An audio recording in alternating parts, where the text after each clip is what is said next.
Conan the Barbarian.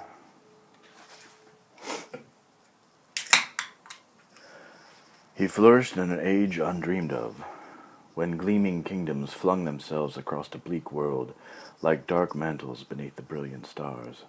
The Hyborian age, when wizards cast spells, and supernatural beings and men ambitious for power roamed the earth.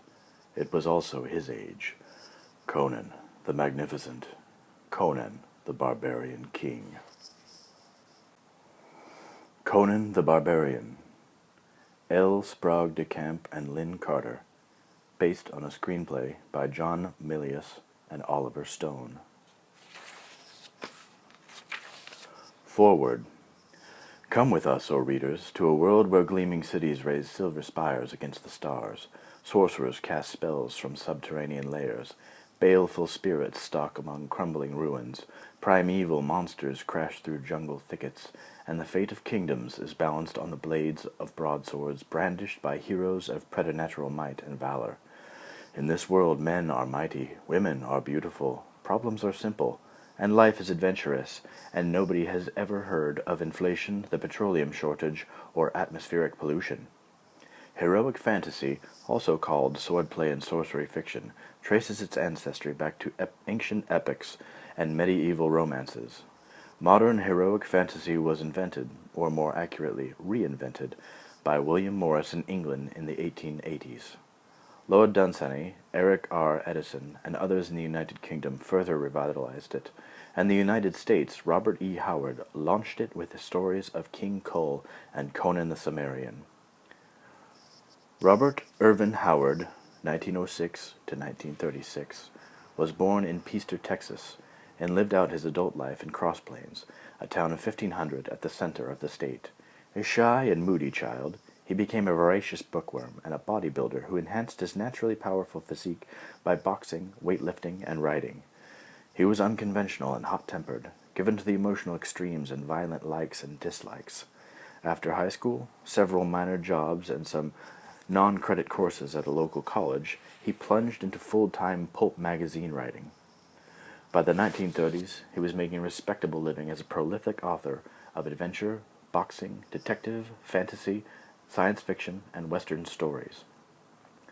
Conan, who evolved from his earlier hero King Cole, took shape in 1932. As Howard put it, Conan grew up in my mind when I was stopping in a little border town on the lower Rio Grande. He simply stalked full-grown out of oblivion and set me to work recording the saga of his adventures. Some mechanism in my subconscious took the dominant characteristics of various prize-fighters, gunmen, bootleggers, oil-field bullies, gamblers, and honest workmen I have come in contact with, and combining them all produced the amalgamation I call Conan the Cimmerian. Conan was not Robert Howard in a bearskin breechclout. Neither was Howard a Conan in khakis and a cowboy hat. Conan was an idealization of the sort of person Howard thought he would have liked to be, an irresponsible, lawless, footloose, hell-raising, predatory adventurer, devoted to wine, women, and strife. Save for his quick temper and a chivalrous attitude toward women, Howard and Conan had virtually nothing in common. Whereas Conan is portrayed as a pure extrovert, a roughneck with few inhibitions and a rudimentary conscience, Howard was sensitive, courteous, puritanical, bookish, introverted, meticulously honest, and, though he denied it, intellectual. He was the victim of such exaggerated devotion to his mother that, when she lay dying, he put into effect a long-held plan to die with her. The Conan stories are laid in Howard's imaginary Hyborian age, 12,000 years ago, between the sinking of Atlantis and the beginnings of recorded history. In that far-off time, Howard assumed supernatural beings roamed the earth and magic worked. 18 Conan stories were published in Howard's lifetime, and he left several others, ranging from complete manuscripts to mere synopses and fragments. These stories long mouldered in the crumbling files of old pulp magazines and remain the private enthusiasm of a small circle of connoisseurs. In the 1940s and 50s, they began to reach a slightly larger audience through the publication of small hardcover editions by specialty publishers. In 1951, I discovered a cartonful of Howard's unpublished stories in the custody of a literary agent for his estate. Later, other unpublished stories turned up. With the help of a younger colleague, Lynn Carter, I edited the stories, completed the unfinished ones, and added them to the saga. Together, Carter and I have written a number of additional stories, including several novels about the invincible barbarian hero. By 1980, 20 Conan paperbacks had been published.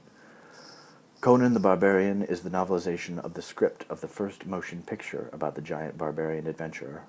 It was written by myself in collaboration with Lynn Carter, with additional material by Catherine Crook de Camp. Altogether, my wife Catherine and I have been involved with Conan for 30 years. It has been my great pleasure to have her collaborate with me on this work. We hope that readers not already aware of Conan's saga will so enjoy this book that they will seek out and read the other 20 books about the barbarian hero. L. Sprague de Camp. Prologue. Know, O Prince, that between the years when the oceans drank Atlantis, and the gleaming cities, and the rise of the sons of Arya's, there was an age undreamed of, when shining kingdoms lay spread across the world like blue mantles beneath the stars. And thither came Conan, a thief, a reaver, a slayer, to tread the jeweled thrones of the earth beneath his sandaled feet. And know yet further, O Prince, that in that half-forgotten age, the proudest kingdom of the world was Aquilonia, reigning supreme in her dreaming west. And this same Conan ruled from the throne of Aquilonia as Conan the Great, the mightiest lord of his day. And many were the tales spun about him, as was in his youth. Wherefore it is now difficult to perceive the truth amid the many legends. The Numidian Chronicles. Chapter 1. The Sword.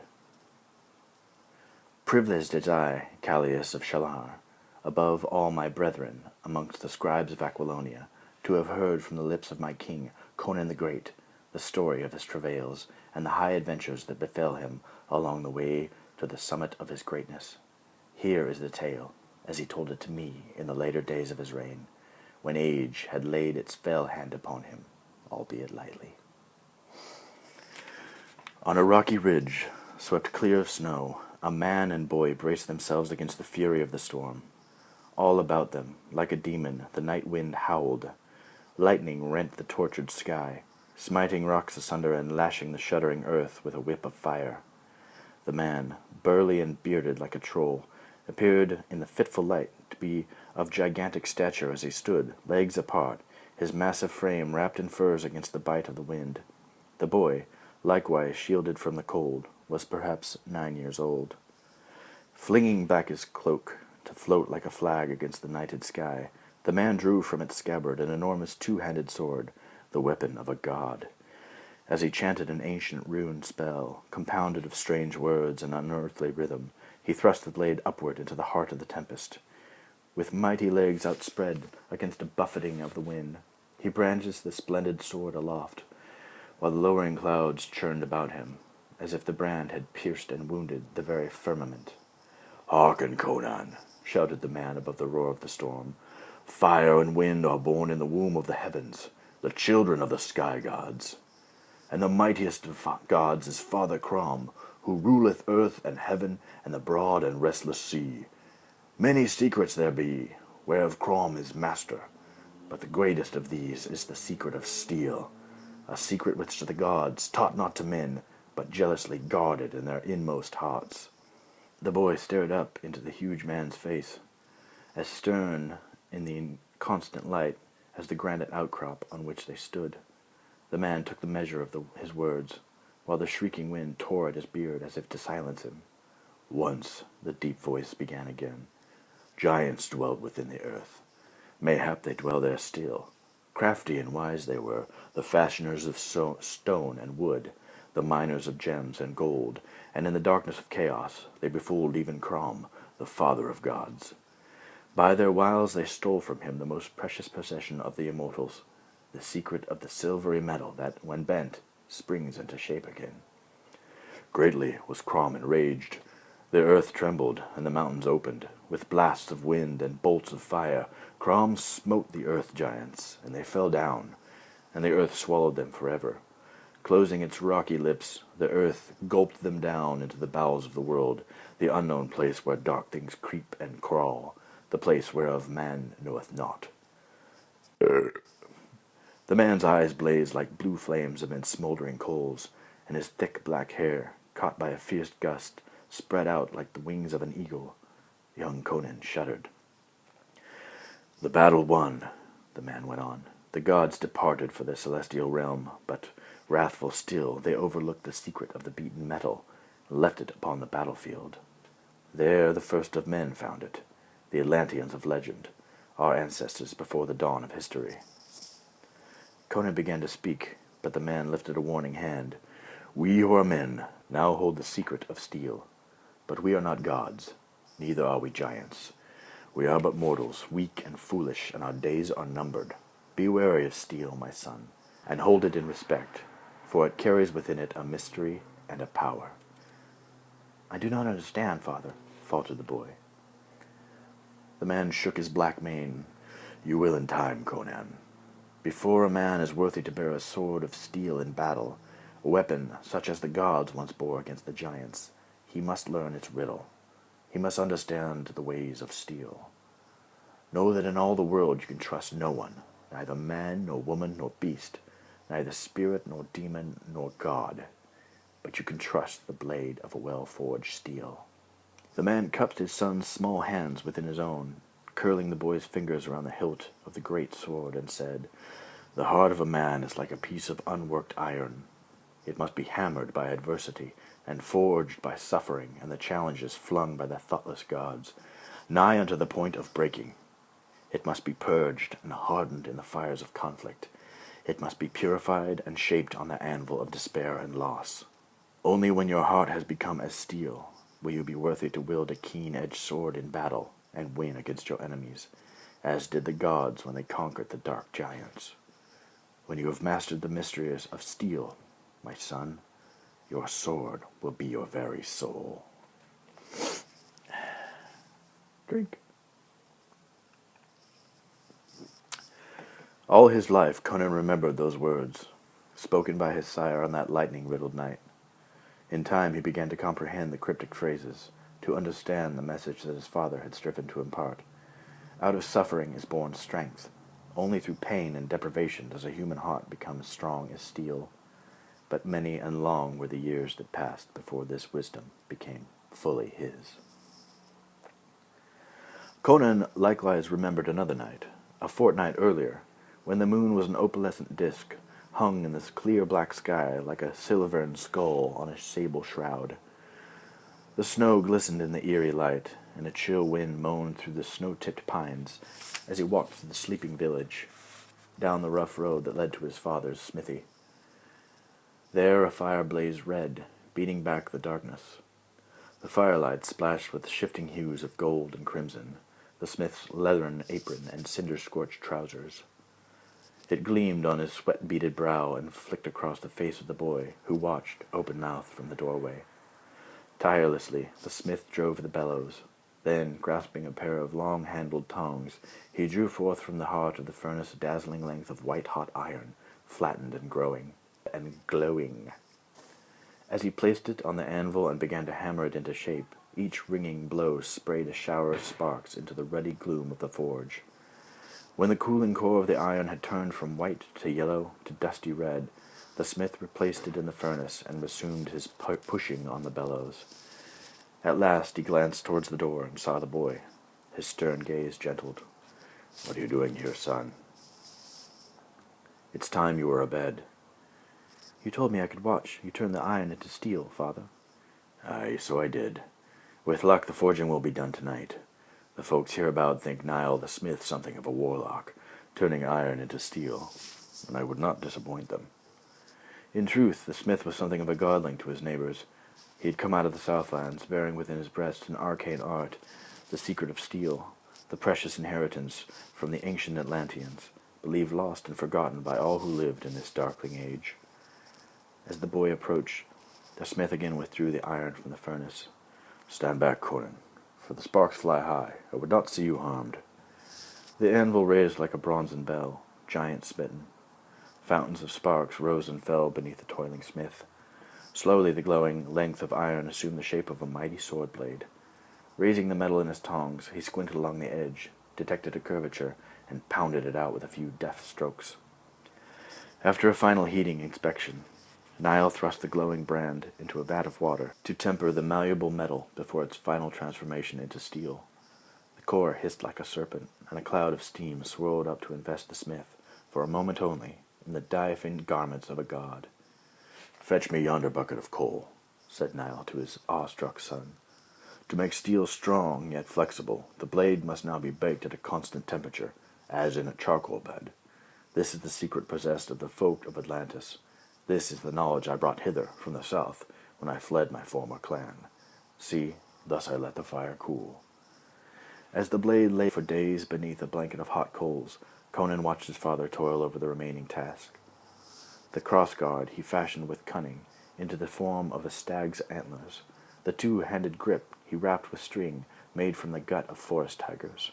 The pommel itself, of steel weighted to crush the skulls of foes, he cast in the likeness of the hooves of an elk. When at last the weapon was assembled, it was a thing of bright enchantments, of memorable beauty. The polished blade flashed like a mirror, reflecting sunshine and thunderclouds, as if the very fabric of the metal were somehow imbued with the spirits of the air. "Is it done at last, father?" asked the boy one evening. "All but one thing," rumbled the smith. "Come, and you shall see." In after years, Conan remembered how rolling thunderheads blotted out the stars as his father led him up from the village of log dwellings to the upper reaches of the snow-clad mountain. As they clambered upward, the wind rose, biting the firs that sheltered them. They traversed white-lipped crevices, rough, flinty slopes, and bald outcrops where scarcely a toehold could be found. Thunder rumbled as they reached the summit. Then the storm broke.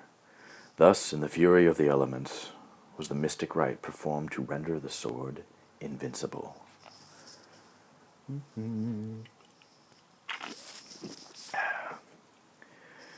Even upon the heels of that wild night of storm and incantation, Conan came to learn his first lesson in suffering. Cruel that lesson was, and far too early for such a young child. But the Northlands are bleak. Life therein is harsh, and the hand of every stranger is lifted in enmity against his fellows. Night shambled off before the silent footfalls of the frozen dawn. The waning moon, disconsolate, draped her face in a drifting veil of clouds.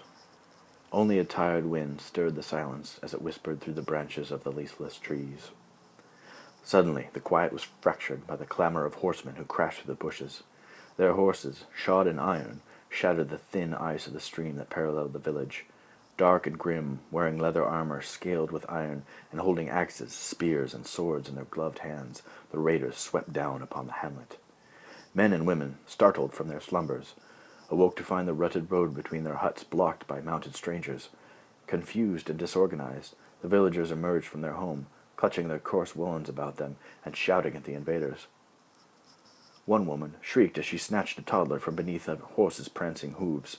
With a roar of triumph, the rider leaned from his saddle and thrust his lance between the shoulders of the fleeing mother. She staggered as the spearhead burst into view between her breasts.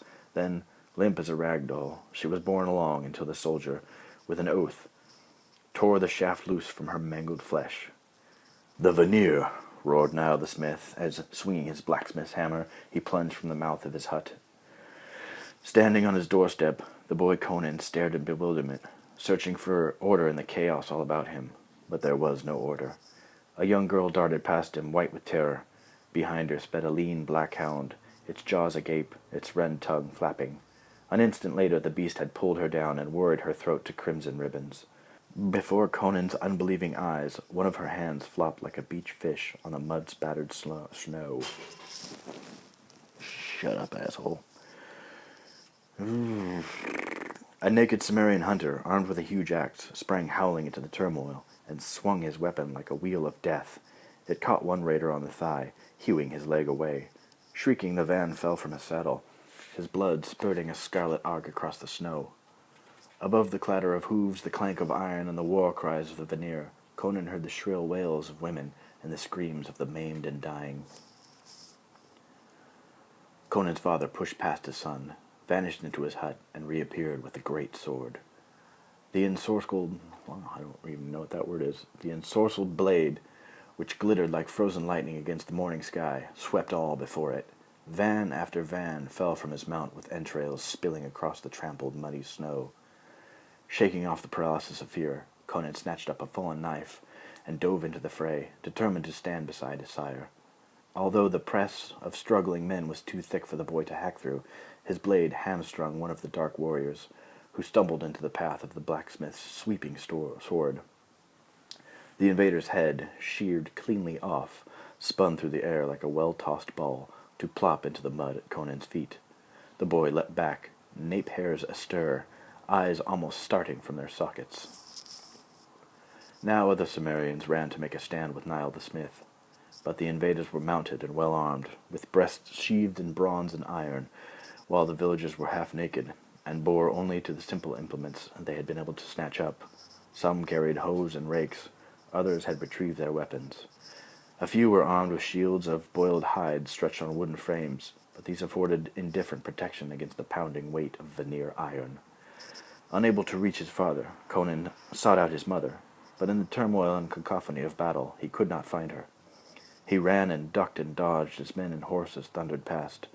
On every side he beheld scenes of mayhem and slaughter. A freshly severed arm lay in the snow, trickling blood, while its fingers still gripped the shaft of a spear. A woman, bearing her babe to safety, hurried by. She stumbled and fell in the slippery mud. A heartbeat later, a hoof crushed her skull, and her puling infant fell into a bank of blood-stained snow. An old man was arrested mid-cry, as a bronze-tipped arrow transfixed his tongue. Another crouched in a pool of icy mud, pawing at his face. Conan realized dimly that one eyeball hung by a strand of tissue, and the man, crazed by pain, was trying to restore the eye to its proper resting place. Over the crash and clamor, Conan heard his father's uplifted voice. "The horses! Kill the horses!"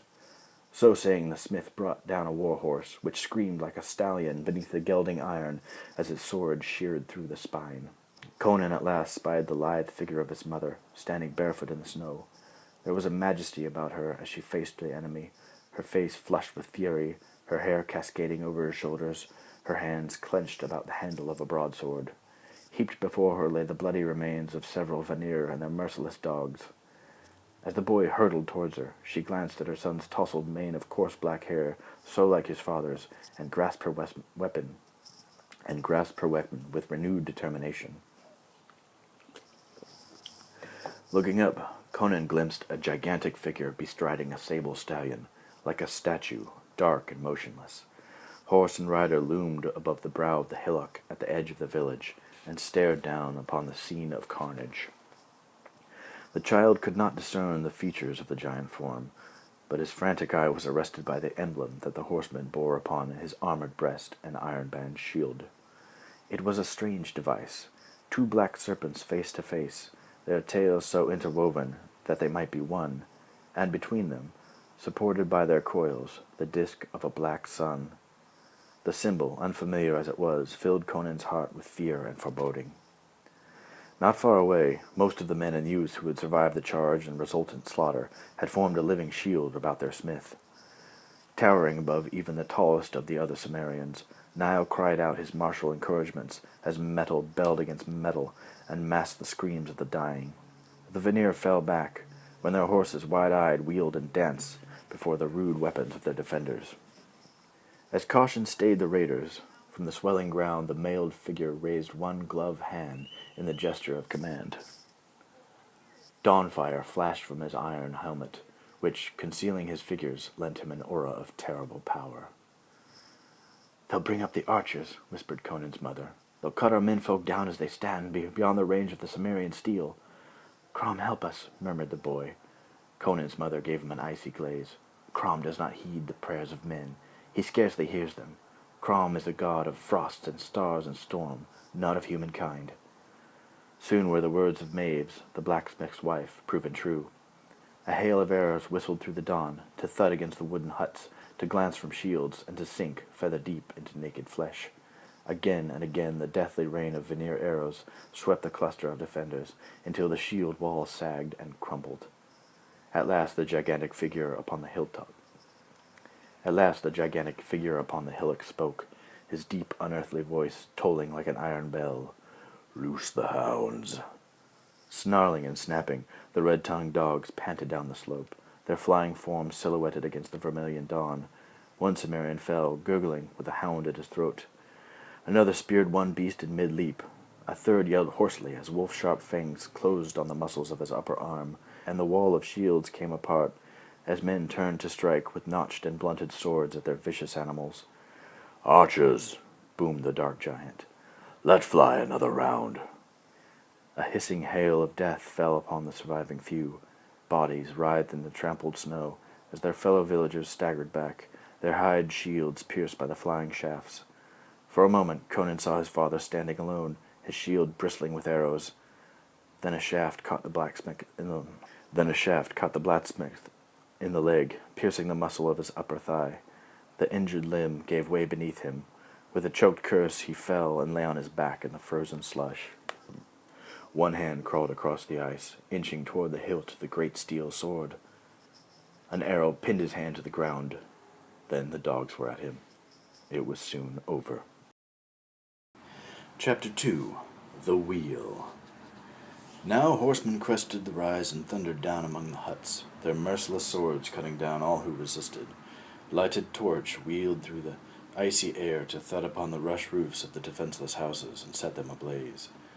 Thus were flushed out into the open all who had taken refuge within their homes. Whooping riders pounded along the rutted lane, spearing the young, the old, and the wounded.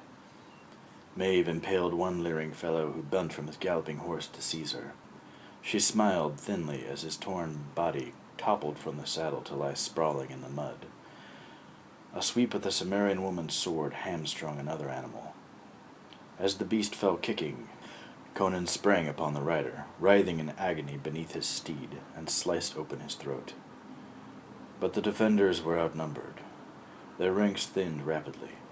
Abruptly, their resistance ended. Dazed and dejected, all the survivors threw their weapons at the booted feet of their conquerors. All that is but Maeve, wife of Niall and mother of Conan. Eyes ablaze and a face drained of color, she leaned on the pommel of her broadsword, stunned and struggling for breath, while her son stood behind her, his small knife held at the ready. At last the mounted giant on the knoll moved. As spurs struck its glossy black flanks, the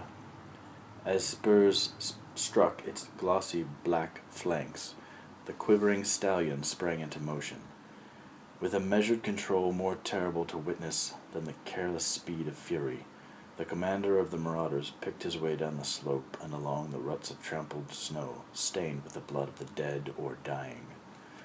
Although his features were masked by his horned iron helm, to those who watched, he stood against that morning sky, a veritable demon king born on a steed that seemed no earthly horse at all, but a creature from the very depths of hell. When the grim apparition passed by them, the veneer raiders bowed and gave voice to an orchestrated chant. "Hail to Commander Rexor! Hail to Rexor! And to Doom! Doom! Thulsa Doom!" Their leader turned off the road and for a moment vanished from sight behind the soot-blackened wall of a burned-out hut. As if a cloud had lifted, the veneer brightened and drifted nearer to the lone woman who, with her man-child, stood defiant still. Jeering with coarse ribaldry and obscene suggestions, two of the raiders reached playful spears toward the breast of the half-naked woman. Maeve batted aside one weapon with the flat of her sword, and the van dodged backwards, laughing. But his comrade was less fortunate. Swinging her long blade above her head, Maeve caught her tormentor across the back of his hand and inflicted a deep cut. As the man leapt aside, his spear fell from a hand that hung as limp as a dead thing. Cursing and baring his teeth in a snarl, he reached for his sword with his uninjured hand. Just then the fur-cloaked figure of the commander, grim as death, emerged from the shadow of the hut. Not a word was spoken, but the wounded man wilted and withdrew. In response to a signal, another soldier sprang forward to grasp the bridle of the war-horse, while his master swung to the ground. With an imperious gesture, Rexar pointed back along the rutted roadway, on which lay the smith, his inert hand a finger's length away from the weapon that was his final masterpiece. Eager to do the huge man's bidding, another foot soldier sped between the two rows of smoldering huts to the place where Niall the smith had made his stand. Lifting the blade which no man could have wrested from Niall's living grasp, he hastened to bring it to his leader. Maeve watched the man's approach through slitted ice-blue eyes. Conan stared in fearful fascination, for it was borne in upon him with hideous certainty that his father lived no more. When Rexar received the weapon, he raised it to study its splendid craftsmanship in the sun's slanting rays. As the metal, uplifted, shimmered in the brighter light, Conan in vain fought back the sobs that choked him. His mother touched his shoulder. A soldier laughed. A shudder suddenly erased the grins from the faces of those still ringed around the embattled pair. Conan looked up, as high against the rising sun a standard, set upon an ebon pole, came slowly into view. Suspended from a wooden frame adorned from the horns of beasts, the rich fabric of the standard hung immobile in the still air. Embroidered on cloth, the boy saw once more the symbol that long would haunt his dreams, the ominous, emblazoned symbol of writhing serpents upholding the orb of a sable sun. A grisly fringe of scalps dangled from the frame, and gaunt skulls grinned mockingly from the spikes that adorned the upper reaches of the structure. Even Rexar bowed his head, as the hideous standard entrapped the eastern light, and was incardined thereby. Conan recoiled when he saw the bearer of the banner, a deformed thing, more beast than man, despite his iron helm and armored leather garments. The pride with which he raised aloft his fear-inspiring device declared his lack for all humanity. Behind this misshapen offspring of the devil rode a magnificent figure, resplendent in armor of overlapping leaves, gleaming like the scales of a serpent in an opalescent light.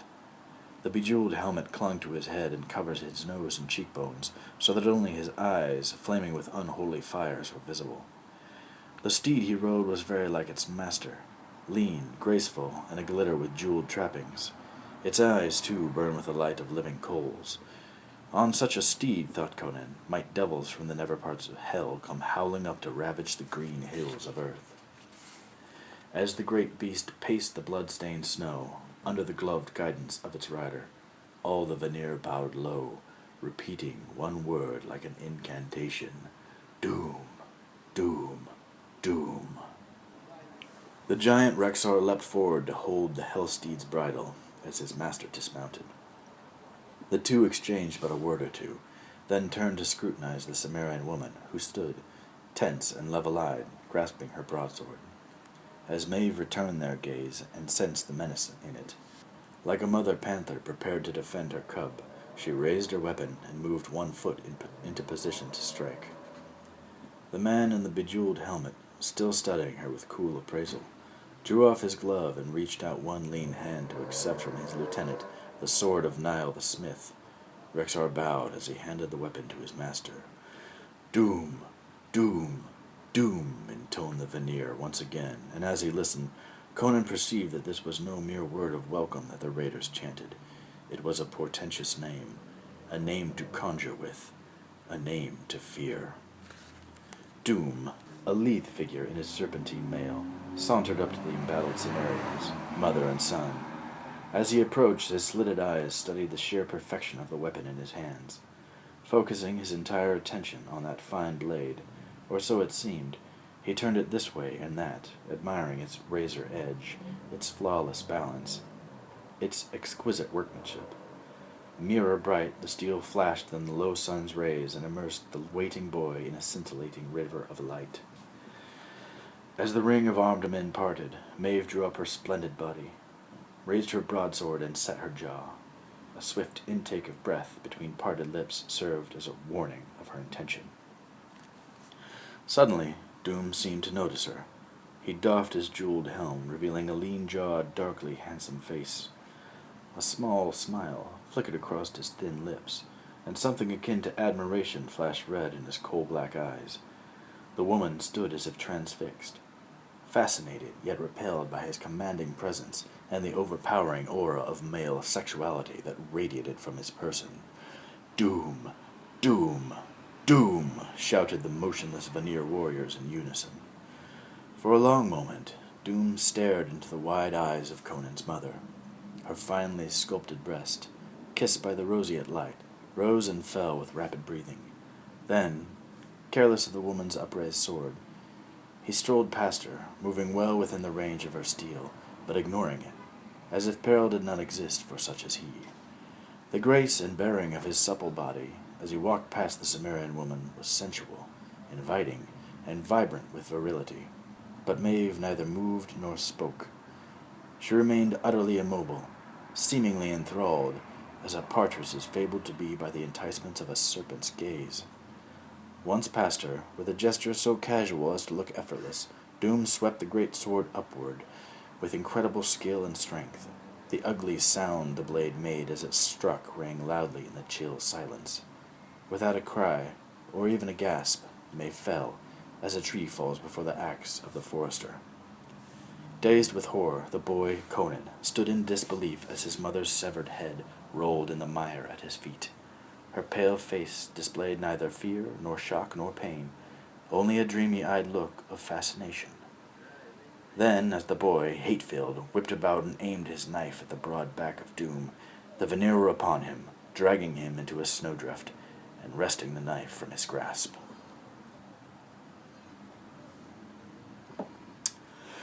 As the day faded, a weary column of captives, chained one to another, trudged across an endless expanse of pristine snow, shadowed by pines. The bedraggled line, a sad remnant of what had once been a close-knit Cimmerian clan, were the sole survivors of the dawn raid on their village. Old men, women, and children, the ill-clad and the injured, slipped and slid their way over the ice-coated snows and rocky outcrops into slavery. Far behind the captives, smoke still stained the sky. Having plundered the village, seizing weapons and foods and furs and hides, the Vanir had put all buildings to flame. Even the hot coals and ashes had been trampled under the horses' hooves to scatter them, so that when spring thawed the earth and new grass sprang up, there would exist no evidence that there had ever been a dwelling place of man.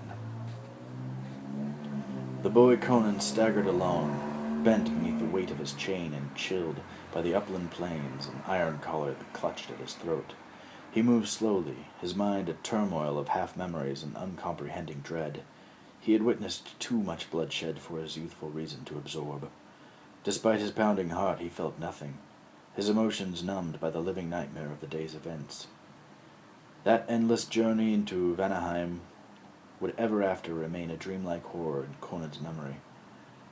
Blurred montage of startling images, fur-clad riders whirling past the bowed, staggering line of captives, scattering snow, the grisly standard uplifted against the sky, flaunting its emblem of tangled serpents and a black sun, an old man, unable to walk further, unchained from the line and speared with uncaring savagery, small red footprints left on the ice by the torn feet of barefoot children, the cold winds in the mountain passes, weariness and despair.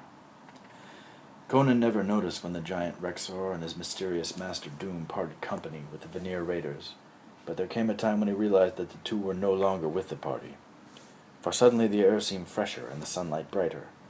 Vaguely the boy wondered why those two dark towering men, who so obviously were not men of Vanaheim, had led the attack on his village. When he dared to whisper the question to another captive, the man murmured, "I know not, boy. The Vanir doubtless paid well for the dark man's service, but I did not see the money pass." The captives and their captors journeyed northward, winding a tortuous path through the broken hills of northern Cimmeria. Gaunt crags of naked rock thrust through their mantles of wind-piled snow, and the saw-tooth range of the Aegolfians loomed before them like a row of white-robed giants against the sapphire skies. In the pass, a late snow flurry swirled around the ill-clad slaves, stinging their eyes with bitter kisses. Then the feet of the children, chilled to insensibility, no longer felt the bite of rocks against half-frozen flesh. Snow persisted as the Cimmerians crossed the mountains into Vanaheim, the realm of their enemies. The horsemen and their hounds were forced to range far afield to hunt game. Streams, fed by the melting snow in sheltered places, cut deep runnels in the lingering snowdrifts, and supplied crystal-cold water to the captives' camping sites. Thus, they survived. At last they began to descend the far side of the mountain range. Stunted trees clung precariously to the rough land, their twisted forms looking to the boy like crooked gnomes crouching beside their tunnels. Stretches of tundra bore raw wounds where herds of reindeer had pawed the snow aside to nibble on dead grass. Long lines of marsh fowl, northward bound, flapped by, and the honking of their mournful cries echoed the despairing bitterness in Conan's heart. As the slaves straggled across the marches, the boy noticed the heads of drowned tussocks emerging from water, scummed from patches of floating ice. And on these tussocks he saw the first timid flowers of spring. The journey seemed as endless as forever, but it ended at last.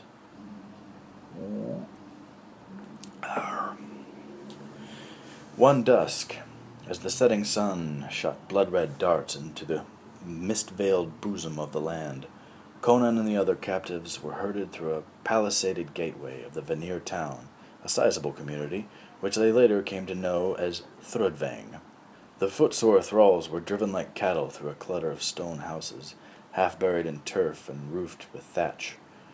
At length they reached a walled enclosure within which stood several sheds. Into one of these slave pens, which offered scant protection from the elements, the newcomers were hustled to spend the lonely night sleeping on hard clay sparsely strewn with dirty straw. At dawn, after receiving a small ration of bread and thin soup, the stronger and healthier among them were chained with rusty manacles to a massive wheel whose spokes were stout logs, polished smooth with the pressure of human hands. This wheel turned one enormous millstone upon another, grinding grain to powder beneath its ponderous weight. To this wheel of pain, as the slaves came to call it, Conan was chained beside other ragged, dull-eyed youths and men from lands unknown or largely mentioned in Samaria.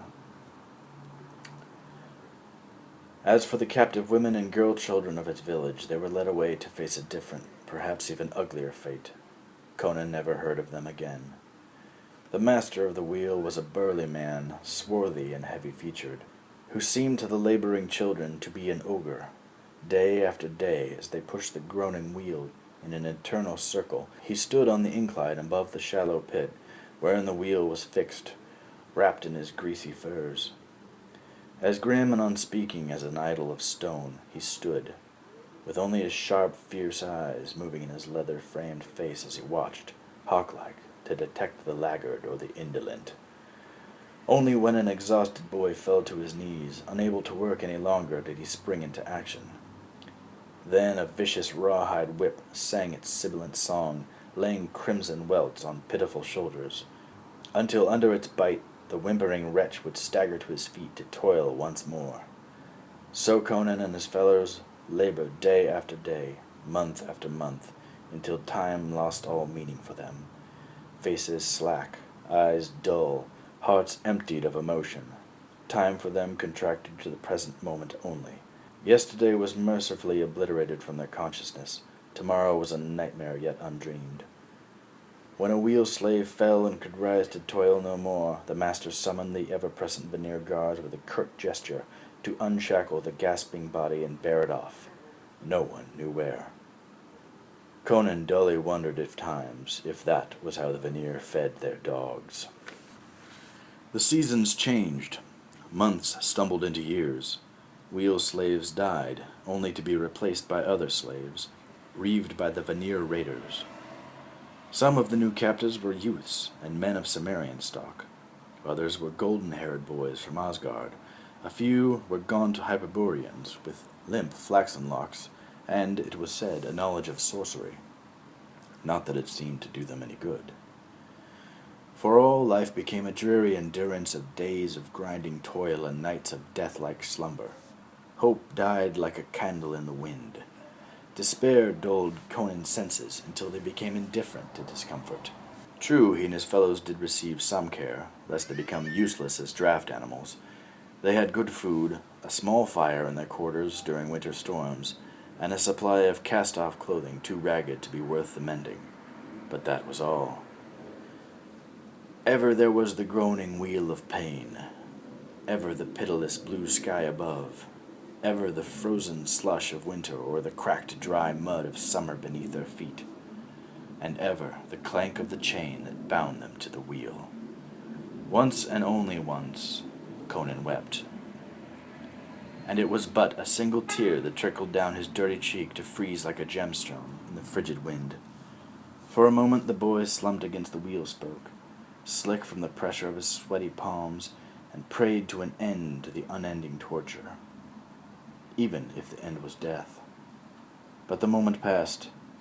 He shook his unshorn black mane and dashed the tear away.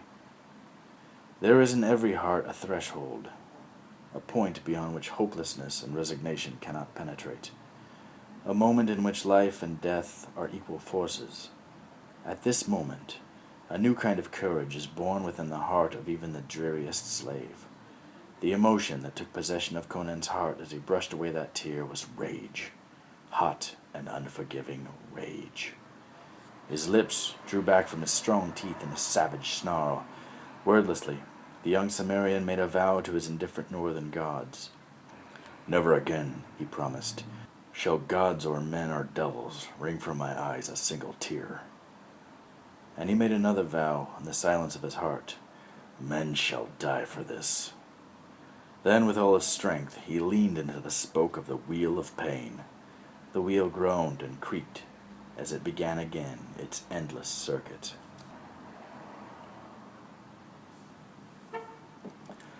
Nurtured by the fires of rage, a newfound pride, and the courage to endure, Conan grew into a man.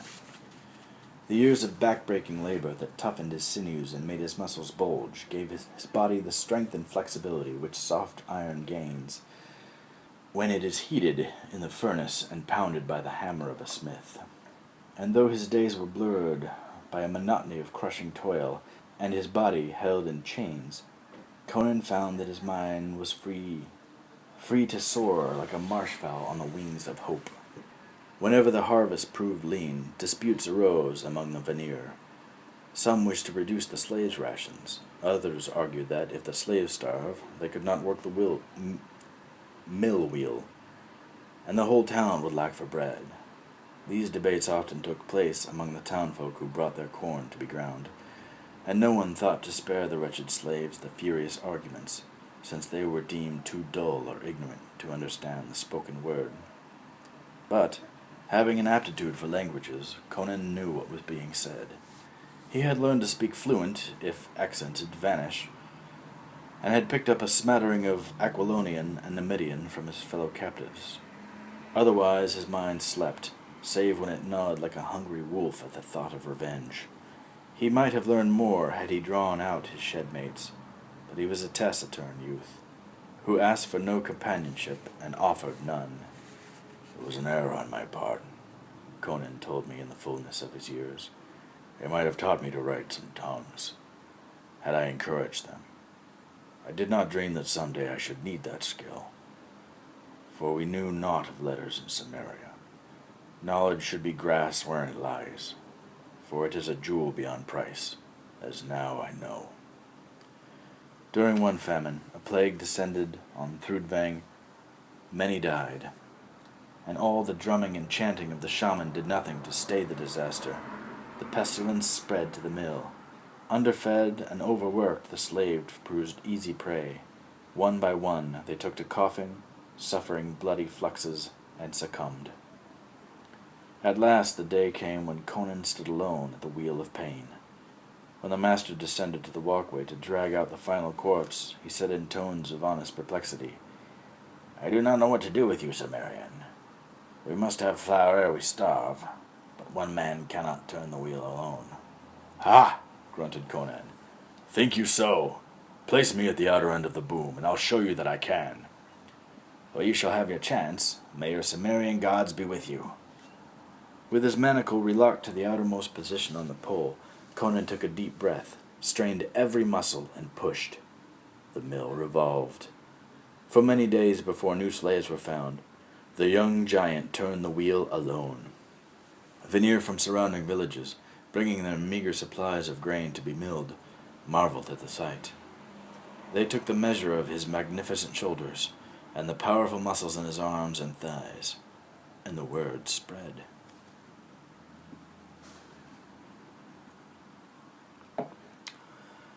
One day there came a break in the endless drudgery, and a visitor.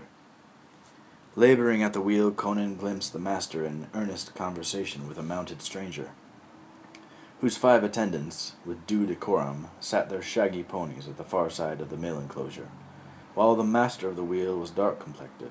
The newcomer represented a different breed of humanity, one the young Cimmerian had never seen before. The horseman appeared squat and bow-legged, as from a lifetime spent with legs clamped around the barrel of his steed. His fine cloak was made of unfamiliar furs, the skin of beasts unknown to the Cimmerian, and his peculiar armor was composed of plates of lacquered, overlapping leather. His eyes were narrow and slitted, his cheekbones wide, and he wore his thick red hair and ruddy beard trimmed in a fashion that seemed foreign. A pin of blue and topaz stones winked from his velvet cap, and a heavy gold chain encircled his neck. Through eyes as black as chips of obsidian, the red-haired horseman studied the Cimmerian youth with the cool appraisal of a horse trader. As Conan, still pushing the wheel, watched indifferently, the man nodded in apparent satisfaction, dug one gloved hand into his girdle, and withdrew several small, flat squares of gold. These he handed to the master of the wheel, then kneed his mount forward to the edge of the millworks. The master hurried down the ramp to stop the mill. Conan stood, docile and unresisting, as his manacle was unlocked, and a heavy wooden collar was fitted around his neck. He waited patiently, flexing his hard and calloused fingers, while the master locked the collar and handed the end of the chain to the mounted man. The foreigner licked his lips with a pointed tongue. Then, speaking Vanish in hard gutturals, he said, "I am Togrul. I own you now. You come." For emphasis, he tugged on the chain as one tugged on a dog's leash. Conan stumbled forward. Recovering his balance, he looked up to find the man grinning down at him. Resentment flared in the Cimmerian's sullen eyes. A growl rumbled deep in his throat. With a burst of rage, he snatched a link and jerked it back, tearing the chain from Togrul's grasp. For a moment, Conan stood free, legs apart, shoulders arched, eyes blazing, as the hot breath of freedom awoke wild memories in his barbaric heart. Surprise immobilized the others. Then, sharp steel rasped against leather as the wheelmaster and Togrul's men-at-arms rushed to encircle the recalcitrant slave. Conan's eyes glued a volcanic blue as he glared at the ring of naked blades. Then he glanced at the wheel of pain, at the pole polished from the long contact with his sweaty palms, at the empty manacle that had bound his wrist in servitude. Whatever might lie ahead in the womb of time, at least he was free of the wheel. The fires of wrath faded from his eyes. He took a deep breath. Then, silently, he picked up the chain and handed the end to his new master. The horseman grinned. "The animal has spirit," he grunted. "You will make a rare spectacle in the pit." Chapter 3. The Pit. Followed by his bodyguard on their shaggy ponies, Togrul trotted smartly from the town. The chain, now wound against the pommel of his saddle, clanked against the clumsy wooden collar that confined the neck of the Cimmerian slave. The muscles of Conan's legs were strong from years of toil at the wheel, and massive was his chest. Yet his thews ached, and each indrawn breath became a strangled sob as his master quickened his pace from a trot to an easy canter. Stones thrust jagged edges against Conan's naked feet. Once when he stumbled, he was dragged along until the pony, unsettled by the unaccustomed weight of an inert body, slowed to a walk. Then the youth regained his footing and forced his bruised and bleeding limbs to carry him forward. At length the group dismounted for their midday meal.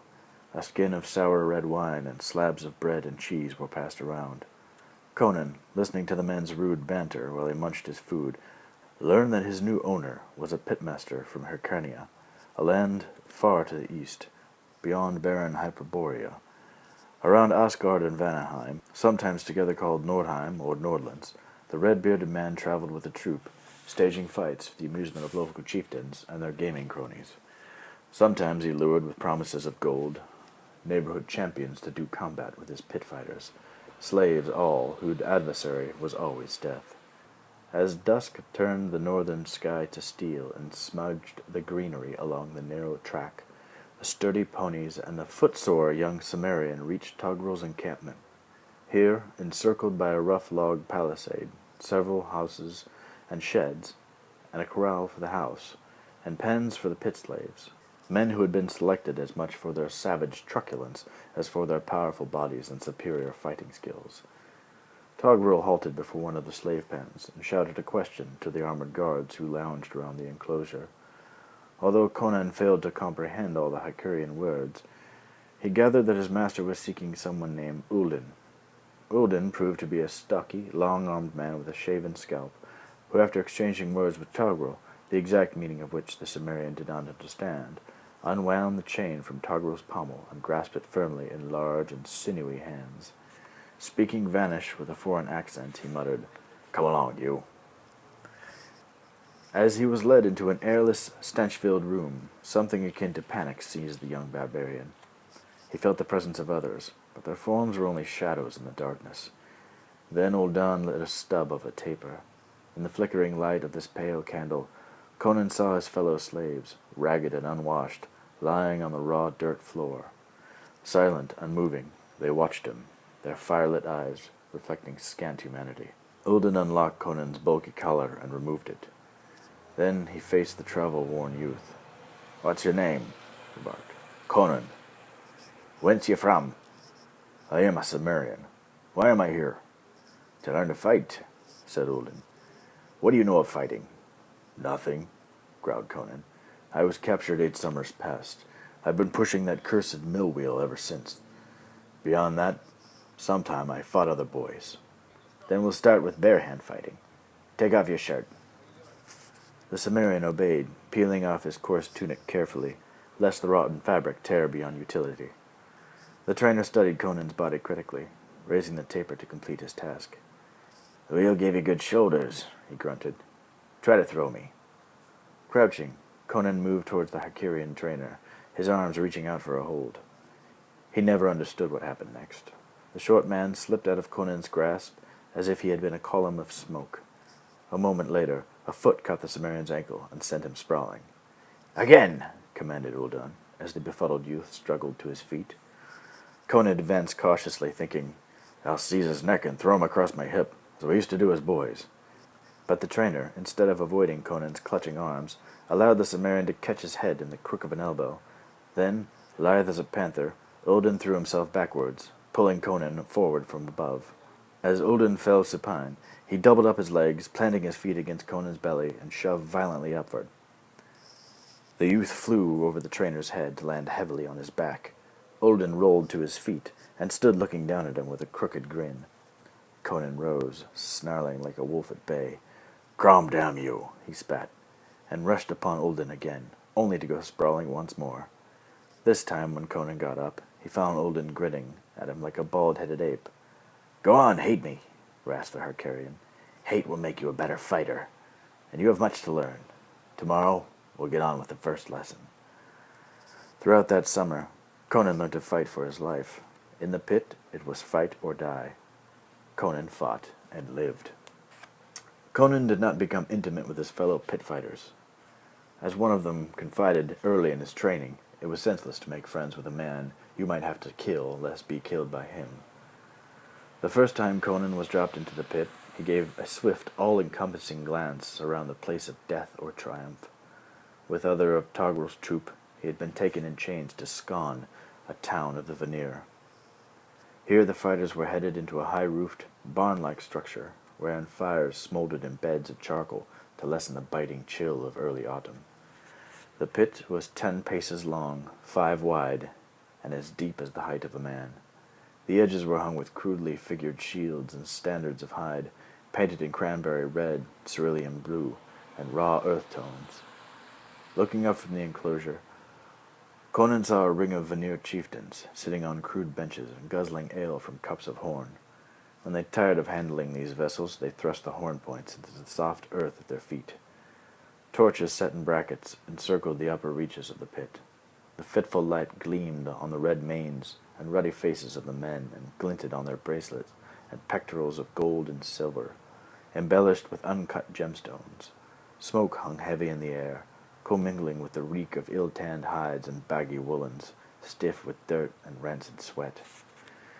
The chieftains laughed, hooted, drank heavily, and bawled obscene jests, but they eyed the fighters shrewdly before placing bets, and displayed bars of gold, precious jewels, and fine weapons as earnest as their wages. Half a dozen fighters stood across the far wall of the pit, a group of powerful men, naked save for their dirty clothes. Their deep chests, broad backs, and muscled limbs were smeared with grease, to afford scant hold to their opponents.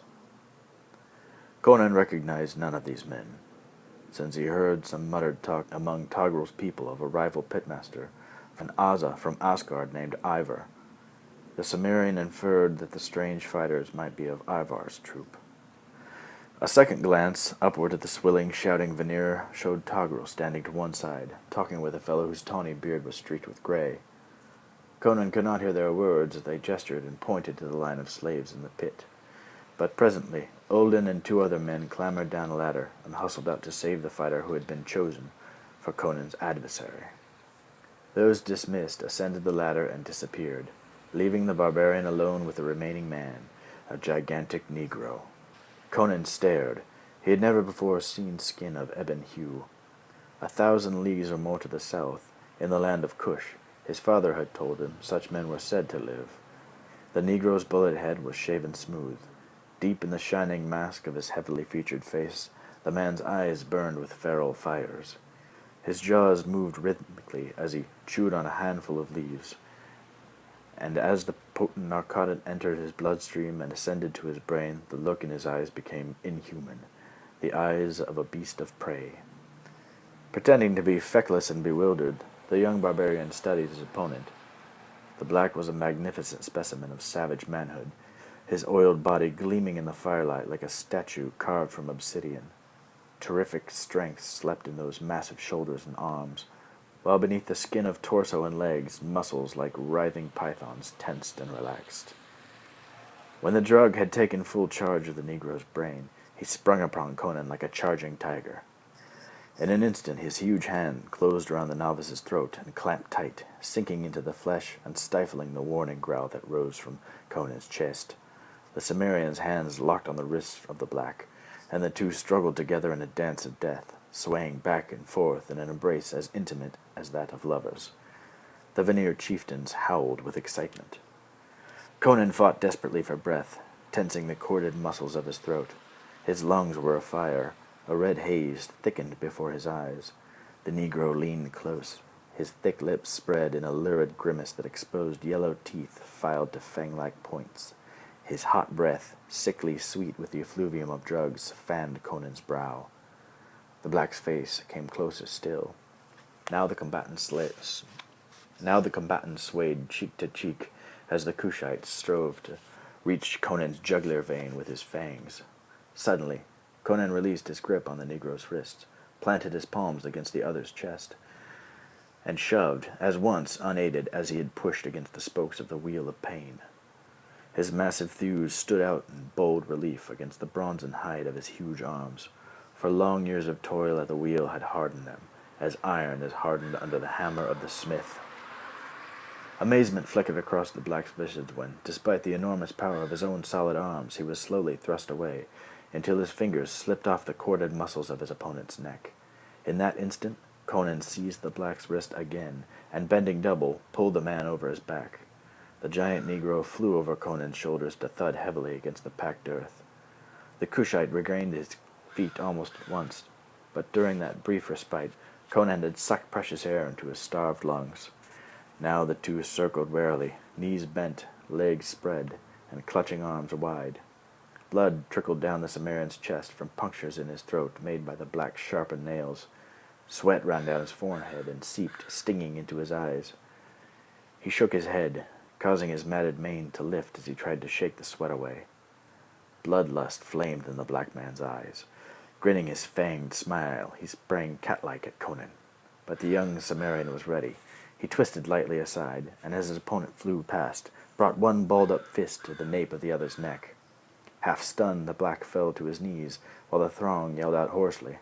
Some shouted in amazement, others in anger, as they saw their wages fade away. Still, others roared encouragement, for never had they seen such a fight between an untried youth and a proven champion. Conan ignored the crowd. For him the world had narrowed to one pit and one antagonist. As the lust to kill welled up within him, he hammered the dazed Negro again and again, smashing his nose into a smear of red and closing an eye with a swelling bruise. Then the black sprang back, bending nearly double, hurling himself at his adversary. His bullet head slammed into Conan's belly, driving the youth back against the boards that lined the wall of the pit. The Negro's partisans went wild with cries of "Junga! Junga!" As Junga closed with the Cimmerian, Conan seized one ebon arm. Ignoring the pain in his belly, he wrenched that arm behind the owner's back and pulled it with all his might. The black screamed like a speared stallion as sinews tore from their moorings, and the bone was twisted from its socket. He slumped to his knees, his dislocated arm hanging uselessly. Then Conan got his hands on the black's armpits and slammed his head against the wall of the pit. The onlookers fell silent with tension, and in the silence they heard a sound like a snapping of a stick. Conan had broken the Negro's neck. Swaying with exhaustion, Conan let the twitching body slide to the ground. He staggered away, bracing himself against the pit wall, and he gasped for air. The crowd went mad. Chieftain ripped off golden armlets and brooches and hurled them into the pit at Conan's feet, but the weary Cimmerian ignored the glittering bounty. Just being alive was treasure enough for a pit fighter. Togrul lowered himself into the pit and slapped Conan's bruised and aching shoulders. The Hercurian grinned and gabbled incoherent praise while stooping to gather up the golden offerings. "Come, boy," he said at last, his hands full of gewgaws. "I always knew you'd be a champion. We'll wash those cuts, and you shall have all the ale you can drink." On unsure feet, Conan followed his owner up to the ladder and into the tiring room. Earldon awaited him with a basin of warm water, a towel, and a pitcher of cold ale. Thus the young Cimmerian became a pit fighter, a manslayer, battling for his life to feed the bloodlust of the Nordheimers. When Togrul found his takings dwindling in Vanaheim, he moved his people and animals eastward into Asgard, home of the golden-haired Aesir. While the two nations hated each other and lost no opportunity to raid, plunder, and slaughter their enemies, they were united in their love of pit fighting. It was not unusual to see tribesmen from both nations, who had busily savaged each other the month before, mingling in the pit fight sheds, slapping backs, exchanging bear hugs, and trading toasts and wagers. The life of a pit fighter was not quite the worst of lives, Conan grimly discovered. To face an adversary and kill him was to enjoy, for a fleeting moment at least, the illusion of freedom. It was, in a way, to be a whole man again. The grueling torment of the wheel had dehumanized him. The fierce battles of the pit restored something of manhood and self-love. Nor did Togrul treat his favorite slaves badly. Like the owner of prized horses or dogs, his master saw that they had plenty to eat and drink, rich roasts, thick wheaten bread, and mugs of foaming black ale. Yet Togrul took care to see that his fighters did not escape. Armed guards watched them constantly, and chained them up wherever the master thought there might be a chance of making a break. Even more intoxicating than the strong ale, the generous portions of food, and the praise of his master, were the frenzy of the audience and the adulation of the crowd. Conan learned that life gains an added dimension of intensity when each sunrise may be the last. After each pit fight, he would sleep like an exhausted beast. Yet from time to time his dreams became nightmares, in which he found himself lying, disemboweled, spilling out his guts on soil slimy with his blood, while a jeering throng above spat down upon him. Then he would wake at dawn in a cold sweat, glad to find himself alive and full of vigor. No, it was not quite the worst of lives, but the life of a pit fighter nonetheless dulled Conan's spirit. Seeing so much of death, he became indifferent to it, and cared little whether he himself lived or died. so long as the crowd greeted him with roars of lust and fury. As the white blanket of winter settled down on Asgard, the business of pit fighting slowed to a halt. Most of the slaves were kept occupied building huts to replace their tents, but Uldon the trainer continued to teach Conan to use the weapons other than his fist, teeth, and feet. He introduced the youth to the simple staff, a 6-foot length of hardwood as thick as a dog's leg, such as Conan had seen men use in his Cimmerian village. Eventually, Conan graduated to the spear, using it in both hands like a quarterstaff, but giving emphasis to thrusting with a metal spearhead. For such lethal practice sessions, he and Uldon wore protective padding and wielded blunt weapons. From the spear, the Cimmerian went on to the javelin, the axe, and the sword. The first time Uldon placed a sword in Conan's hands, he turned the blade over thoughtfully. It was but a lathe of iron, without an edge, to which was attached an iron crossguard set in a simple wooden hilt. "Not much of a sword," growled Conan. "Not like those my father made." "Your father was a smith, then?" "Aye. He knew the secret of steel. To him, steel was a gift from gods. A blade of well-forged steel, he said, is the only thing in the world a man can count on." Uldon grunted. "The real measure of a man lies not in the steel he carries, but in himself." "What do you mean?" asked Conan. "In a matter of speaking, it's the man who is forged, not the blade. I know, for I am a forger of men. Come, take your first guard position. Raise your shield so." By spring, when Togrul pulled up stakes and moved to another section of the country, the young Cimmerian had a working knowledge of the elementary weapons. So skillful was he in their use that he no longer flung himself on his pallet each night, an aching mass of bruises from Uldon's blows and thrust. Yet, for all the trainer's well-intentioned discipline, Conan's lot did not grow easier. To satisfy their lust for sadistic spectacles, the Northerners had devised many cunning ways to rip out a man's life. Sometimes Conan and his opponents fought chained together, distanced only by a girdle's length, each man being furnished a short dirk and a firm grip on his foe's knife wrist. For variety, Togrul and the other pitmasters would dress their fighters as animals, encasing them in hides or furs and horned helmets in the likeness of beasts, and affixing metal claws to hands and feet. Nor were his adversaries always men. One day, Uldon told Conan, "You are to fight a Hyperborean tonight." "What manner of folk are they?" asked Conan, who had heard vaguely of Hyperborea, was a land lying east of Asgard. "I saw one once, as we were both slaves of the wheel, but we had no speech in common."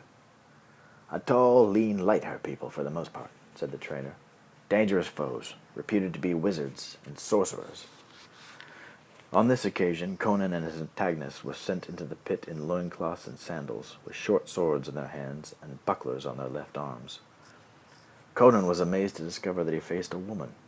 She was slim and long-legged, almost the height of Conan himself, who, now full-grown, towered a head above even the tall Vanir and Aesir. The woman's hair, the color of moonbeams, was woven into a thick braid, and her small breasts were bare. Although her supple body exuded an aura of sensuality, her green eyes were deathly cold. From the way she grasped her weapon, Conan sensed that she was well practiced in her art. The whistle blew, and the fight was on. The combatants circled weirdly, then engaged. Steel ran on steel, and thudded against the wood and leather of the shields, the clatter resounding above the shouts of the spectators. Despite the sinewy strength of the warrior woman's arms, Conan's musculature, toughened at the wheel and hardened in the pit, was decisive. For all her skill and speed and subtlety, Conan stolidly battered her sword aside time after time. A heavy blow knocked the sword from the woman's hand. From the benches above rose a yell, "Drep! Kill!" For an instant, the woman presented a wide opening, standing immobile as if reconciled to death. Conan hesitated. Among the compelling customs of the Cimmerians, drilled into the boy Conan, was that a man's foremost duty was to protect the women and children of the tribe. Although Cimmerians might cheerfully ambush and murder the men of another clan with whom they were at feud, deliberately to slay a woman who had done no crime was an unheard-of brutality. Conan's hesitation lasted no longer than 2 heartbeats. Then the Hyperborean woman sprang back, retrieved her fallen sword, and rushed upon Conan with renewed fury. When one of her blows gashed his forehead and blood dripped into his eyes, he was hard put to defend himself. At last, fatigue slowed the warrior woman's attack. Striking alternately with sword and shield, Conan beat her back against the wall of the pit. A powerful backhand stroke split her shield and plowed into her side. As blood gushed forth, staining her white flesh, the young woman cried out and slumped to the rough dirt floor, pressing her hand against the gaping wound as if to hold back her entrails. Conan stepped back and glanced up. Togrul caught his eye, pointed, and made a chopping motion with one blunt-fingered hand. When Conan still hesitated, the pitmaster repeated the unequivocal gesture with greater emphasis. The young barbarian bent over the crumpled woman, who seemed to have lost consciousness. His sword swung up and fell in a chopping blow. Still bent, he thrust the point of the sword into the earth, grasped the blonde braid, and raised the severed head for the enjoyment of the Aeson chieftains. The crowd roared in satisfaction. At that moment, the king related to me, I hated myself. Never have I told this tale before, for the deed is one of the few of which I am ashamed.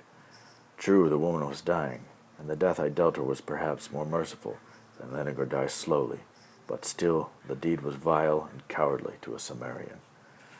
Then I bethought myself of Togrul, who had made me thus to despise myself. All my hatred focused on him, and I swore that one day I would repay him for my shame.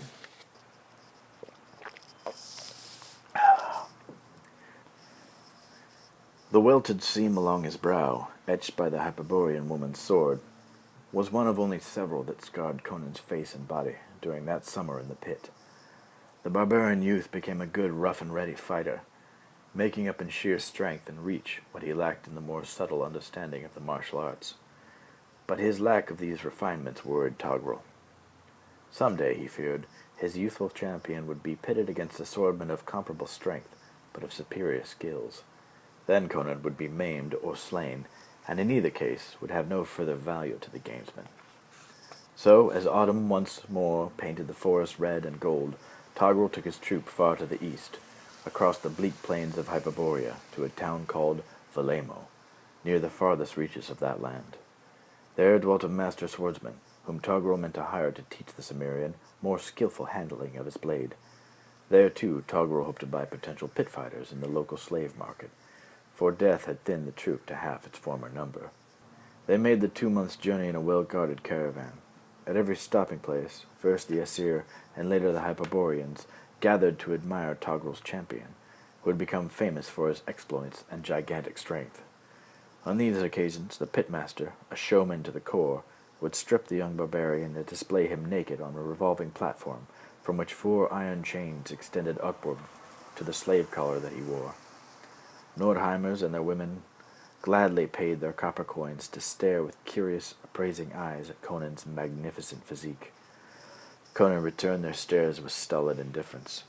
He guessed that it would have amused them to witness the arousal of his body by the seductive smiles and sidelong glances of the women, but he was determined to deny them even this small pleasure. He hated them all. At Valamo, on the distant borders of Hyrcania, the master swordman, the Hyrcanian named Oktar, imparted his secrets to the Cimmerian. All through the winter, the youth drilled and practiced under Oktar's direction. By the time spring melted winter's heavy snows, Togrul was satisfied that nothing remained to teach his champion. During his stay, Conan learned much about these eastern lands of which he had heard only the scantest of rumors. As Togrul's most favored pit fighter, he was often allowed to spend the evening hours in the pitmaster's yurt, while his master entertained the warlords and chieftains who drifted into Palermo from time to buy and sell or to trade gossip. Sometimes Togrul was honored by the presence of Tyrannians, men of the Hyrcanian stock who had drawn ahead of their nomadic fellows in the arts and sciences of civilization, and whom, on the western shores of the Vilayet Sea, had reared glittering cities and learned the ways of urban life. Most of the time, Conan sat cross-legged and silent on the carpeted floor of his master's yurt. But when the opportunity arose, he would ply these strangers with questions about methods of organized warfare. His questions amused the war leaders, who thought the principles of strategy and tactics of little use to a mere pit slave, whose fate it was to fight a single adversary again and again until death overtook him. Yet Conan realized the more he knew about the matters such as these, the better would be his chances of survival. He began to think ahead. He would not, he resolved, be a pit slave forever. Since the world appeared to be a place of constant conflict, where the strong took whatever they had the power to take, he would learn to do likewise. On one occasion, after rolling up the large hide map that he had spread across on the carpet, it pleased a Hicarian general to query those who sat late in Togrul's yurt over cups of fine white wine. "What is the best thing in life?" he asked a Turanian princeling, resplendent in silken trousers and boots of scarlet leather strapped in silver. Gems sparkled in the lamplight as the Turanian spread his hands in a graceful gesture. "The good life is on the open steppe, under a clear sky, with a fleet horse between your knees, a well-trained falcon on your wrist, and a cold, fresh wind in your hair." The general shook his head and smiled. "Wrong, Highness." "What say you to this, Kitaian?" He shot a question at the small, elderly man who had spoken little. Conan understood that the man had come from a land called Kitay, a year's journey to the east. The small man had a wrinkled, parchment yellow skin smoothed over a flat, slant-eyed face. He huddled in his quilted robes, which were drawn tightly to protect his thin frame from the evening's chill. Slowly he murmured, "I say the best thing in life when a man can boast a love of learning, and has acquired wisdom and an appreciation for fine poetry." Again the general shook his head. Then he caught the intense gaze of Conan, who sat cross-legged on a low circular dais in the center of the yurt, clad in a warm tunic, but chained as before. With ill-concealed amusement, the Hicarian general asked, "What says the young barbarian giant in answer to my question?" Conan's mouth twitched in the shadow of a smile as he replied, "The best of life is to confront your enemy face to face, to see his hot blood spill upon the earth, and to hear the lamentations of his women." Approval lit up the dark eyes of the general. "The pit is not broken, the spirit of your champion, O Togrul. Neither has it sapped his will. Beware lest this young tiger someday turn and rend you." "He wears chains, so he cannot," said Togrul, chuckling. Conan said nothing more, but a strange volcanic fire smoldered briefly in his fierce blue eyes. With the coming of spring, Togrul gathered his people and horses for another trek. This time he headed into the west wind, back across Hyperborea and the lands of Aesir and Vener. Once again he had a full complement of pit fighters, and he looked forward to a profitable season among the Nordheimers. At length the caravan stopped at the village of Kolari, a mere crossroads encampment.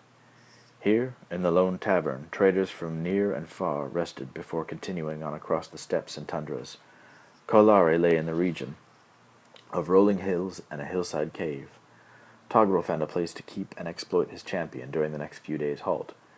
The cave had once been the abode of a holy hermit, who had brought to it some amenities, and to deter unwanted petitioners had fitted a door of iron bars across the entrance.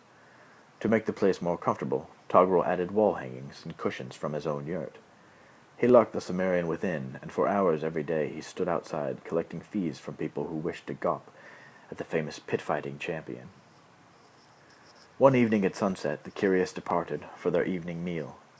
Conan, his massive physique contrasting sharply with the dainty comfort of his furnishings, sat with his back to the wall of the cave, trying by candlelight to decipher the words on a scroll. He had picked up a smattering of written Hicarian now. With knotted brow, slowly moving his lips, he was puzzling out each word written in the spidery script of the Turon. The writing on the scroll was a love poem, which mightily perplexed the youth even when he understood most of the words. He had never before heard sentiments like these. Presently, Togrul's raised voice drew his attention. The pitmaster was chaffering with a slim young woman wrapped in a cloak of fine sable. Her dress, jewels, and confident manner suggested a lady of high rank, perhaps even kin to royalty. As Conan caught the exchange of words, he gathered that the woman wished to retain his services as a love partner for the night.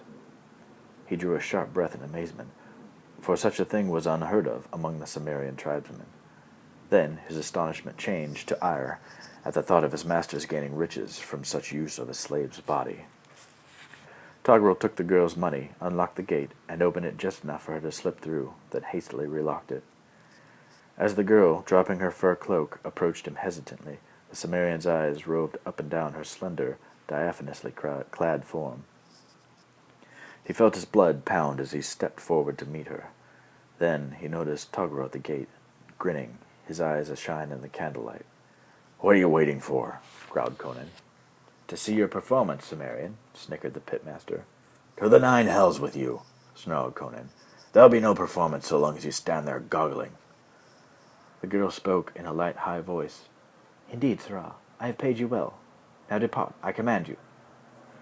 As Toggrel, disappointed, shrugged and strode off, Conan said, "Now, lady, you will have to show me a thing or two. I have some experience at mansplaining, but this kind of combat is new to me." The full moon was on its downward path across the heavens when a small sound broke Conan's slumber. He raised himself on one elbow, staring through the darkness. A faint light came from the declining moon, which shot silvern arrows through the imprisoning bars. As a lazy cloud drifted across the moon, the landscape seemed bathed in lustreless crimson. A heavy silence lay upon the world, as if nature held her breath and waited. Beside Conan, the sleeping girl stirred.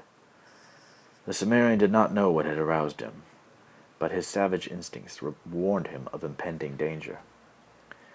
Quietly, he reached for his garments and pulled them on. Somewhere a dog barked, then another.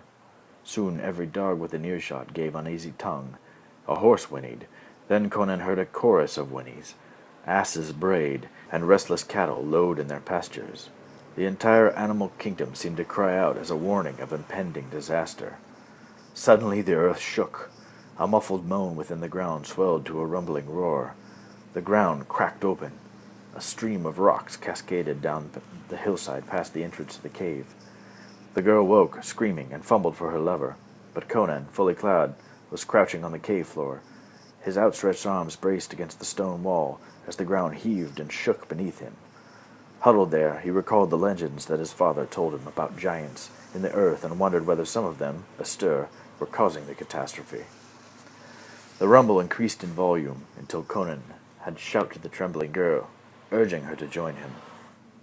From Kolari came a continuing ululation of screams of terror-stricken people rushed from their tumbling houses. Behind Conan and the girl, a section of the cave roof collapsed with a thunderous roar, filling the air with rock dust. As Conan, growling curses, seized the bars that penned them in, the ground beneath his feet split open.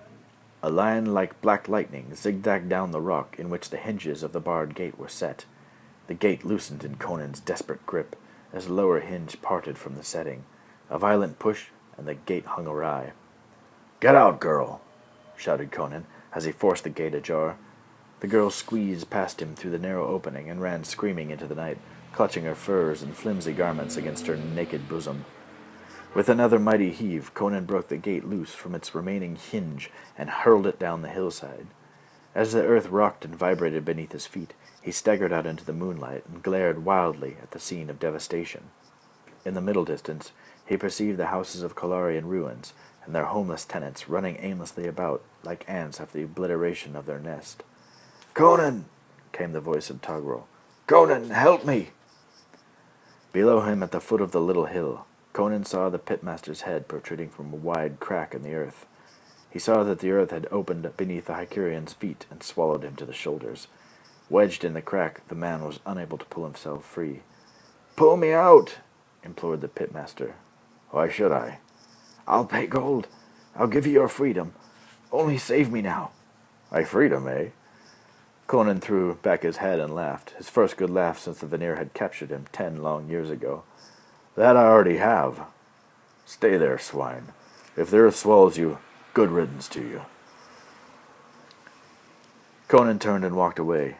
Guided by the moonlight, he headed for a clump of trees and a hillock in the distance. He had neither supplies nor weapons, and did not know whither he was going, but at least he knew that southward the weather was warmer. Behind him, Toggrel's frantic voice rose to an awful shriek as, in a final tremor, the crack that held him closed once more. Conan saw no one, alive or dead, in the direction he chose to travel, save, after a time, one Hycurian warrior, who sprawled beneath a falling tree. In its descent, the tree had broken the fellow's back. Conan knelt and looted the corpse for such articles as he might need: boots, flint and steel, a dagger, a fur cloak, and a bag of coins. He also took the man's quiver and bow case, although he looked doubtfully at them, for the bow was little used among the Cimmerians, and Conan had never learned to shoot. "You'll have no use for these in the red pits of hell, Harkarian," he said cheerfully, "and they may serve me well before I join you there." So saying, he donned the dead man's gear, and glided away through the trees. Then, as the first faint glow of the dawn suffused the eastern sky, Conan increased his pace and headed south. Chapter 4. The Witch. The plain stretched southward under a pewter sky. Here and there the ground showed black where winds had scoured away the snow, exposing naked earth. Once more Conan paused in his trudging to glance back along the path he had traveled.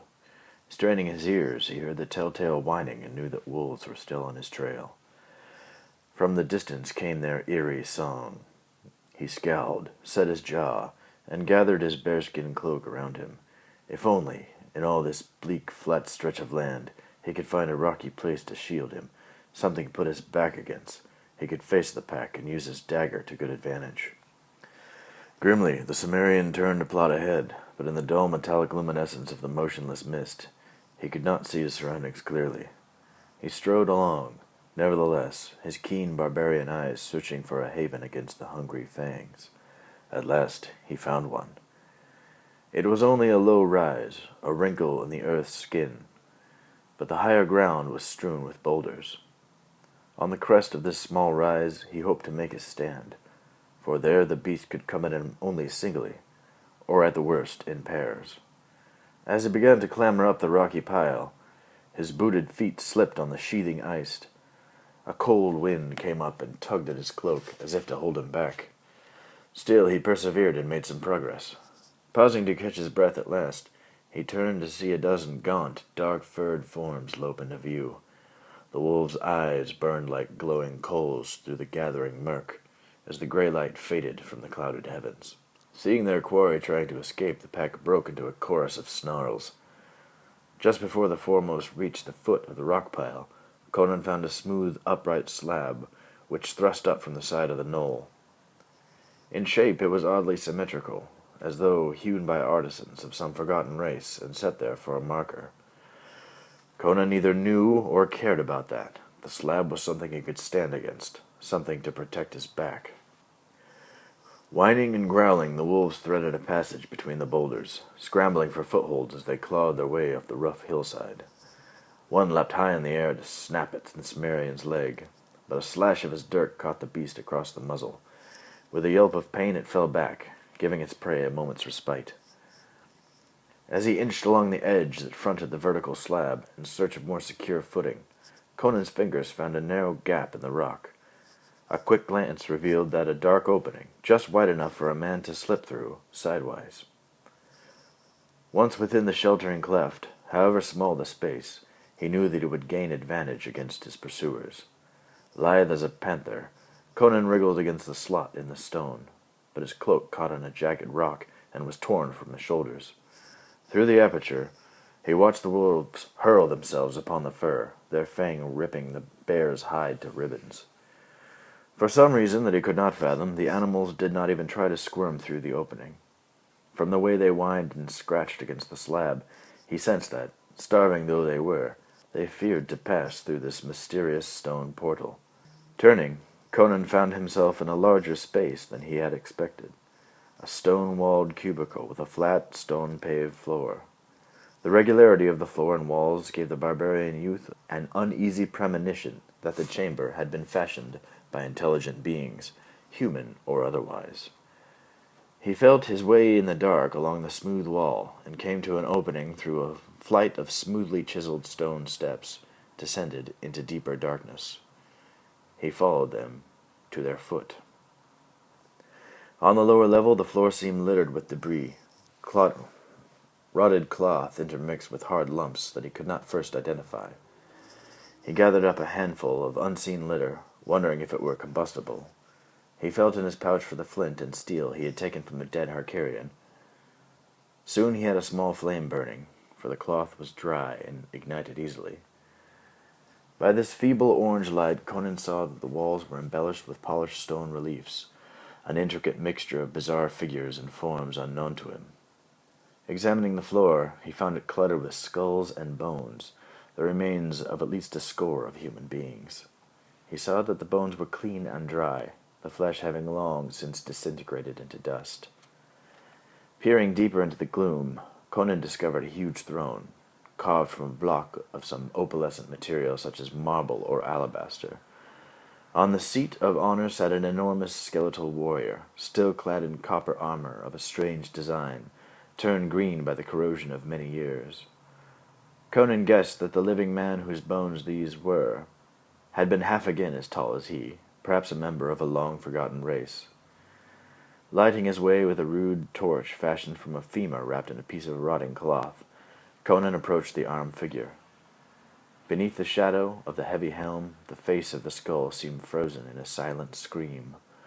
Across the spread knees of the armored skeleton lay a great sword, sheathed in leather, so rotted that patches of iron beneath the hide were visible. The hilt and pommel of corroded bronze crawled with cryptic characters, wrought by a master's hand. Conan took up the sword. At the touch of his fingers the scabbard crumbled into dust, and thin fragments of bronze fell to the floor with the ghost of a tinkle. The blade, now fully exposed, proved to be a huge length of dull iron, spotted with patches of corrosion, but rust had not bitten it deeply enough to affect its strength. The edge, where Conan thumbed it, was still sharp. Conan's eyes clouded with painful memories as he caressed the perfect planes of the blade and the exquisite workmanship of the hilt. He recalled the making of the great steel sword that was his father's masterpiece. Shrugging the memory away, Conan hefted the ancient weapon. Heavy as it was, he found the balance so perfect that it seemed made for his arm alone. He raised the sword above his head, and felt his thews swell with power, and his heart beat faster with the pride of possession. With such a blade, no destiny would be too high for a warrior to aspire to. With such a blade, even a barbarian slave, a pit fighter scorned and marked for death, might hack his way to an honored place among the rulers of the earth. Exhilarated by the dreams that the splendid weapon aroused in his barbarian breast, Conan fainted and cut the air with wild abandon. And as the keen sword sliced through the stale air of the death chamber, he uttered the venerable war cry of the Cimmerians. Loud and clear he shouted it, and the cry reverberated against the chamber, disturbing ancient shadows and age-old dust. In his exuberance, the young barbarian never paused to think that such a challenge, wide-flung in such a place, might rouse thoughts and feelings that had slumbered there for countless centuries, among the bones of those whose thoughts they were. Suddenly, Conan heard an answering war cry. It seemed to come from a great distance, carried on the wind, but there was no wind. Conan paused, his sword arm still upraised. Was it perhaps the wolves that howled?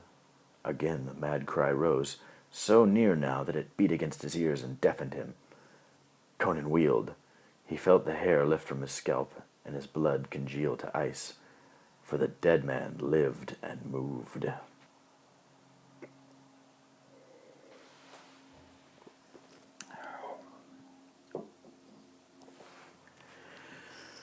Slowly, the skeleton rose from the marble throne, glaring at the Cimmerian youth from the deep pits now filled, it seemed, with demonic fire. Bone rubbed against bone, like tree branches brushing together in a storm, as the terrible grinning skull approached on funereal feet. Conan, his arms still raised, stood frozen by horror into immobility. Suddenly a bony claw shot out to snatch the sword from Conan's hands. Numb with terror, Conan retreated step by step. Only the Cimmerian's labored breath and the clicking of bones against the stone floor of the chamber broke the silence.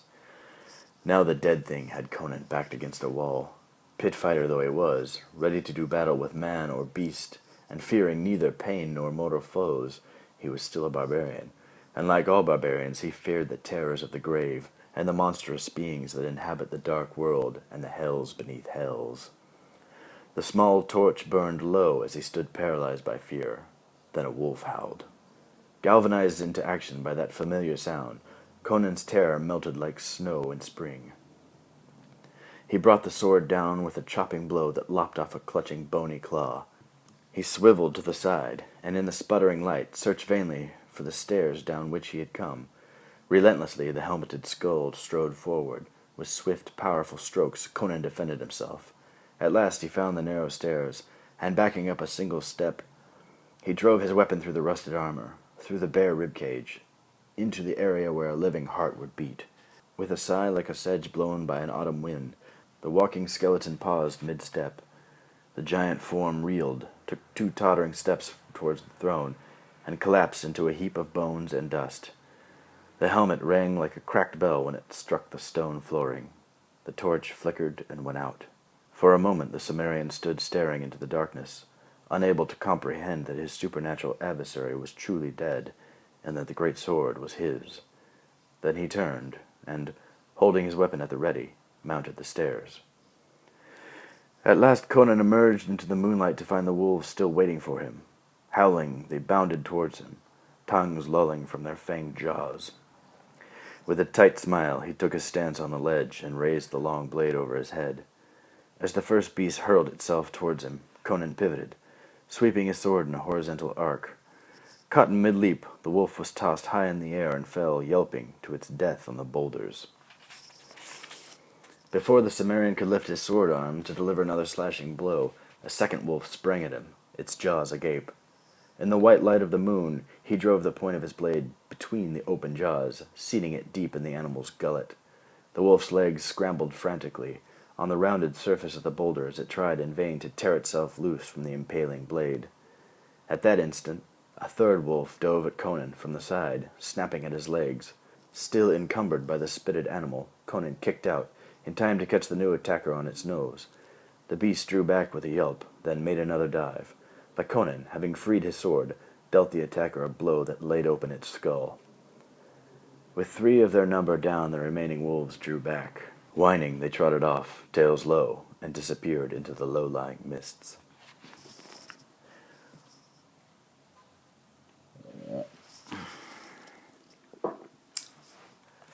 Conan spent the night, a long and wearisome time, hidden among the boulders in the upland, alert to the twin dangers of further attacks by hungering beasts or by walking dead men from the nearby cave.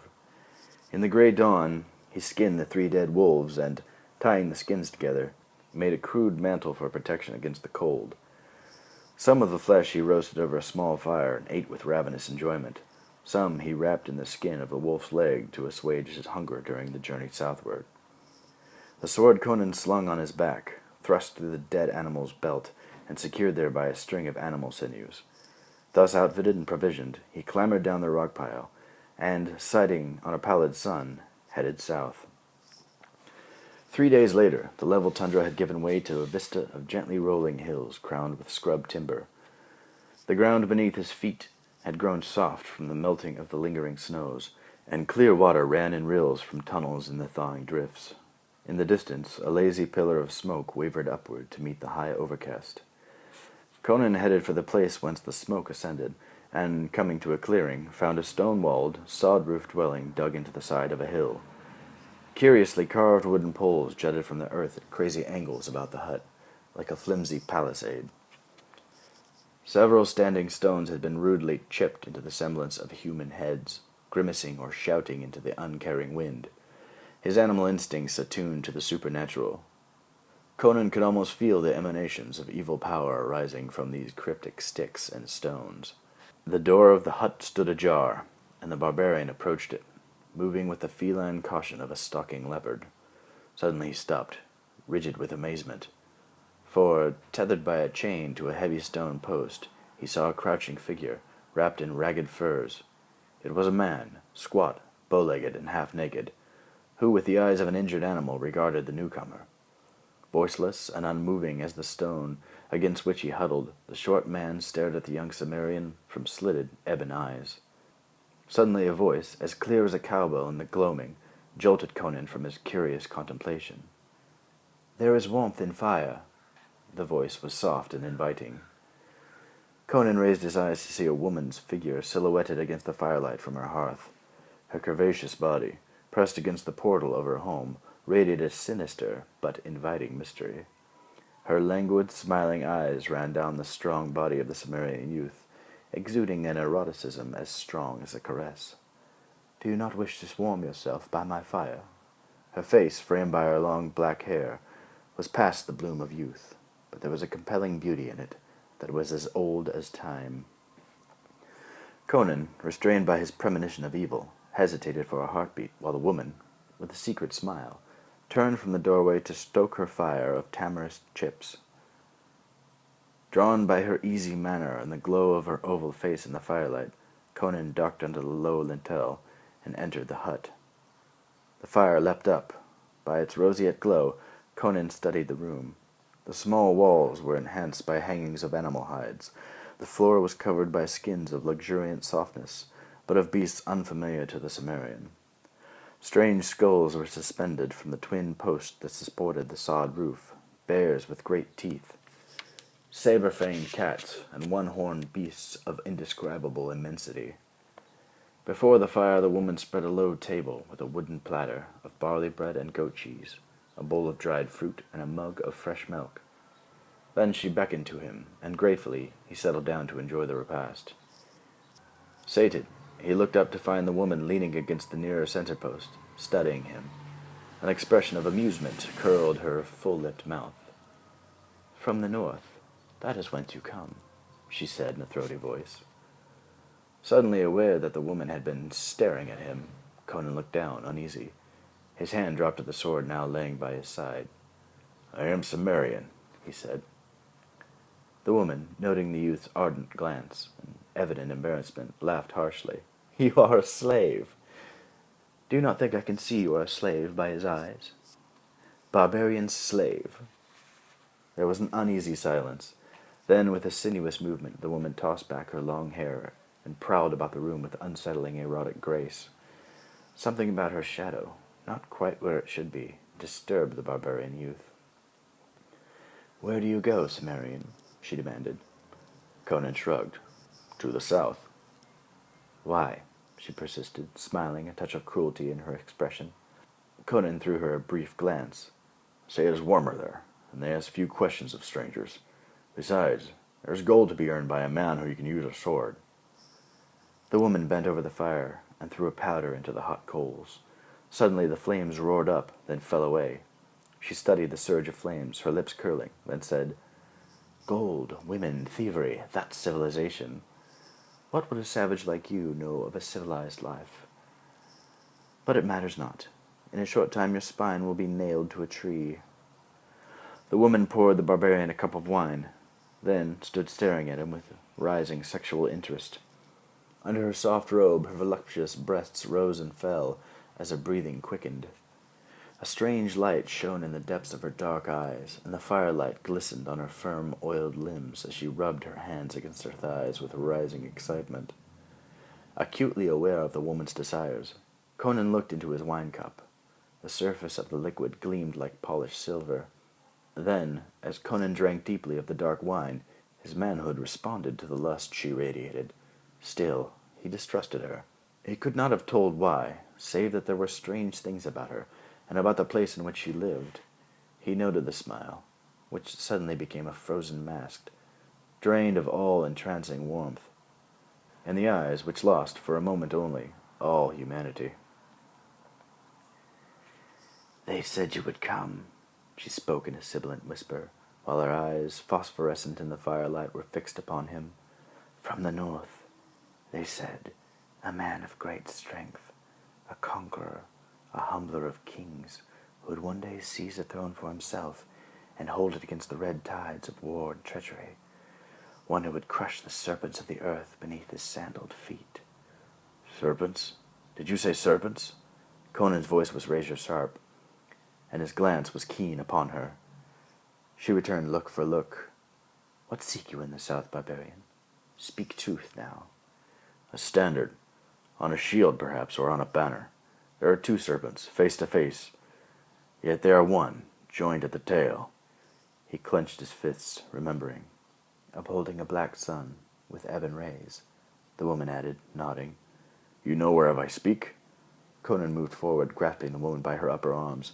She slid out of his grasp, her shadow not quite keeping up with her. I know, but there is a price, barbarian. Name it, growled the Cimmerian. A smile curved her full lips as, arms spread wide, she moved toward him. Conan's blood surged within him as he took her into the circle of his arms and felt her breasts and thighs pressed against him.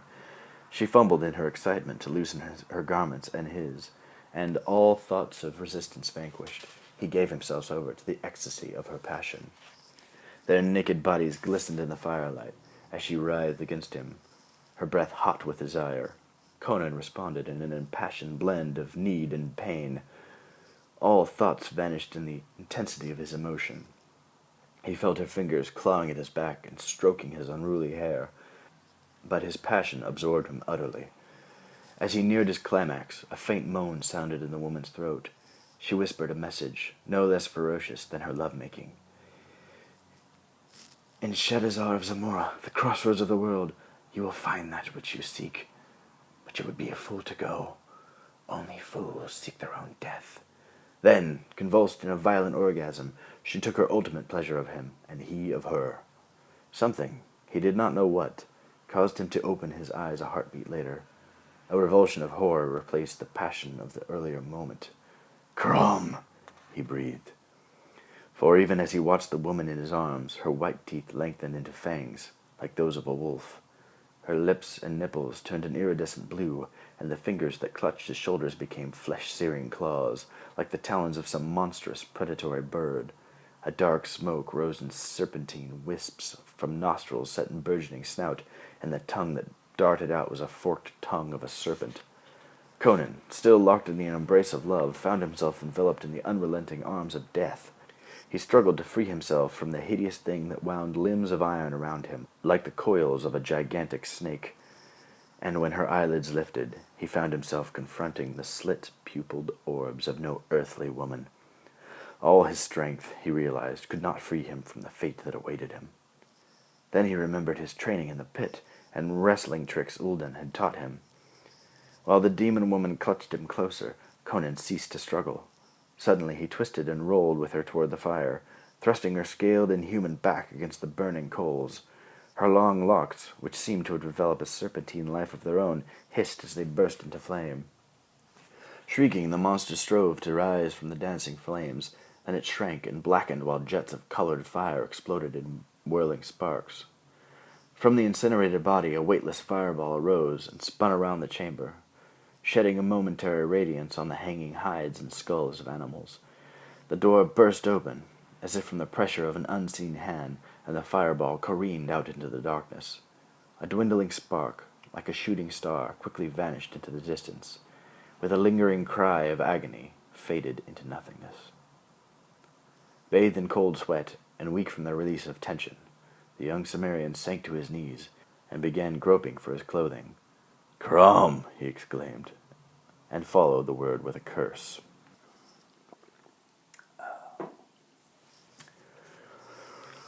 The stench of burning flesh, the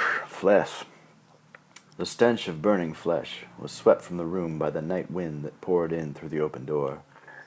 The hearth fire sank to a bed of smoldering coals. As Conan went to close the door against the chill wind and the evil things that infest the dark hours, his eye fell upon the huddled being, whose alert gaze reflected the red glow of the fire.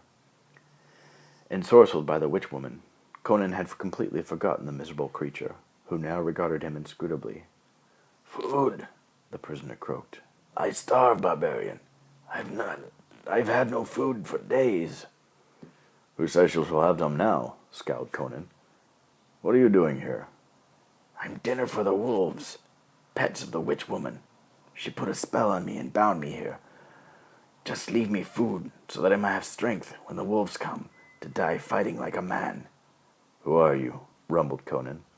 The small man rose and faced Conan with a dignity that belied his misery and his rags. "I am Subutai, Arcarian of the Kurlat tribe, in happier times an archer, an assassin, and a thief." Conan studied the Arcarian. He was small and lean as a ferret. His set of head and shoulders reflected stealth and cunning, hard-bitten courage, and an honesty that Conan found to his liking. Here, he thought, is a man who might throw a lie in your face, but would never stab you in the back. His beady black eyes watched hopefully. Conan searched the hut, located the keys, and by the light of the rising moon unlocked the shackles. The little man grinned crookedly as he staggered towards the open door, rubbing his unshackled limbs. Conan waved him in. "Eat and drink," he growled. While Subutai gnawed on the remains of Conan's supper and guzzled the wine, the Cimmerian prowled around the hut, selecting things that he might need and things that pleased him. A silver-mounted belt, a sheath for his sword, gem-studded wristlets, a pendant carved into a strange design, and a hooded cloak of heavy fur to replace the untanned wolf-skins, which had begun to stink. Dawn was a pale gleam against the vast reaches of the treeless plain.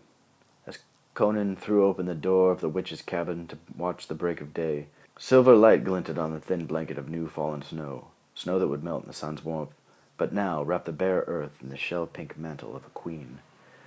The barbarian youth, breathing the clean air, was eager to be gone from this place of vile enchantments. He turned to his companion, who sat, hugging his knees, beside the embers. "Now that you are free, whither do you go?" he asked. "To Zamora," the Hyrcanian replied, grinning. "The capital, Shadizar, is a city of thieves, and thievery is my business." "You told me you were a man of war," said Conan, looking at the small man keenly. "I come from a race of generals. The essence of warfare is deception, so I learned the way by practicing the art of theft." Subutai, black eyes sparkling, looked up at Conan with his crooked smile. "An unhealthy profession, so they say." "And what do you do, Cimmerian?" "I am a slayer of men." Subutai's laugh rang against the stone walls of the hut. "More sanguine than thievery, to be sure, but of a more limited future. Thieves seldom get caught, and if they are, get beaten. But murderers get crucified." "Then why were you trussed up out there for wolf bait?" "I did not know it was a witch from whom I tried to steal. She caught me in the web of her enchantments, as she did you. Now, thanks to you, I have no need to steal." Conan, restive, lingered at the door, while Subutai rummaged among the witch's things, plucking a fur garment from a chest, choosing a bow and quiver of arrows to his liking, and strapping a scabbard curved sword to his belt. Conan watched with approval as the Mongol swept the remaining food into a sack and slung the bag across his shoulder. They left the hut together. Ahead of them lay rolling hills, bright-crusted with dawn's liquid gold, and smudged here and there, where scrub oaks, black and gaunt, broke through the thin blanket of snow. "I, too, am bound southwards for Zamora," Conan said briefly. "Then shall we go together?" suggested Subutai. "It is good to have a friend at your back when trouble comes." Conan looked down at the small man at his side and shrugged. "Do you know the road to Zamora?" Subutai nodded. Conan shouldered his gear. "Well, let's be on our way." Chapter 5. The Priestess. The journey to Shadizar of Zamora was long and weary. Above the travelers stretched the vast emptiness of the firmament, deep blue by day and cloudless in these climes. By night a canopy of black velvet, upon which the prodigal gods had stitched handfuls of diamonds. Below their feet lay a seldom-traveled track, which snaked across the flat prairie and the rondure of patient hills. Here the naked black soil flaunted its shabby finery of withered grasses, like some swarthy strumpet, past her prime. Scrub vegetation alone broke the eternal monotony of the steppe, that source of the man's wide migration. Conan and Subutai strode through this empty land with a measured pace that devoured the leagues, the small man often trotting to keep up with the limber strides of the giant Cimmerian. Sometimes they ran. Conan would lope along, with the Hyrcanian pounding at his side. Once as they rested, Conan growled, "You have strong legs for one so small, and lungs like a smith's bellows." Subutai grinned. To follow the profession of a thief, a man must learn to outrun his enemies. During the fortnight on the road, they came to the rich forest land where stands of trees stood tall beside lakes, and ponds gouged eons before by the feet of glaciers. They crossed a low pass and descended to the banks of the Nezvaya River. The stream ran south before turning east at the Zamorian border, and the adventurers followed its banks. When the provisions brought from the witch's house gave out, they had to spend part of each day foraging for food. Conan speared fish in the river with a crude spear whittled from a sapling, while Subutai prowled the forest with his arrow nocked. One day he would bring in a hare, the next a badger. Some days they went to sleep hungry. In time the forest lands thinned out, save for a gallery of trees along the Nevzaya. Wide meadows lay before them, splashed with the amber, vermilion, and cornflower blue of early spring flowers. Smiling skies, sun-flecked, announced the unmourned passing of the winter cold. When Subbutai's arrow brought down a wild ass, the companions spent the day smoking the meat, so that they could go forward for several days without further stops. As they lounged by the crackling fire, over which hung strips and slabs of drying flesh, Conan put aside his natural taciturnity to learn more about the steppe-dweller and his people. "To what gods do your people pray?" he asked. The Arcurian shrugged.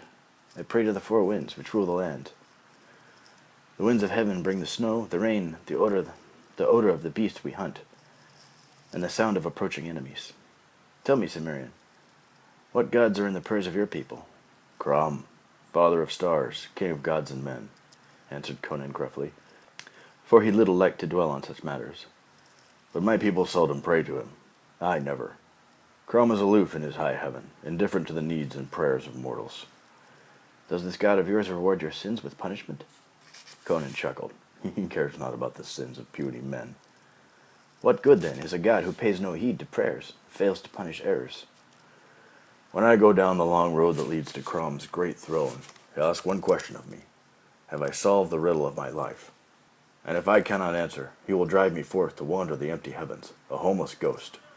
For Crom is hard and strong, and will endure forever." Subbutai said eagerly, "My gods serve men. They help us in our hour of need." Conan glowered.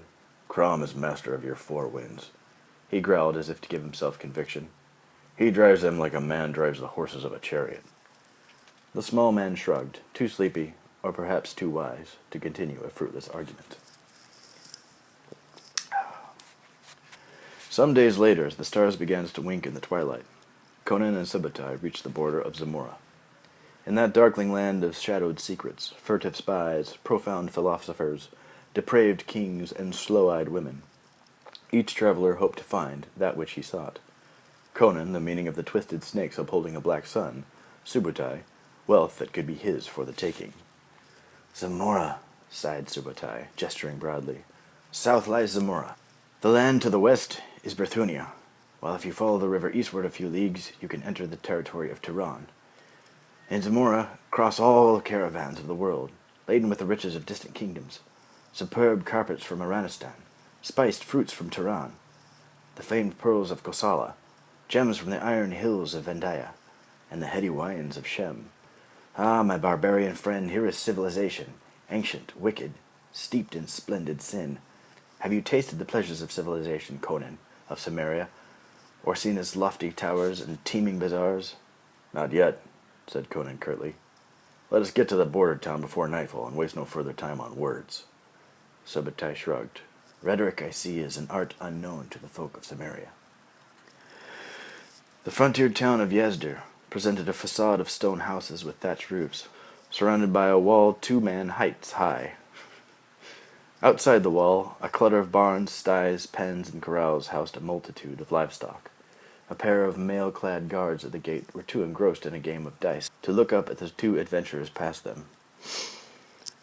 Although the streets were little more than noisome, muddy alleys, to the young barbarian they seemed far more impressive than the crooked lanes of his native village, or even the thoroughfares of the little towns of Nordheim and Hyperborea. The center square of Yazdir was paved with flagstones, and around it was set several larger buildings. As Conan gawked, Subbutai pointed out the temple, the barracks, the courthouse, the inn, and the large houses which he guessed to be mansions of local magnates. In the square, merchants of a score of nations hawked exotic wares. Some were packing up their merchandise to close their stalls for the night. Others were still in full cry. Conan bought a round loaf and a sausage, and munched them as he strolled about, eyeing the dazzling assortment of weapons, garments, jewelry, slaves, and such humble goods as farm implements and cooking pots. Everywhere he looked, Conan saw marvels: gaudy mountebanks with trained monkeys and dancing bears, painted courtesans, both male and female, a troupe of slant-eyed acrobats from some unknown sunrise land, a bookseller who swore his codices contained the wisdoms of the ages. Magicians in wooden booths performed miracles for pence. Solemn astrologers offered horoscopes and forecasts of things to come. Stout merchants displayed fine woolen rugs, lustrous fabrics, and trays of rings and bracelets, while deformed beggars thrust wooden bowls beneath the noses of the travelers, and starveling boys capered in mock merriment for pennies. Entranced, Conan and his companion meandered past pens and cages housing strange animals, yaks, camels, and a snow leopard. They continued onto a street where, with musical clangor, smiths worked copper, brass, silver, and iron. Around a corner they found workers toiling leather and offering displays of shoes, boots, belts, scabbards, saddles, harness, and leather-bound coffers. From time to time Conan paused before one stall or another to ask, "Do you know aught of a design of two serpents intertwined and facing each other, with a black sun in between?" Sometimes the merchant addressed had no knowledge of the Hycurian tongue, and the Cimmerian had not yet learned the language of Zamora. Sometimes the reply was obsequious. "Nay, young master, I have not. But I have goblets of true Shemitish glass, made from the pure sands of the river Silk." Or describing whatever other commodity the merchant had for sale.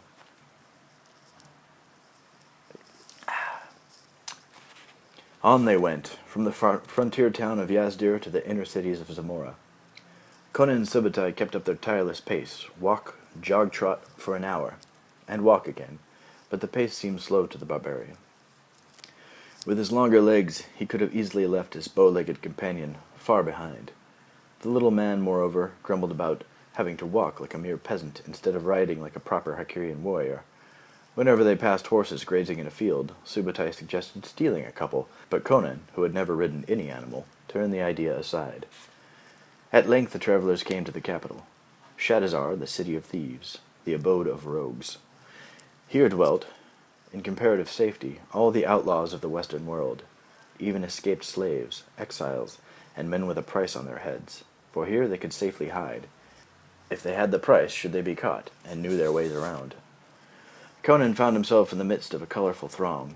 He rubbed shoulders with merchants in rich robes, artisans hawking trays of brass ornaments, gems and weapons, bearded farmers in rough homespun, guiding to market wains laden with sacks of wheat and barley, sides of beef and trussed grunting pigs, stiff-backed soldiers, mobile-hipped whores, beggars, urchins, and priests.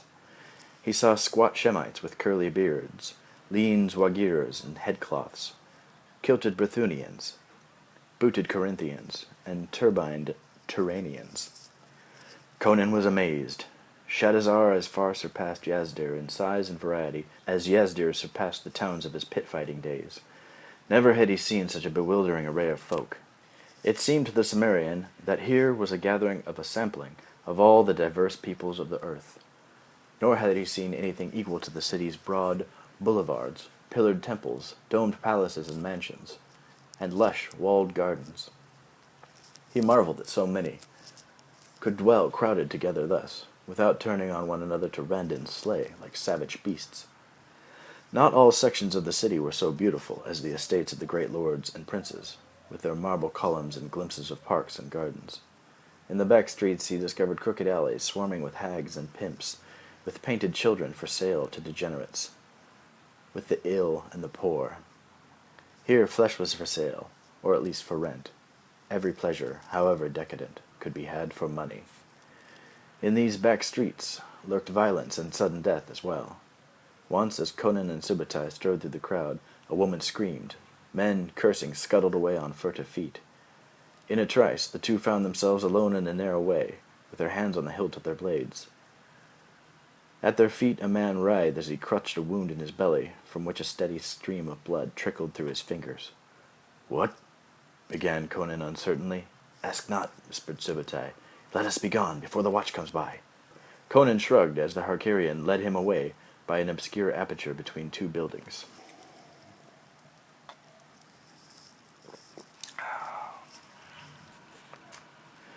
The narrow passageway opened into a broad paved boulevard, lined with fashionable shops and stately trees.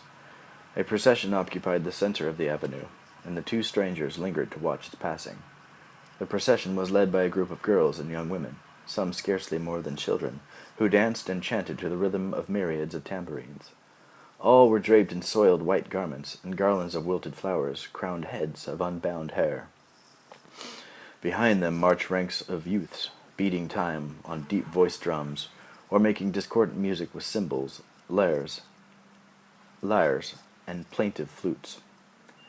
The eyes of all were glazed, unaware of the scene about them, like dreamers waking in their sleep. Among them stalked robed men with shaven pates, bearing brazen pots in which incense smoldered to fill the air with seductive sweetness. Conan wrinkled his nose at the sickly sweet perfume of the vapors. The bizarre music was repugnant to him, and the strange behavior of the marchers alerted his keen barbarian senses to the presence of a nameless evil. The dissonant music swelled as a band of naked youths came into view. Each had a serpent wound around his neck or shoulders, or looped in thick coils about his arms. Each marched in total isolation from his fellows, as if he trod the soil of a separate world. Sunlight glinted off the polished scales of the reptiles, solid gray, or brown, or black, or in some cases, splashed with mottled blotches or patterned in the bright rings or diamond. "Are those things venomous?" Conan asked his companion. "Some are. That brown one yonder is, if I mistake it not, a deadly cobra from Vendaya. And those big fellows, thicker than your arm, come from tropical jungles, many moons' journey to the south. They bear no poison, but if frightened or annoyed, they can loop a coil around a strong man's neck and strangle him to death."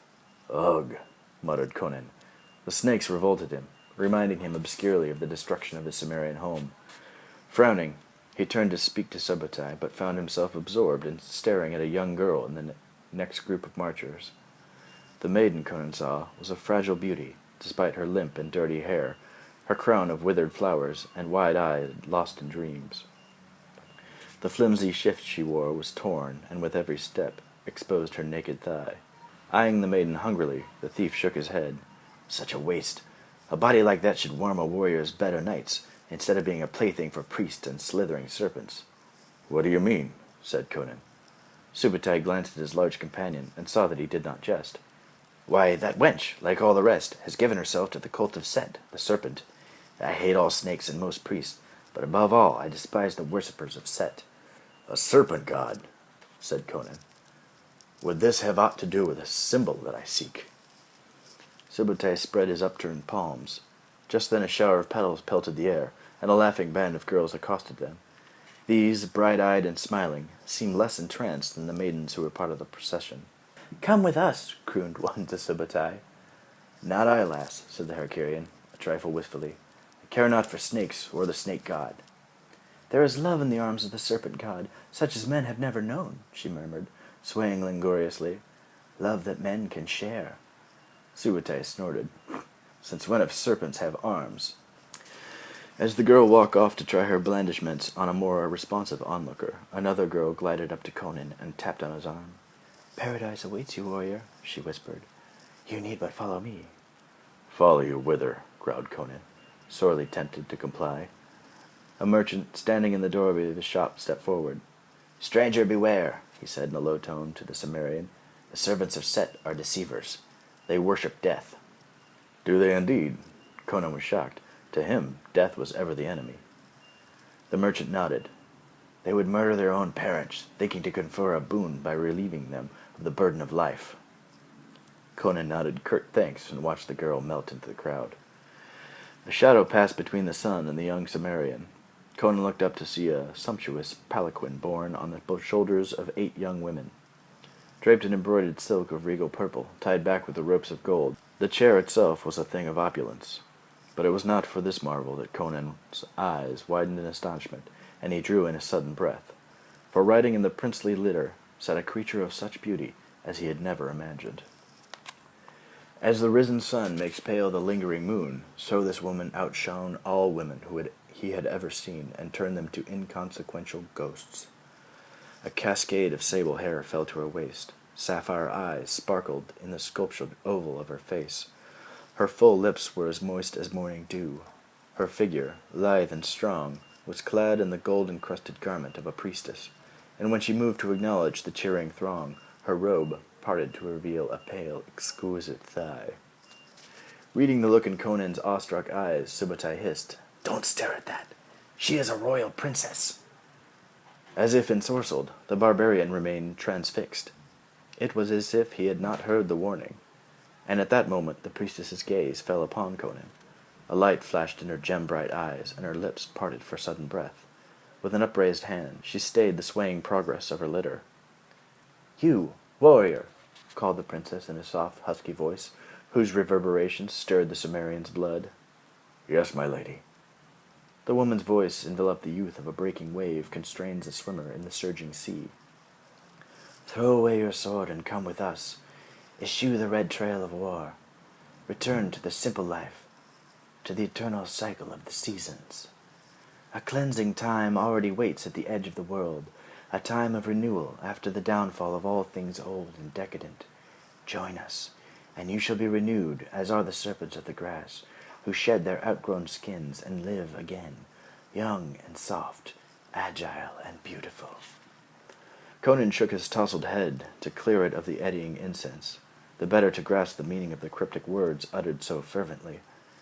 But the woman read his gesture as a refusal, for when he looked up again, she had drawn the curtains of her palanquin, and was being borne away by her handmaidens. Conan stared bemused. Never had any woman seemed so desirable. When Subutai plucked at his sleeve, Conan shook him off and started to follow the vanishing litter. Alarmed, the small man scampered after him. Presently, the avenue opened up into a large, tree-lined street where the caravans gathered.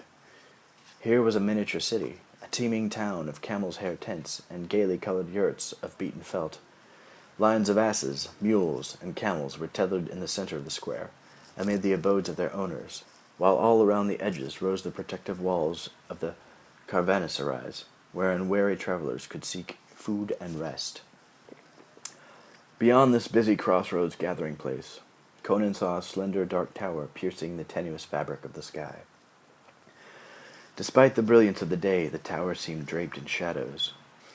Toward this grim pinnacle, Conan saw the procession wend its way, shouldering passerby aside. He sought to overtake the litter and its beautiful occupant. The distance had dwindled to a few short strides, when Conan froze in his tracks. As those in the lead of the procession prepared to enter the gaping doorway of the tower, a chant arose and floated back above the noises of the street. Doom, doom, doom. Confusion, fear, and a surge of anger contorted the face of the young Cimmerian as that ominous chant awoke images long dormant in his memory. So bitter were the feelings welling up in his heart that he scarcely saw the final group of marchers, who passed an arm's length away from him. These were young men, scarcely more than boys, who staggered along, faces blank and drained of color, lashing their naked flesh. The whips with which they beat their backs and shoulders were made of the hides of serpents, and barbed with snakes' fangs, cleverly inserted, so that each stroke of the flagellant's flesh was beaded with the blood. Seemingly unaware of pain, they chanted as they went, Doom, doom, Thulsa doom, Thulsa doom. Conan watched grimly until the last of the procession entered into the forbidding tower. In Shandazar, in Zamora, the witch had said, you will find that which you seek. And already he had found the fanatic worshippers of a man or god or devil who bore the name of Doom. Fools! Snapped Subutai, spitting on the pavement. Fools and madmen, snake lovers. Everywhere in these lands they rear those dark towers, the citadels of Set. Always it is the same. They lure the young and the innocent into their toils, innocents who forsake husbands, sweethearts, and family to make love with serpents and mad priests, in orgies of foulness. Who was that woman you called a royal princess? Demanded Conan. Isn't she a priestess of a snake cult? He remembered with a mingling of loathing and desire the serpents, embroidered in gold and silver thread, that writhed across her robe. That woman, as you call her, said Subutai, is the priestess Yasamina, daughter of King Osric, and heir to the ruby throne. You must have seen the royal sigil on her pendant. You were staring openly enough. What would a king's daughter be doing amongst these snake-besotted votaries? Subutai grimaced. She's one of them, a high priestess of Set. Long ago the priests entrapped her with their lies and drugs. They are deceivers all, as the merchant told. 'Tis whispered that they fall in with the strangers on the road, to strangle them as they sleep, or stab them in the dark, all for the honor of their slithering god. Death lurks behind those dreamy eyes, barbarian. Does King Osric foster this strange religion? Is he also one of them? Nay, he much bemoans the fate of his only child. Then, if the snake worshippers displease him, Why doesn't he send soldiers out to round them up and slay them? The priests are powerful men, explained the Hercurian. Osric dares not move against them openly, for many in Zamora deem him a foreigner and no proper king. His sire was a Corinthian adventurer, who rose to generalship in the Zamorian army and seized the throne to which the sun clings by a fingernail. But why this sudden interest in the fading fortunes of a weakling? His fate means nothing to the likes of us. These are strange lands, mumbled Conan, and those who dwell here are strangers still. Chapter 6. The Thief. The two adventurers explored the winding ways of Shadizar, for want of other entertainment. They strolled through broad streets and mean alleys at random, drinking in the sights and sounds and smells so new to the barbarian. As they went, Conan pondered his quest. He assumed, perhaps wrongly, that the witch in the hillside house had directed him here for some reason. So far, beyond the chanting of the word doom, he had found nothing to remind him of the Veneer raiders or their leader's sinister standard, nothing save a cult of snake worshippers devoted to an evil god. The serpentine element in both might be a mere coincidence. The sun, like an orange-red ball, dropped behind the jagged roofs of tall buildings and the sharp point of the lowering tower. Lights came on in the tents of the big square. Dogs slunk through the shadows, seeking garbage. Furtive faces with predatory eyes leered from dark doorways on lattice windows, and, as the traffic dwindled, bonfires blazed in the streets where beggars converged for warmth and companionship. Finding a food stall, the sightseers squandered on a good meal, some of the silver filched from the dead soldier. Conan munched a slab of roast pig, while his companion questioned the proprietor. I am a Kurlat, the Hercurian said conversationally. The ensign of my clan has always been 9 yak tails and a horse's skull. Have you chanced to see a standard such as that? The shopkeeper, looking bored, claimed ignorance, and mentioned that he had heard travelers speak of such a thing. Standards are a matter of interest to me, confided Subutai genially. Perhaps I should have been a herald. After a pause, he added with a disarming grin, I came on one you may have seen, 2 black snakes face to face, upholding a black sun with their knotted tails. Subutai's voice trailed off with a questioning note. The food vendor yawned indifferently. I seldom notice such things. They do not intrigue me. The only snakes hereabouts are those of Set, worshipped in accursed towers like that one yonder. Conan asked sharply, Are there other towers, then? The vendor nodded. There are many throughout Zamora. At least one in every town or city, so I've heard. All recent masonry you will understand, stranger, for only in the past few years has the Set cult spread so wide. Oh, said Conan. His interest spurred the shopkeeper to vouchsafe a further confidence. Not long ago the Set cult was but a little band. Now they are everywhere. Is it so? Marveled Subutai, with a knowing wink at his young Cimmerian at his side. Aye, but young or spare in the mother of them all. The Tower of the Black Serpent, they call it, and it is known near and far. A glint of amusement flared in the Hercurian's eyes. He opened his mouth to ask another question, but Conan forestalled him. The marchers this afternoon were chanting a name, something like Doom. Know you if this is the name of a man?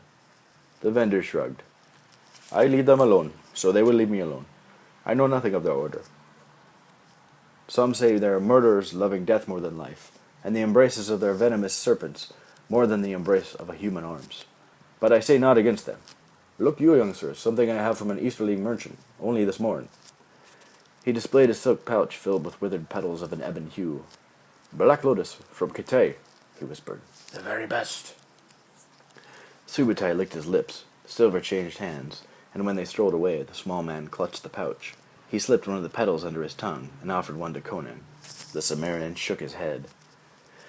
In the following days, Conan tried to find work as a guard or a soldier, but those to whom he applied dismissed his stumbling requests, put off by his few broken words of Zamorian.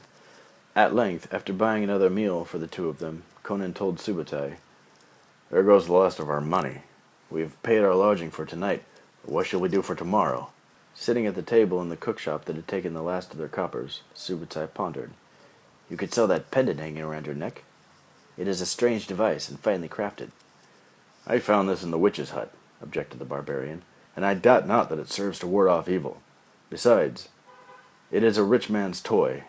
It will be thought I stole it. Beggars cannot choose, shrugged the Hercurian, unless you wish to sell your ancient sword. It, too, would fetch a handsome price. The sword, never! Exclaimed Conan. It saved me from the wolves. It will serve me well in times to come. It is such a weapon as my father might have made. Then we starve tomorrow, the small man shrugged. I am more used to that than you, Cimmerian. If we hadn't spent so much on that accursed Black Lotus stuff, we should still have the means for food and lodging. Subutai choked back an angry reply and finished his repast in silence. The two were fast becoming friends, and neither relished the thought of parting over such a quarrel. At length Conan rumbled, Take me to a jewel cellar, buy crafts from distant places. Subutai, grinning behind a sheltering hand, led the Cimmerian to the thieves' quarters, known as the Mall. As they passed the Tower of Set, the infamous Stygian serpent god, Conan stared at its majestic height. You know what's in there, well guarded by the votaries? Asked Subutai with a sly look at his companion. No. Jewels, riches without end, and the greatest jewel of all, called the Eye of the Serpent. It's supposed to have powers beyond a man's imagining. And do you know what else is there? No. Snakes. It is the home of all those serpents you saw in the procession. Do you want to have a snake, like the worshippers of Set? Enough. We have our work cut out for us, snapped Conan. But his eyes, the eyes of a mountain-bred man, scaled off the edifice, judging it as he would a rock wall in the homeland of Samaria. Yes, it might be breached, if one had the right equipment, courage, and a sturdy sword. Subutai led his friend down several back alleys. Along one, a hag, bent and grizzled, beckoned to them with some strange religious artifact. A pittance, to protect you from evil, she begged. I have no need of that pittance as much as you, old woman, said Subutai. I am evil, he laughed. May the milk of your mother turn sour, she spat as she hobbled off. As the two companions threaded their way through the streets of whores, filthy wenches sidled up to them. Here are the gates of heaven, one wheedled, smiling at Conan as she lifted up her garment to display a shapely thigh. Too bad we have no money for a fee, said Subutai. I fear they would not love us for themselves. Remembering the night in the demon witch's house, Conan looked at the Harkerian with faint disgust. On the street of the animals, Conan's feelings of disgust became abhorrence. All around them they encountered beasts of every species, many from lands unknown to the Cimmerian. They grunted, snarled, barked, and bleated, and the ground was sodden with their excrement. Traders argued and whined over prices, so intently that they scarcely marked the passage of the strangers. Does it always smell like this? Conan asked. How does a cleansing wind come in to blow the stench away? Subutai said nothing, for there was no answer to the hillman's questions. Moments later, Conan glanced in the open door of the shabby shop. He glimpsed a bizarre ritual in process, one he could not comprehend, save that it involved several naked boys and a pure white cow. Is there no end to the obscenities committed in the name of civilization? He asked Subutai. Not in Shadizar, at least, said the Harkerian, with the unconcern born of long experience. Conan stared in silence at the deformed thing that scurried away before him. He felt the freak was a symbol of all the evil man had wrought when he built large habitations for humanity. And then he drank some more wine.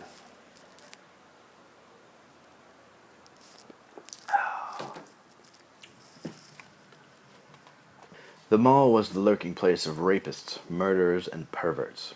Here, too, congregated thieves, and those who sold the goods they stole to merchants who were less squeamish than their fellows. The companion found the stall of a merchant of gems, an ill-kept place, which could quickly be abandoned if the constabulary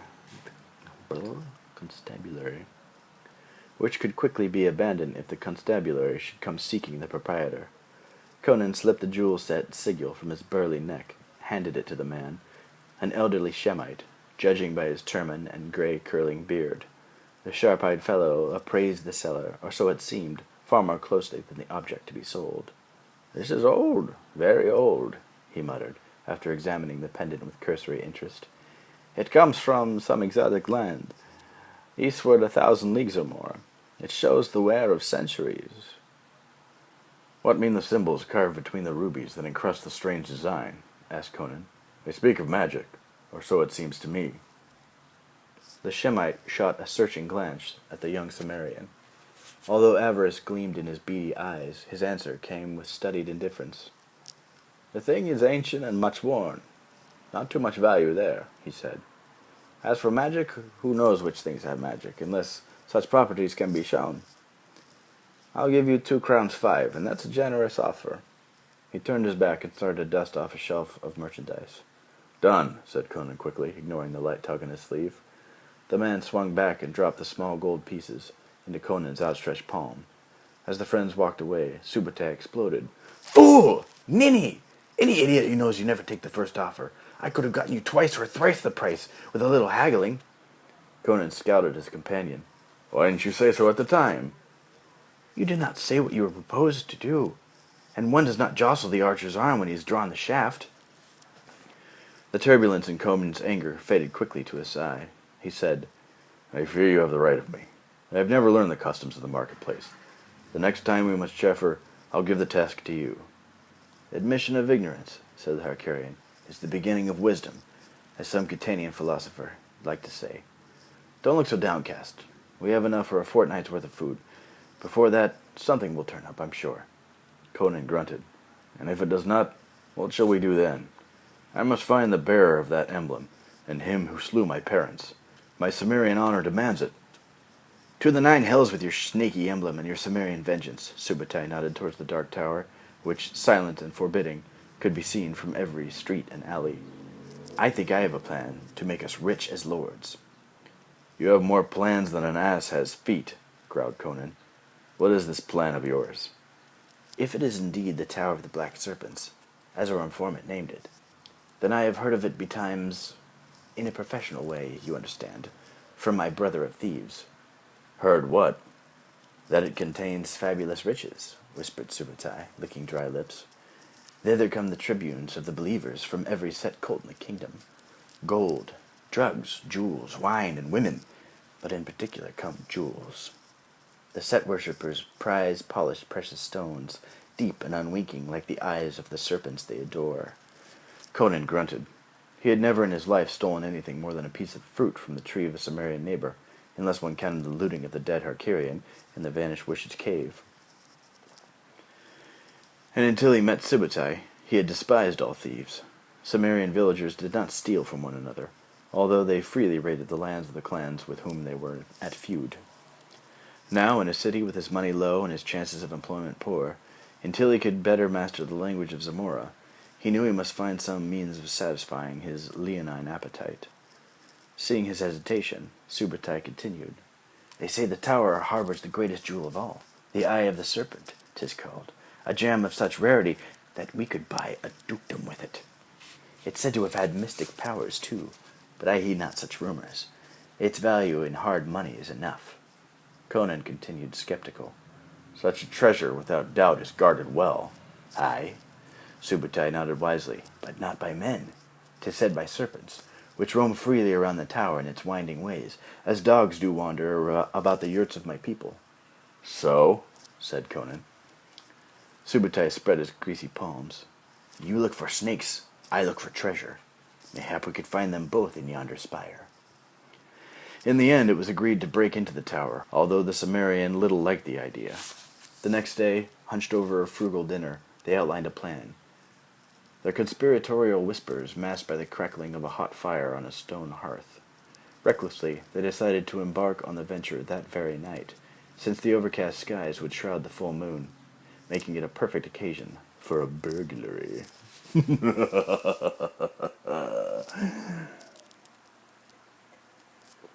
I'll redo that one in case.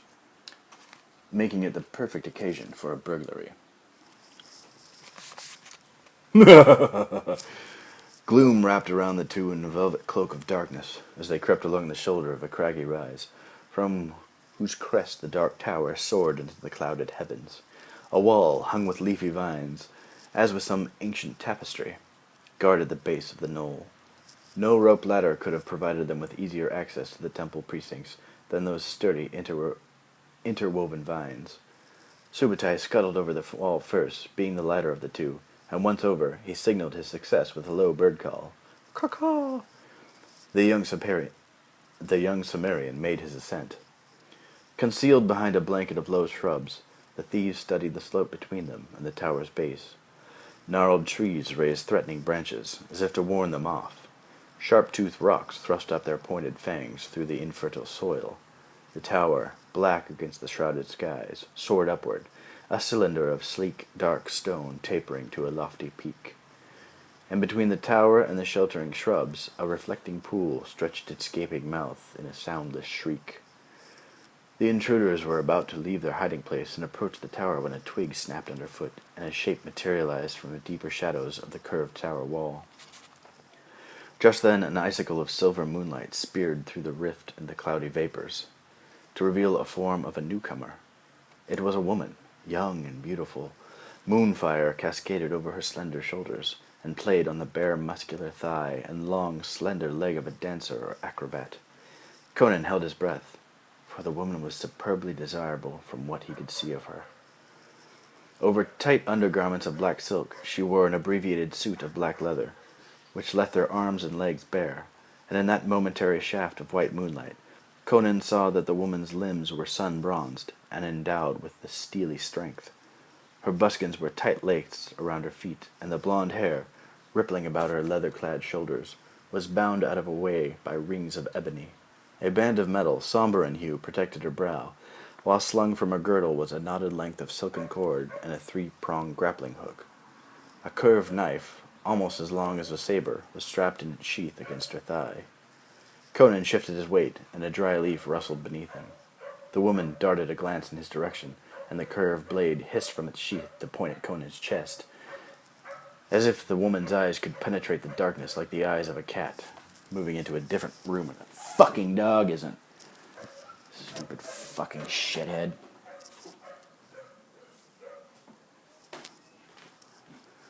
Just sit there and fucking listen to your dog bark, you stupid asshole. Whatever works for you, shitface. You dumb fucking piece of fuck. I don't like my neighbors, in case you couldn't tell. Kind of fucking idiots. Okay. Moving right along.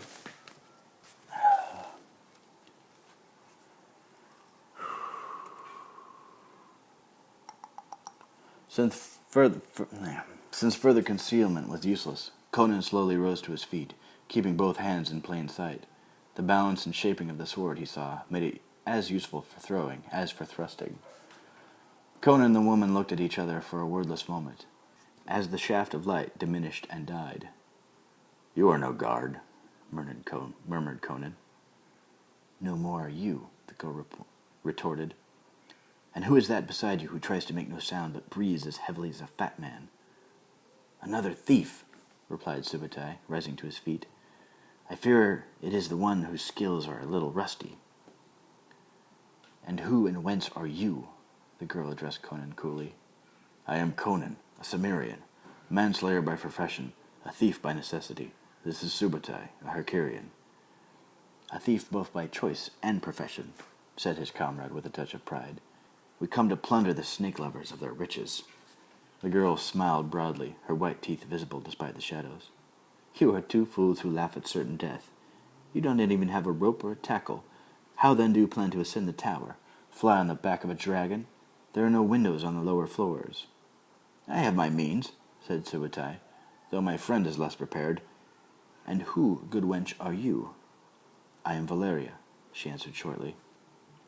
Subutai gasped. "Not the Valeria?" As the girl nodded, Conan shot a puzzled look at his companion. "This is a famous lady, Conan. A very queen of thieves, they say.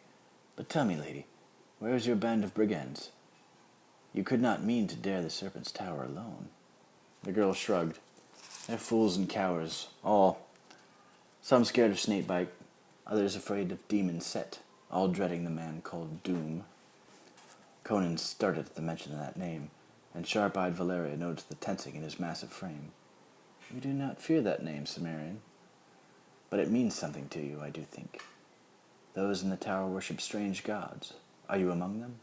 "They are not my gods, girl," growled Conan. She shrugged and turned her attention toward the tower. Horrors lurk behind those walls, she murmured. And wealth as well, said Subutai. Valeria smiled.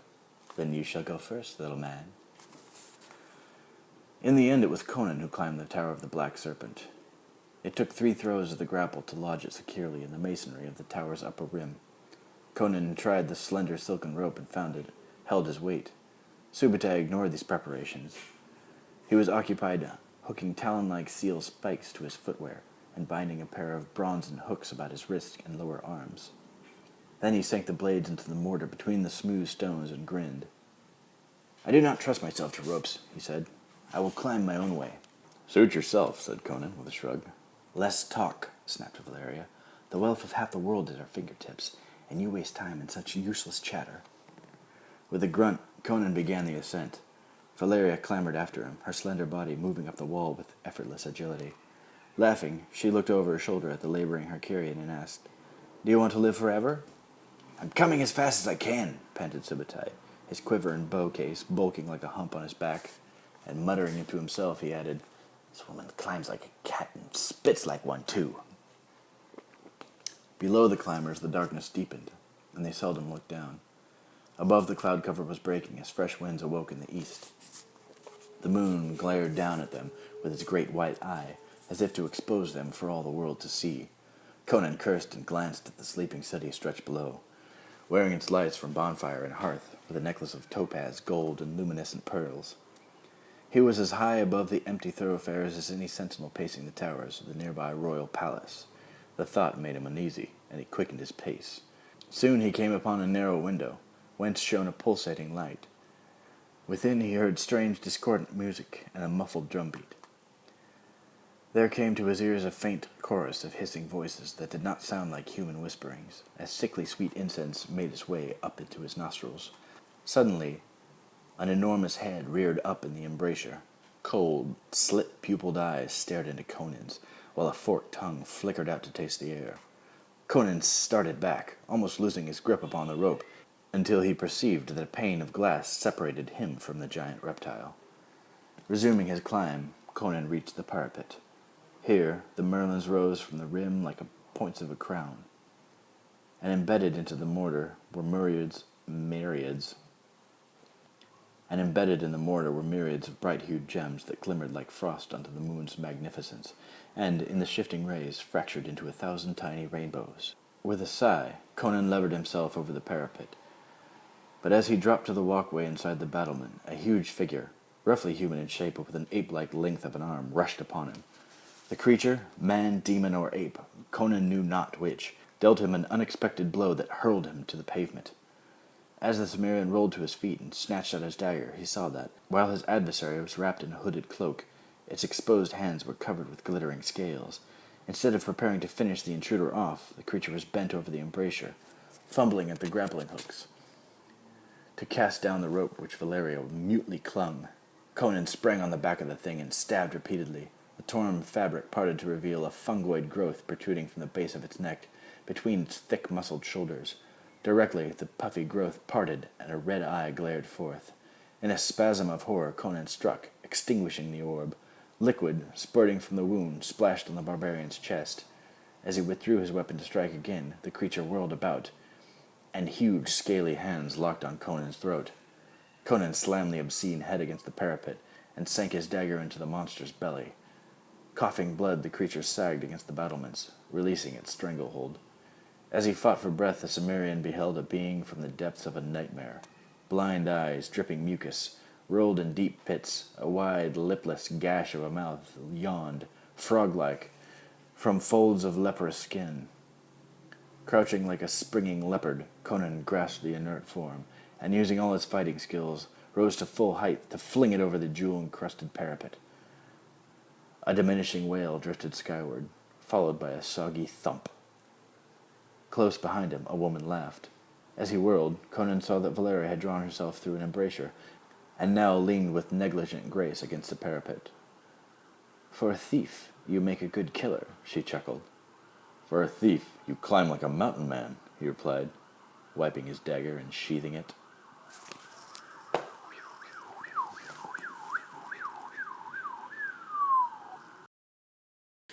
Chapter 7. The Gem.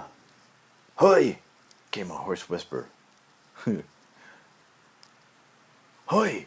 Came a hoarse whisper from below the tower's rim. Conan and Valeria turned to see Subutai, breathing hard as he levered himself up on the tower wall. "I see you've been busy," grunted the Harkarian when they helped him through the embrasure. "What was that tumbling thing that nearly knocked me from my spikes?" Crom knows, muttered Conan. Some spawn hell, fetched hither by the priests. Are you all right? "Aye, give it a moment to catch my breath." Valeria ran her hands over the jewels encrusted on the battlement. "A fortune here," she breathed, "and ours for the taking." Sliding her dagger from its sheath, Valeria tried to pry a large sapphire from its enshrouding mortar. Subutai drew his unstrung bow from its case, placed one end on the rough-hewn pave, and strung it. Then he studied Valeria. "Leave off picking at those pretty pebbles, my lady," he said. "They're worth a pittance compared to what lies below. Besides, you'll dull your blade, and you may need it soon." "Let's move," growled Conan, "before some priest or guard stumbles on us." Valeria poured her handful of loosened gems into her belt wallet. "To work, then," she said, striding to the narrow door that broke the circular line of the roof tiles. She grasped the carved handle and pulled vigorously in expectation of resistance, but the door swung back so easily that it almost overbalanced the girl. Peering through the open doorway, Conan frowned at the dim green glow within, but Valeria, walking lightly on the balls of her feet, marched boldly in. Conan followed closely.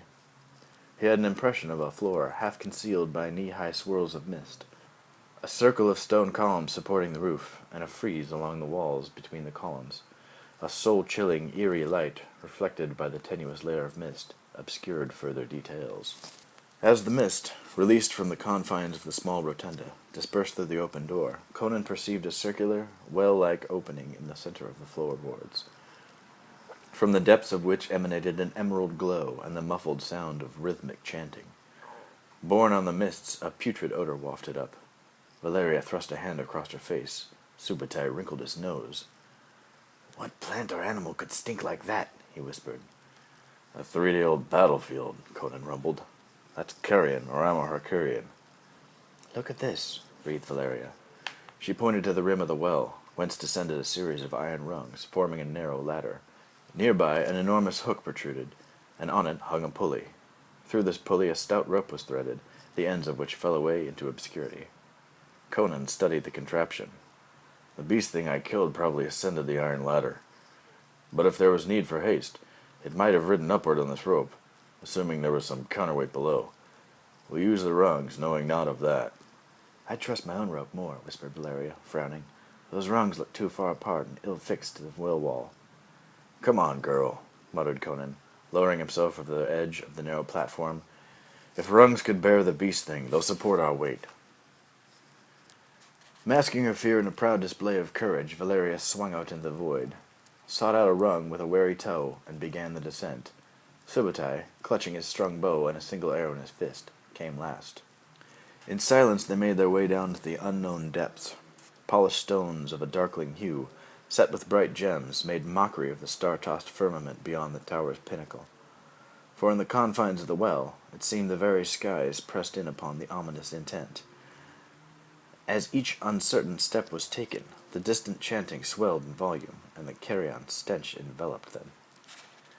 At last they felt a cut stone floor beneath their feet, and saw the source of the almandine illumination. They stood in a round rock chamber, from which 2 darkened openings led away. A third aperture, the size of a large door, was blocked by an iron grating of widely spaced bars, and it was through these bars that the strange light pushed its demonic way. To Conan's astonishment, near where they stood, another well throat gaped in utter darkness. Through the bars, Conan and his companions, approaching carefully, could see a huge pillared wall, lit by a pulsing emerald light. The floor of that great chamber glowed in a strange luminescence like a broken surface of a silent pond. Valeria whispered, "How could they fit this hall into the tower? It's far too big." "We must have descended far below the level of the street," muttered Conan. He and Valeria exchanged a glance, an opulent design of curiosity stitched by needles of fear. Then the girl shrugged, and slid her slender body between the bars of the grating. Conan followed with more difficulty. He had to turn sidewise and exhale sharply to force his massive shoulders through. Subutai, lithe as an eel, despite his armaments, joined them. Beyond the shadows in which they paused, between two rows of columns, a group of robed figures stood with their backs to the intruders. At the farthest end of the rock-hewn hall, another man occupied some sort of ledge or balcony, his body clearly visible above the heads of the massed and reverent throng.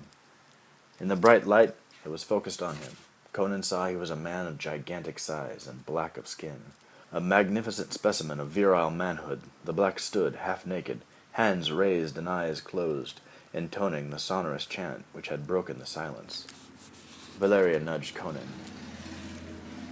"That is Yarrow, second in the hierarchy," she whispered. "Only the man called Doom stands higher in the cult." For a moment, Conan was riveted to the spot at the mention of that name, but he said nothing. Subutai murmured, "I have heard of such black men from countries far to the south. Is this Yarrow, then, a Cushite?" Valeria shrugged. "They say he is 1,000 years old, so Bel and Ishtar alone know from whence he hails." "Our way is blocked with worshippers," said Conan softly. "How shall we pass without raising an alarm?" "Let's work our way around to the other side," whispered Valeria. "I think there is another, lower level, and without doubt a stair to reach it by." She glided from pillar to pillar, a silent shadow among the shadows, followed by Conan and Subutai.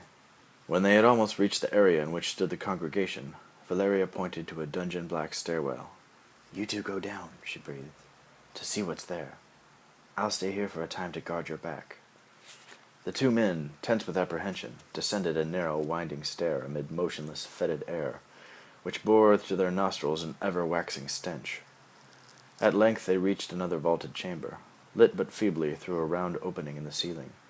This aperture, Conan realized, connected the room in which they stood with that which with the ceremony they had glimpsed was in progress. As they felt their way through the foul air, Subutai started and hissed, "Erlic's blood, Conan! Look at that!"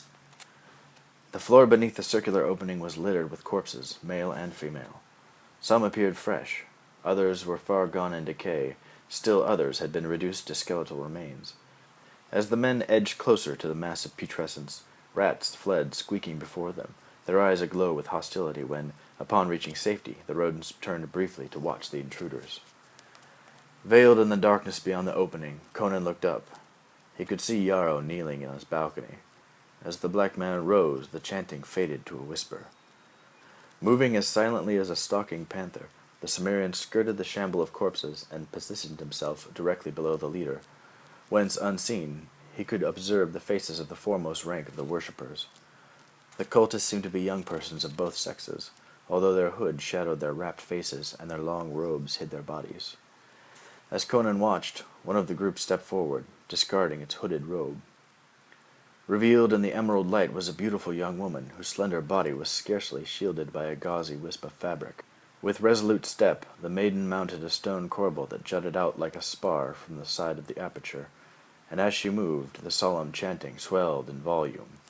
Subutai plucked at Conan's sleeve and pointed to a low archway on the far side of the chamber. Conan tore his gaze away from the girl poised above the pit, and followed the Harkerian. Scrambling to get through the waist-high opening, Conan found himself in a rotunda some 20 paces across, with no entry or egress, save for through which they had come. A pair of lamps, supported by ornate wall brackets, cast a fitful light across the curvate walls. The center of the room was occupied by a truncated stone pillar or altar, awrithed with carved figures and glyphs. "The Eye of the Serpent," hissed Subutai, pointing.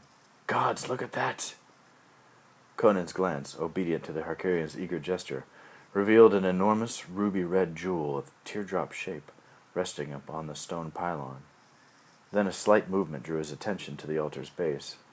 Coiled about the stela was a serpent of prodigious size. No snake so large in girth had the young Cimmerian ever heard of, or even imagined. The lamplight in the chamber sparkled on the glittering scales that clothed the sinuous length of monstrous reptile, and added immeasurably to its apparent magnitude. "The rarest gem on earth, and the largest by Mitra," panted Subutai. "We could buy an emirate in Tehran with it." "Aye, if we could lay a hand on it. Do you see what guards it?" Subutai inhaled a shocked breath as he contemplated the enormity before them. Conan took a cautious step forward. "Does it sleep or wake?" he whispered. "Its eyes are open." "You can't tell with snakes," said Subutai. "They have no eyelids." Conan took 2 more steps, but still the serpent remained motionless. "Could I but sever its neck with one mighty blow," he muttered. "Oh no," said Subutai. "You little comprehend how long it takes for such vermin to die. In his thrashings the headless body would crush us to pulp." "Well then," growled Conan, "we must take the gem without arousing the brute. Here." Moving as softly as he could, Conan pulled his baldric over his head and handed his scabbard weapon to the Harkirian. Then he glided toward the pylon and its scaly guardian. When only a hand's breadth separated his feet from the bulging coils of the creature, Conan stretched out his arm, but the ruby gem remained tantalizingly beyond his reach. Conan drew back, frowning in thought. If he let his body topple forward, bracing his chest against the pylon, he could reach the jewel without touching the serpent's coils. If he failed, he would surely die. He drew a deep breath, stiffened his back, and standing on his toes, fell forward until his outstretched hands made contact with the altar's edge and broke his fall. Tightening the grasp on his right hand, he stretched forth his left to pluck the gem from the indentation on the carven surface on which it lay. Although the gem felt icy and cold against his palm, Conan tucked the stone into his tunic. He was about to try to regain his balance when another object on the altar caught his eye.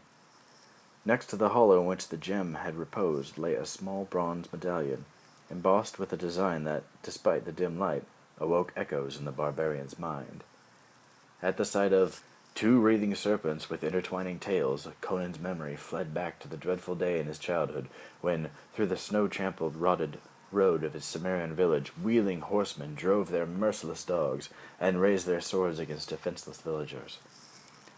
As he remembered the glittering arc made by the doomed sword, his father's sword, and his mother's severed head, it was a grim-faced Conan who clamped the medallion between his jaws and heaved himself into an upright position. Turning, he started towards the low archway when the look of horror crossed the Harkirian's face. "Behind you!" croaked Subutai, his vocal cords half paralyzed with terror.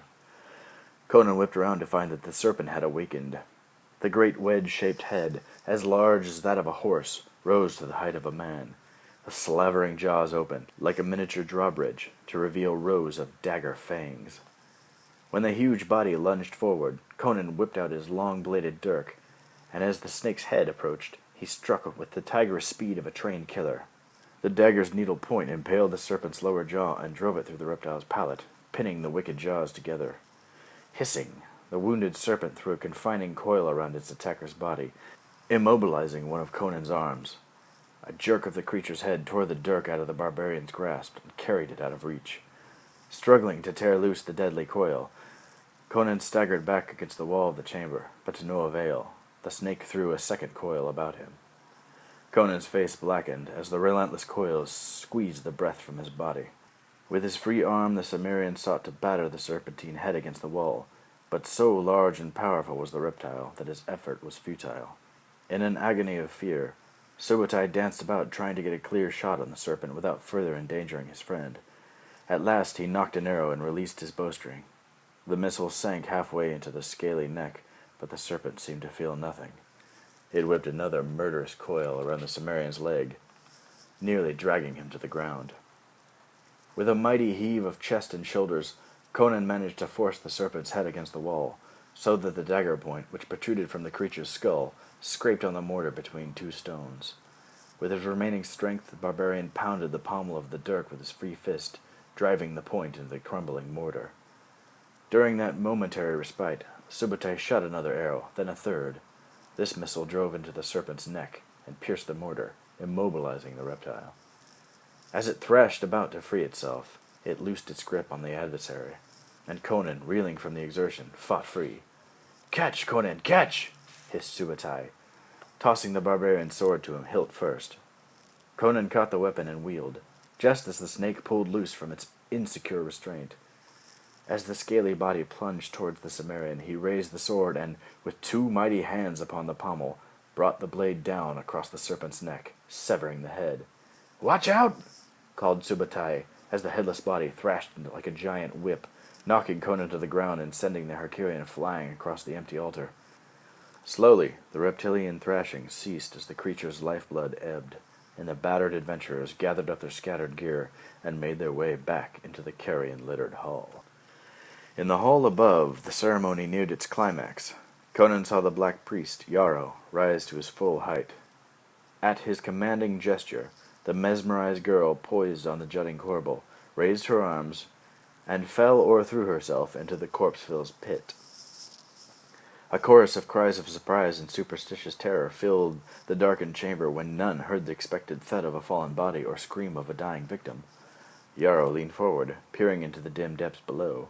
Instead of a broken body atop a pile of corpses, he saw the girl lowered unharmed to the floor by the arms of a giant who had caught her as she fell. He heard her shriek, "Our god is dead! Is dead!" as she stared through the archway wherein the headless serpent lay. He watched as the giant recovered the blood-stained sword he had cast aside to catch the falling girl, and as, with a smaller man beside him, the intruder vanished into the darkness. As Conan and Subutai raced for the stair, the shocked moment of silence erupted into a clamor of confusion. By the time they reached the top step, they saw between the pillars several robed figures bending over the supine body of a disheveled woman. Conan looked in vain for Valeria. He saw that the woman on the floor was raven-haired, and so could not be the she-thief. "Make for the tower shaft!" panted Subutai, and the two sprinted for the grating that separated the great hall from the tower well. "The intruders!" shouted Yarrow behind them. "There go the infidels! Slay them, ye faithful!" The mob pressed forward, robes billowing. Among them came Yarrow, two shaven-headed archers, and a man armed with an axe. Conan and Subutai squeezed through the grating. "Where in the 9 hells is the wench?" snarled Conan. "Go on, you two," cried a familiar voice. "I'll cover your retreat." "Come on!" shouted Subutai, setting foot on the lowest rung of the ladder. Reluctantly, Conan sheathed his sword, and seizing the rung, followed his friend upward. The two archers reached the tower well, and, kneeling down, knocked their arrows and drew their bowstrings back. Suddenly, a small robed figure leaped forward and slashed the taut bowstrings. An instant later, one archer lay sprawling in his gore, with two of the faithful at his side. Bloody dagger in hand, Valeria threw off her stolen disguise and ran for the rope. "Seize her!" bellowed Yarrow. The axeman pushed after the fleeing girl and swung his weapon. Valeria ducked, and the force of his blow spun the fellow halfway around. Instantly, Valeria grasped her dagger with her teeth, whipped the rope's end around her adversary's throat, and tightened it. As the man struggled, tearing at the rope that was strangling him, Valeria tied a quick knot and pushed the gasping man over the edge of the opening in the floor. Then, as the man spun into the black pit, the she-thief seized the other end of the rope, which passed over the pulley at the top of the tower. The weight of the falling body sent Valeria soaring effortlessly out of sight of the faithful who huddled, howling with frustration, at the bars of the grating. As she hurtled upward, she passed Conan and Subutai, who were struggling painfully, hand over hand, up the narrow rungs of the iron ladder. Clinging to her rope with both hands, and gripping her dagger in her teeth, the girl threw back her head and laughed, as if to say, "Hurry, laggards, if you want to catch me." Moments later, the men, panting with exertion, reached the top of the shaft and found Valeria cleaning the blood from her mouth and dagger. They sank to the well rim of the flooring to catch their breath. "Well, did you get it?" asked Valeria. Wordlessly, Conan pulled the ice-fire gem from his tunic and held it up to view. Her smile of satisfaction was brief, for sounds of pursuit billowed up from below. "They're climbing the ladder," the girl whispered, peering down the long shaft. "I think some beastmen are among them. Hide the serpent's eye." "Get out on the parapet," said Conan, nodding towards the stair-decked doorway. "I'll laugh off their heads, one by one, as they reach the platform." "No," replied Valeria. "Too risky. Let's go down the tower wall before they cut my rope. But hurry." Soon the three, like flies upon a wall, were holding the rope and backing down the tower's face, grateful that the setting moon no longer marked their hasty passage. All but the Cimmerian had reached the safety of the ground when a hideous face appeared above the battlements, and a knife-wielding, hairy hand slashed at the slender rope that had supported the fugitive's descent. Seeing the strands begin to part, Conan glanced briefly downward to locate the black surface of the reflecting pool. Reassured, he planted both feet firmly on the tower wall, gave a mighty heave with his strongly muscled legs, and launched himself in midair, just as the rope gave way. Twisting his lithe body like a falling cat, he plunged, unharmed, into the dark water. Valeria laughed as Conan emerged unscathed, and her laughter echoed the angry cries from a growing number of observers on the battlement. "Fools!" she explained. "They've aided our escape.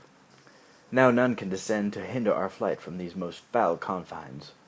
Chuckling, Subutai coiled the rope and slung it over his shoulder, then followed Conan and Valeria over the garden wall to the anonymity of the darkling city streets.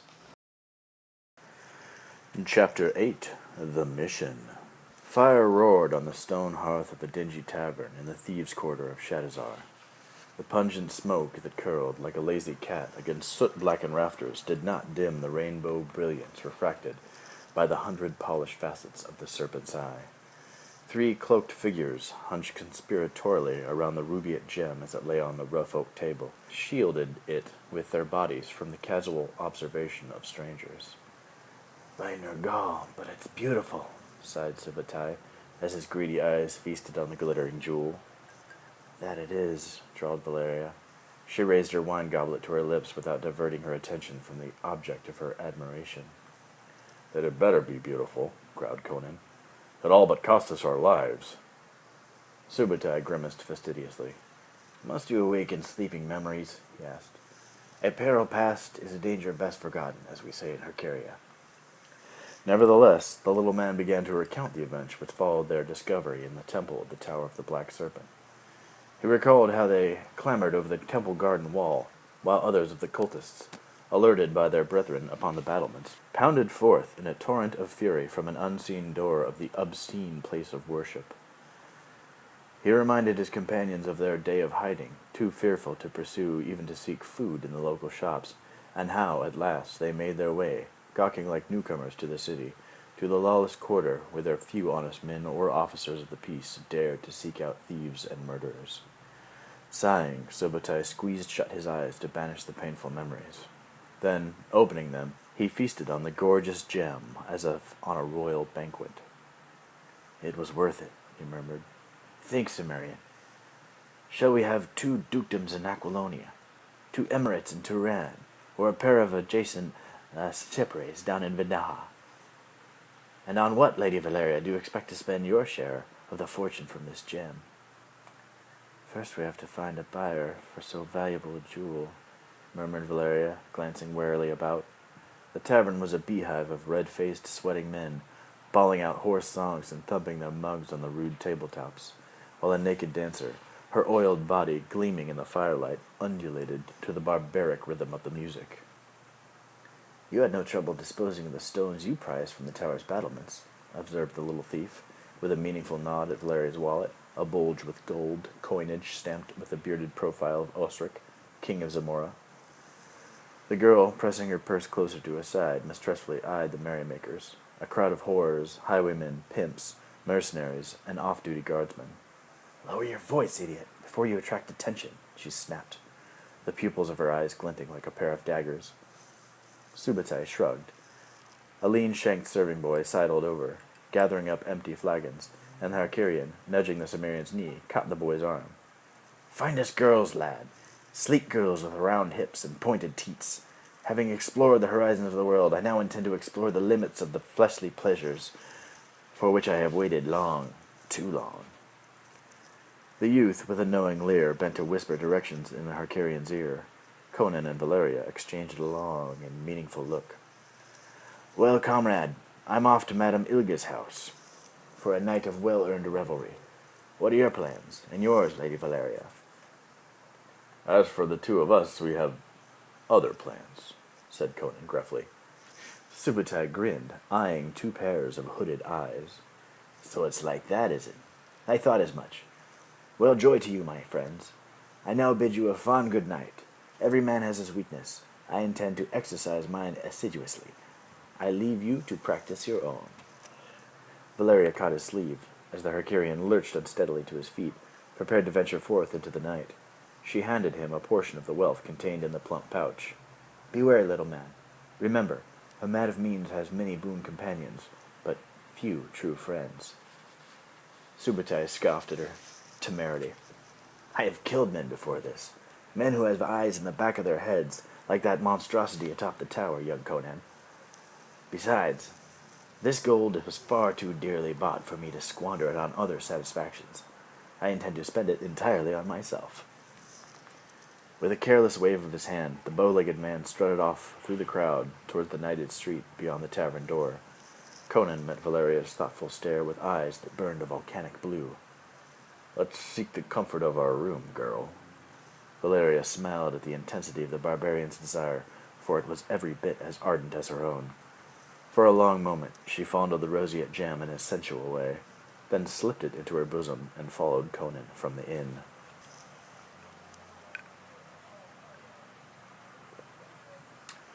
A crippled hag led Conan and Valeria into the candlelit interior of a hut, leering at them with a toothless grin. Conan flicked her a small coin, and bowing, she scurried from the room. The barbarian doffed his tunic as the she-thief unbuckled her belt and body armor. Kneeling, Valeria ran her hungry hands over Conan's naked body. Tell me, she breathed. One thing, only one. When I first saw you in the shadows, you moved so beautifully. Where did you learn to move that way? Conan touched her breasts and ran a hand across her tight stomach and mobile hips. Valeria gasped in ecstasy, holding herself taut as the seeking hand slid over her quivering body. Where did you learn to move like that? For a moment, Conan studied the eager girl, his face impassive, then, putting his hands to his scarred neck, revealed the marks of the cruel collar he had worn. Valeria kissed the scars with frenzied kisses, and threw herself upon him in a convulsion of sexual pleasure.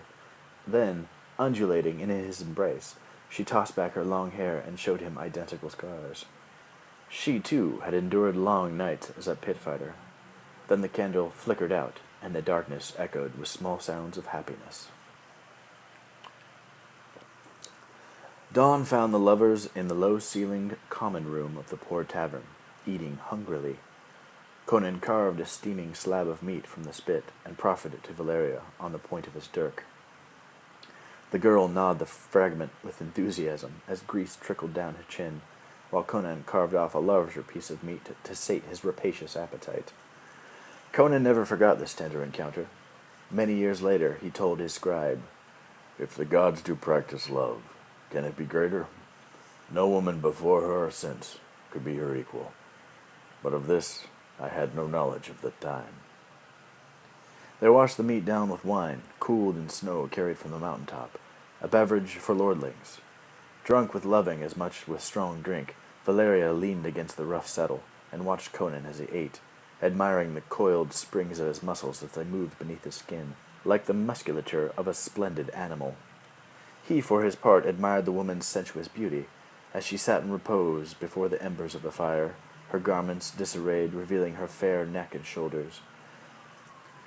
Conan had discovered a small hole drilled in the upper end of the great jewel, the serpent's eye, and through it he had threaded a narrow thong, so that, wearing it, she would minimize the chance of losing it. Now its unearthly fire sparkled against the rondure of her breasts, doubling their beauty. As the morning waned, Subutai, who had been carried back to the inn by Madame Ilga's grinning slaves, recovered from his debauch amid groans and protestations of repentance. Before the sun had set, the three thieves once more embarked on a fresh round of pleasure and diversion. Their shabby garments had been replaced by leather jerkins and fine furs. Their crude ornaments of iron had been exchanged for rings and armlets of polished bronze and gleaming silver, wrought by skilled craftsmen. Good boots of fine leather had taken the place of their outworn buskins, and with the aid of the Hercarian, Conan had selected knives and swords from the booth of the master smith. This finery, together with the hearty meals and evening's entertainment, were bought with monies from the jewels Valeria had purloined from the battlements of the tower. The circumspect conspirators did not, as yet, attempt to sell the snake's stone, for they knew that spies and informers of the snake cult would be aprowl through the bazaars of Shadazar, eager to claim their holy talisman. In Tehran, perhaps, or down in Vendaya, they hoped to find a merchant with sufficient means to buy the jewel and sufficient caution to say nothing of his purchase.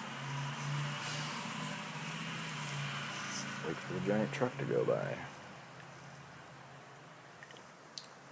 Despite their unaccustomed wealth, the three companions soon tired their life of leisure. Wrestlers, dancing girls, and feasts all became stale and vitiated pleasures to survivors of a life wherein danger honed an edge of zest to every moment snatched for comfort or amusement.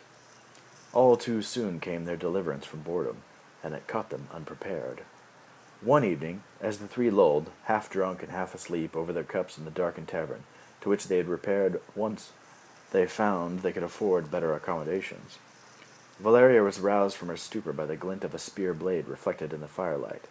Her half-uttered cry galvanized the others into action. They saw their table rimmed about by grim-faced soldiers arrayed in breastplates of gilt and bronze, and heavy polished helmets set low on their brows. Conan, instantly awake, half rose from his chair. Thinking these intruders guardsmen from the Serpent Temple who had tracked their thievery down, he sought a means to escape. But no, the soldiers bore on helm crest and cuirass the royal sigil of Zamora. These were legionnaires of the king. "What do you want with us?" Conan grunted, eyeing the men with dour suspicion. "We have been carousing, true, but surely that is not against the royal law." "Up and come with us, the three of you," snapped an officer. "All questions will be answered by those who have dispatched us to seek you.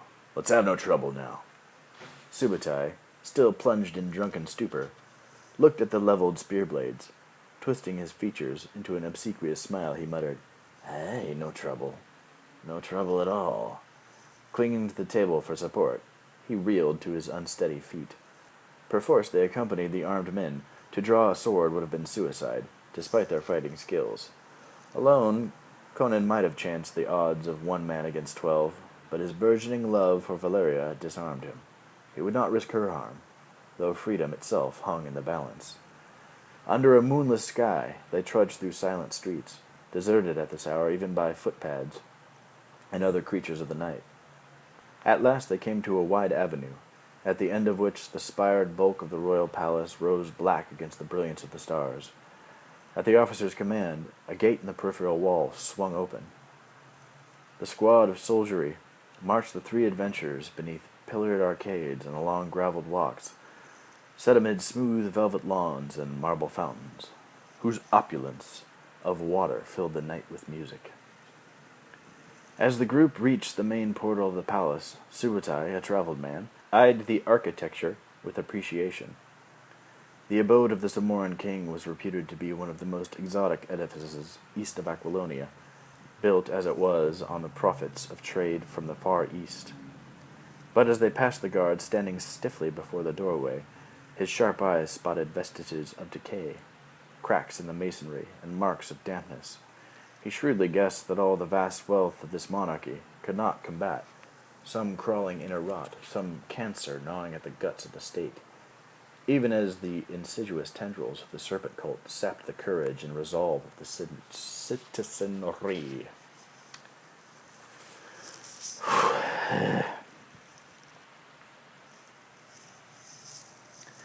Conan, less given to philosophy, shot keen glances to the left and right as they were led along a maze of halls and curving mobile stairs, seeking to orient himself in case they need to battle their way to freedom.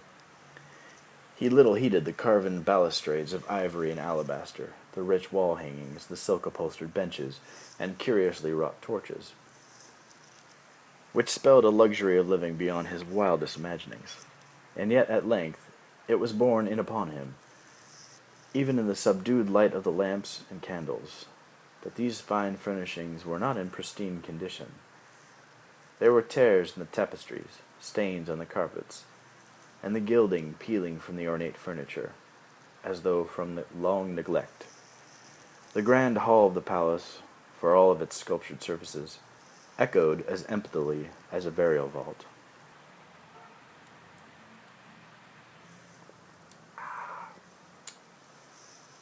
Footsteps reverberated through the gloom. Dust lay heavy on the floor tiles. As the adventurers and their escort approached the throne of Zamora, they perceived a figure shadowed by the canopy, brooding hand on chin, whose eyes bespoke a warrior long lost to wine and decadence and sloth. Beside the lone figure stood a single servant, who conversed in whispers with his superior. Conan saw that King Osric, for such the manner and address of the captain of the guard proved him to be, was a man sapped of vigor and devoid of hope. His age rested heavily on his sagging shoulders. His lined face testified to a life of care and disappointment. A soldier laid the weapons of the captured adventurers below the king's feet as the captain, dropping to one knee, said, "The thieves who you requested, sire." Subutai and Valeria, knowledgeable in the ways of royalty, bowed low. Conan faced the king impassively. A guardsman, poking the barbarian in the rib, hissed, "Bow, oaf!" Conan shot the man a slit-eyed scowl, but he managed a jerky nod. The monarch looked at the prisoners with an absent eye, his mind elsewhere. At last he roused himself, and with a flip of a finger indicated that his officer should rise. To clothe the stark silence, the man endeavored to jog the royal memory. "These are the thieves who robbed the Tower of the Serpent." Then, in a hoarse voice, quivering with emotion, the monarch spoke. "Know what you have done, thieves! You have caused him to come before me, before my very throne, Yarrow the Black Priest, to intimidate me, nay, to threaten Osric. High King of all Zamora, what insolence, what arrogance! These priests of the Black Serpent who set themselves above the monarchs of the world. And it is you, 3 thieves, gutter scum, who have brought this to pass." Conan shot a sideways glance at his companions. Valeria wet her lips in nervous apprehension. Subutai's keen eye darted like those of a quartered rat, seeking an exit. The barbarian tensed, gathering his strength for an explosion of violence.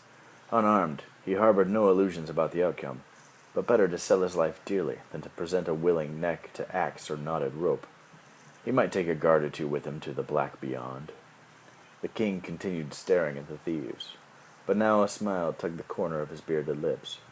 Brushing aside his velvet robe, he rose to his feet, crying, "Thieves, I salute you. It is a noble deed you did." The king barked a short laugh. "You should have seen the Black Priest's face. So furious was he that foam dribbled from his lips. I have not enjoyed a sight since the night when I was wed."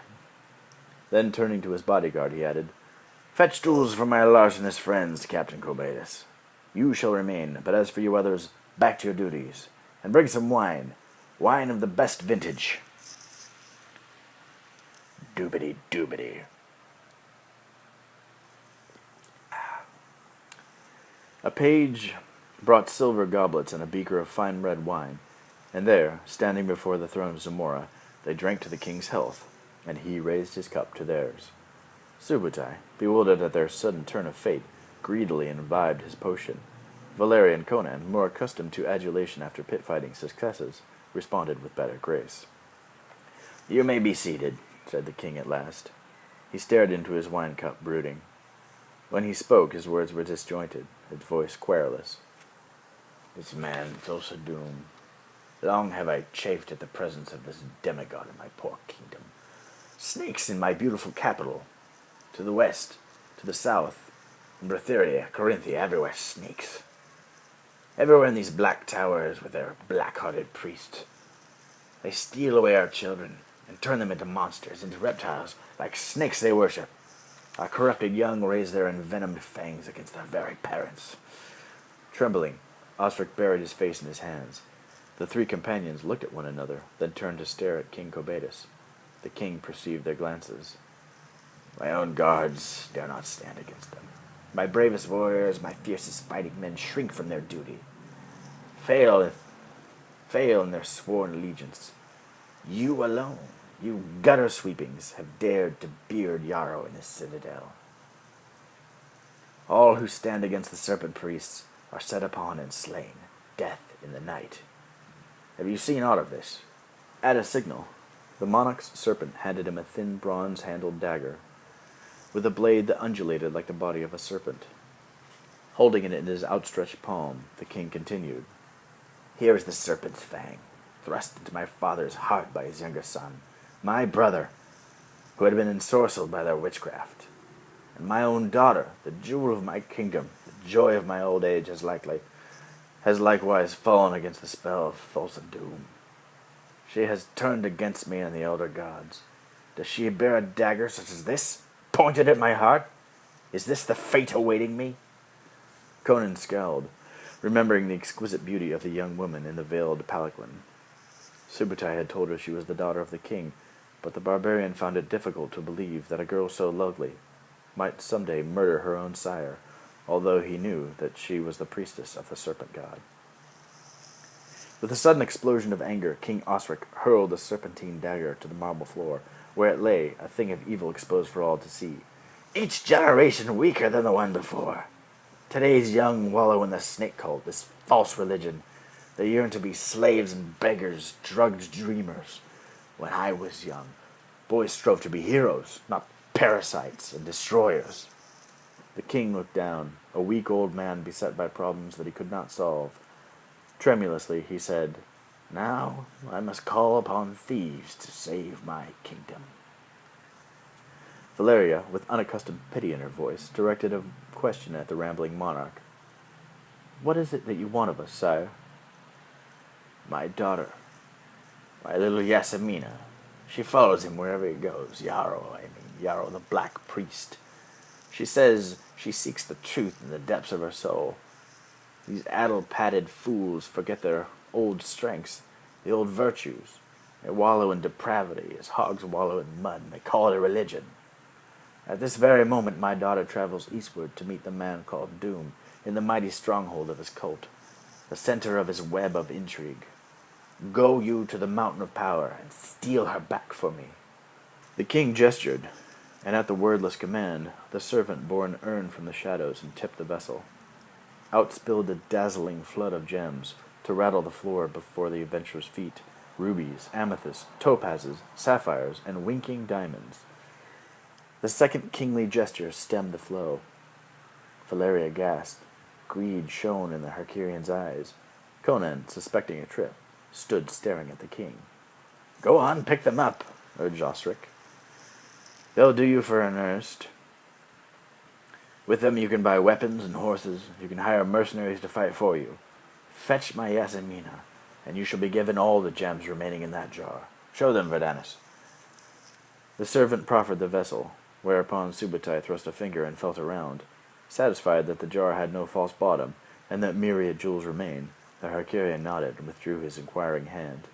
With Valeria, he had swept up the fallen stones and placed them in a wallet. Conan watched his companions, scramble to retrieve the gems, and then, frowning thoughtfully, he addressed the king.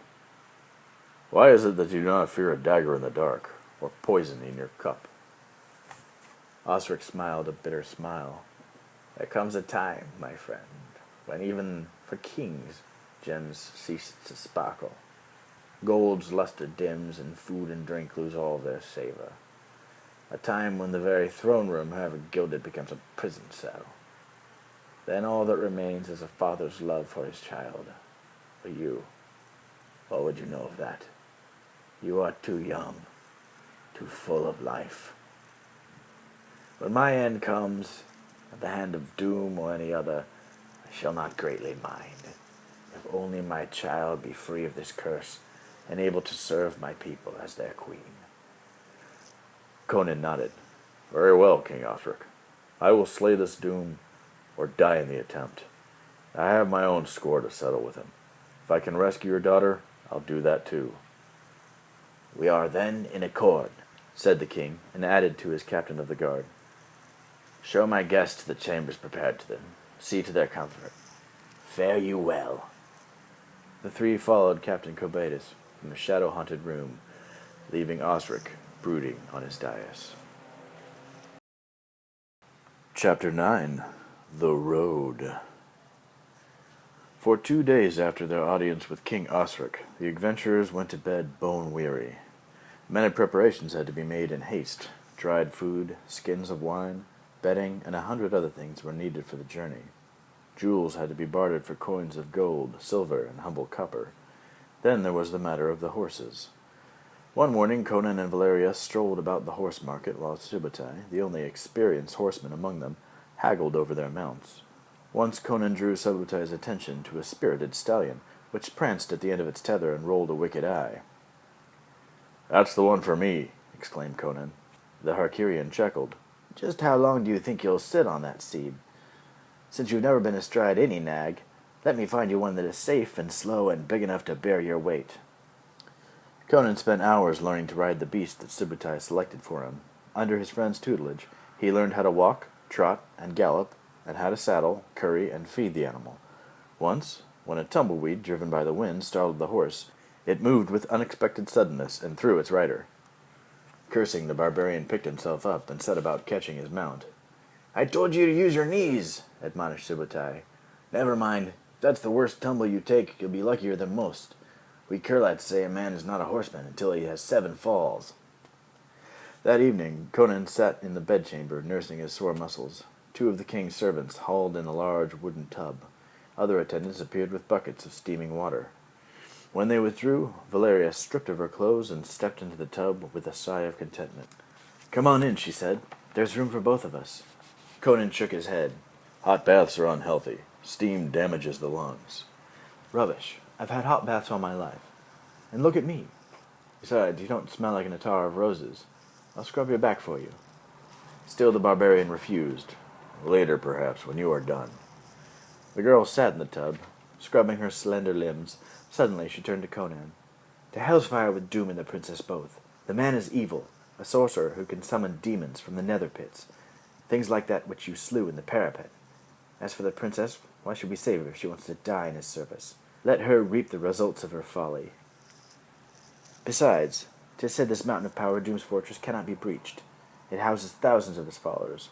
What chance have we against so many? She stood up. Throw me that towel, will you? Bathed and dried, Valeria lay back on the huge bed, toying with her fistful of gems.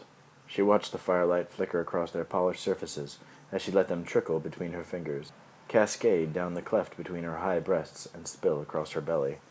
Then she continued, I've spoken to Subutai, and he agrees. We'd be fools to undertake so perilous a mission. Let us take what we have, whilst we still have our lives. Forget Doom and his silly princess. What the king has given us, together with the gold we'll surely get when we sell the Serpent's Eye, will make us rich, able to live like gentlefolk. Conan sat on the edge of the bed, his thoughts interned, his back to the girl. Valeria crawled over to him, spilling the jewels over the coverlet. She ran a caressing hand across his broad shoulders, kissed the nape of his neck, and sliding her arms about his chest, pillowed her head on his shoulder. Seemingly oblivious to Valeria's beguilements, Conan sat motionless, staring at his closed fist. Never have I had so much as now, the she-thief murmured dreamily. All my life I've been alone. Often I've stared into the open jaws of death, with none to care whether I lived or died. Alone in the cold and dark. I've peered into huts and tents of others. I've seen the warm glow of firelight and men and women sitting side by side, with their young playing at their feet. But I walked the world alone. She looked at Conan's face, but found it dark and somber. Now I have you. We have warmth and passion and love, and we are rich. We need never face perils again in getting gold. Let us sit together with a lighted lamp to banish darkness. Let some other lonely person look in and envy us. Valeria reached out, scooped up a handful of bright jewels, and poured them playfully down his naked chest. Come, let us live. Wordlessly, Conan shook his head. Then slowly he opened his clenched hand. On his palm rested the bronze medallion taken from the altar of the serpent god, the plaque that bore the sigil of Doom. 2 snakes facing each other upholding a black sun. 'Cause that's what it is every fucking time.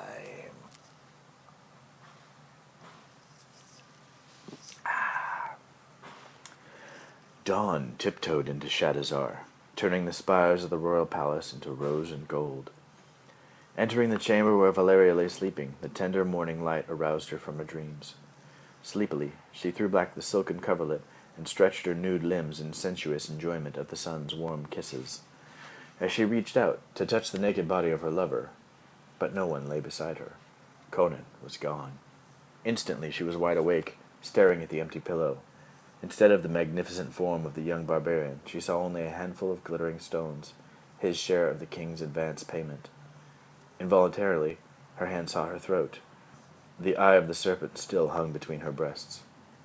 Her eager eyes searched the bedchamber.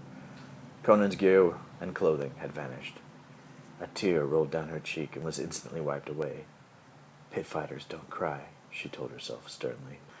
Far to the east of Shadazar, a lone rider picked his way through a pass in the Kazakhstan mountains, where the foothills reached the stone-strewn steppe of the northernmost Turan. It was Conan, but not the penniless runaway slave who had once traversed this forbidden land. The huge barbarian was now clad in fine raiment, with a tunic of meshmail over his clothing. He bore a steel cap on his head. At his side hung the ancient sword that he had taken from the cave of the grinning skeleton, now whetted to a razor's edge and thrust in a splendid scabbard of reptile skin. To guard against the chill of winds of early spring, he wore above his mail shirt a cloak of well-tanned wolfskin. Remembering his past, he rubbed the coarse black beard that shadowed his scarred face. The pitmaster Togrul had compelled his fighters to shave, lest they present their opponents with an advantage, and Conan had continued in his habit. But now, eager to come to grips with doom, he ignored the practice. The Cimmerian remembered, too, the lovely woman from whose encircling arms he had departed. Many years later he told his scribe, "I knew Valeria would never understand. Her gods were not the northern gods. I turned east, but bowed my head to Valhalla. Crom awaited my vengeance upon my enemies with calm indifference. I knew my life hung on a slender thread, and I had no other course." For days on end he rode along the narrow trail, made festive with a profusion of wildflowers, red, blue, lavender, and yellow. Sometimes he bent low in the saddle to shield himself against a sudden storm, while winds and mountain-born sleet tore at his weather-ravaged face. From time to time he paused to give the ponderous gelding Subutai had selected for him a few hours of grazing on the sparse vegetation. Whenever Conan feared that he might have strayed from his true path, he questioned those he met along the way: a lone shepherd, a ragged, toil-worn peasant, a nomad driving a creaking wagon crowned with his household goods, while his wife and sons herded his starving cattle before him. Even they directed him further to the east. One toothless peasant looked blankly at the imposing figure on his enormous steed. Conan showed him the symbol of the snake cult, the sigil of doom. The light of comprehension lit the besotted face, and the man responded, "Many go, children mostly. They travel this way." He motioned with a weathered hand, then, reversing the direction, he added, "None travels back again." One day the Cimmerian picked up a trail made by many feet. He quickened his pace, and before sundown saw a gray plume of dust staining the cerulean sky. Warily he approached, keeping the dust cloud in sight, and at length he overtook the source of the unwanted cloud. As he expected, it was a long procession of pilgrims headed for the sacred environs of Set, the snake god. Bedraggled youths and maidens, decked of wreaths and garlands of long dead flowers, plodded along, beating tambourines and singing their monotonous chants. Conan rode past them, eyeing the column watchfully. One or another of the votaries called out to him as he rode past, saying, "Come, O warrior, join with us. Throw away your sword and give yourself to time, to the earth, as we have done. Yield to fate. Come with us to the mountain of power." Smiling grimly, Conan shook his head and cantered on. Time enough to give oneself to the earth when life has fled, he thought. I'll drink to that.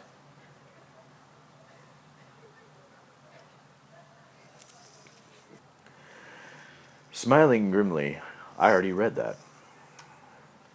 The trail sloped upward to a pass between two ridges of volcanic rock, and beyond them, on a level plain, a conical peak loomed high against the sky. In the distance Conan could see the shimmering blue waters of the Vilayet Sea, which reached to the horizon. From his high vantage point, the barbarian perceived another column of trudging pilgrims, half hidden in a cloud of dust, their rhythmic chanting carried to him on the ambient air.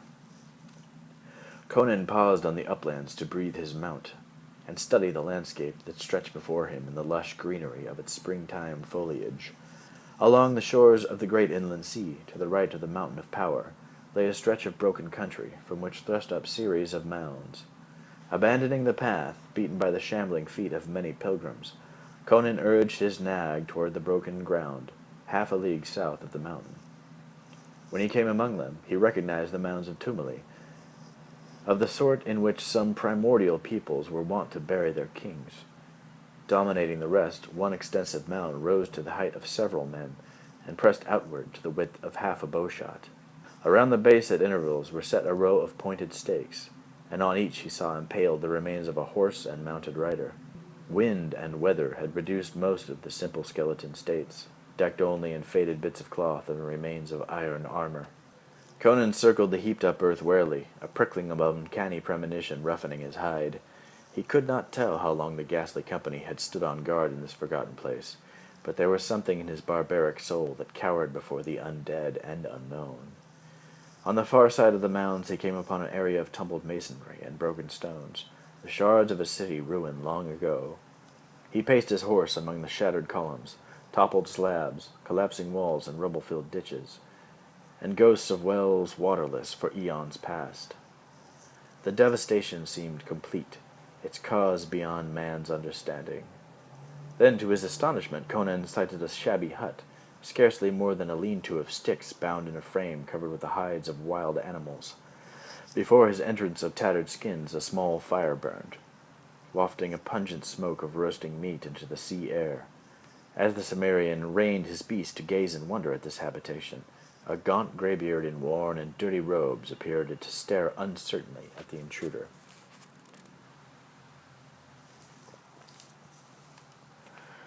"Hail, grandfather," growled Conan, raising an empty hand to signal his intentions. "I come in peace."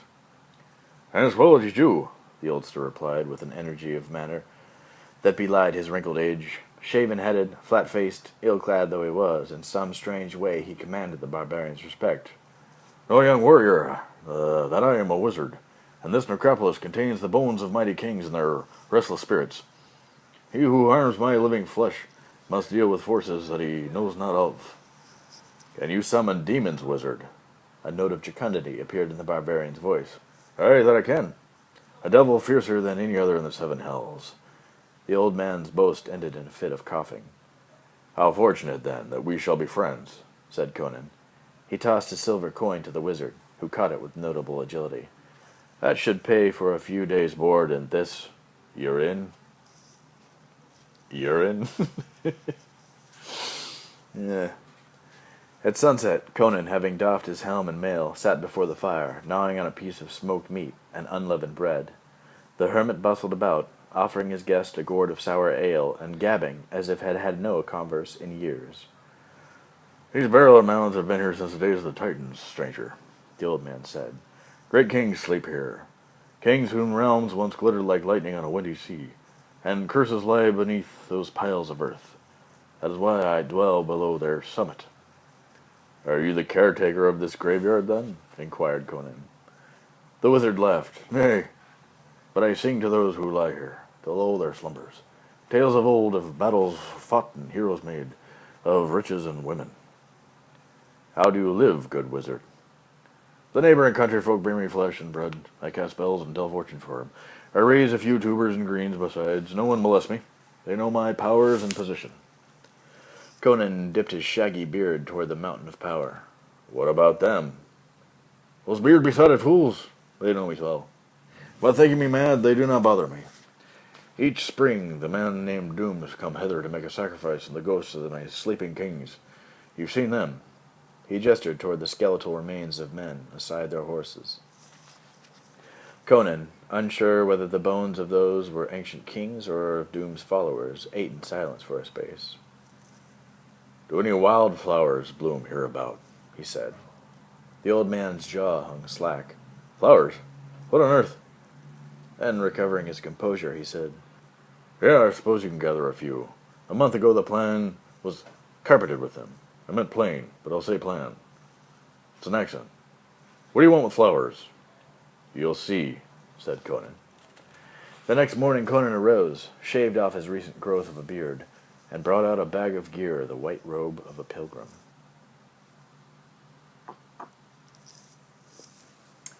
Thus clad, he spent an hour prowling the outskirts of the ruined city, plucking the sturdiest flowers he could find.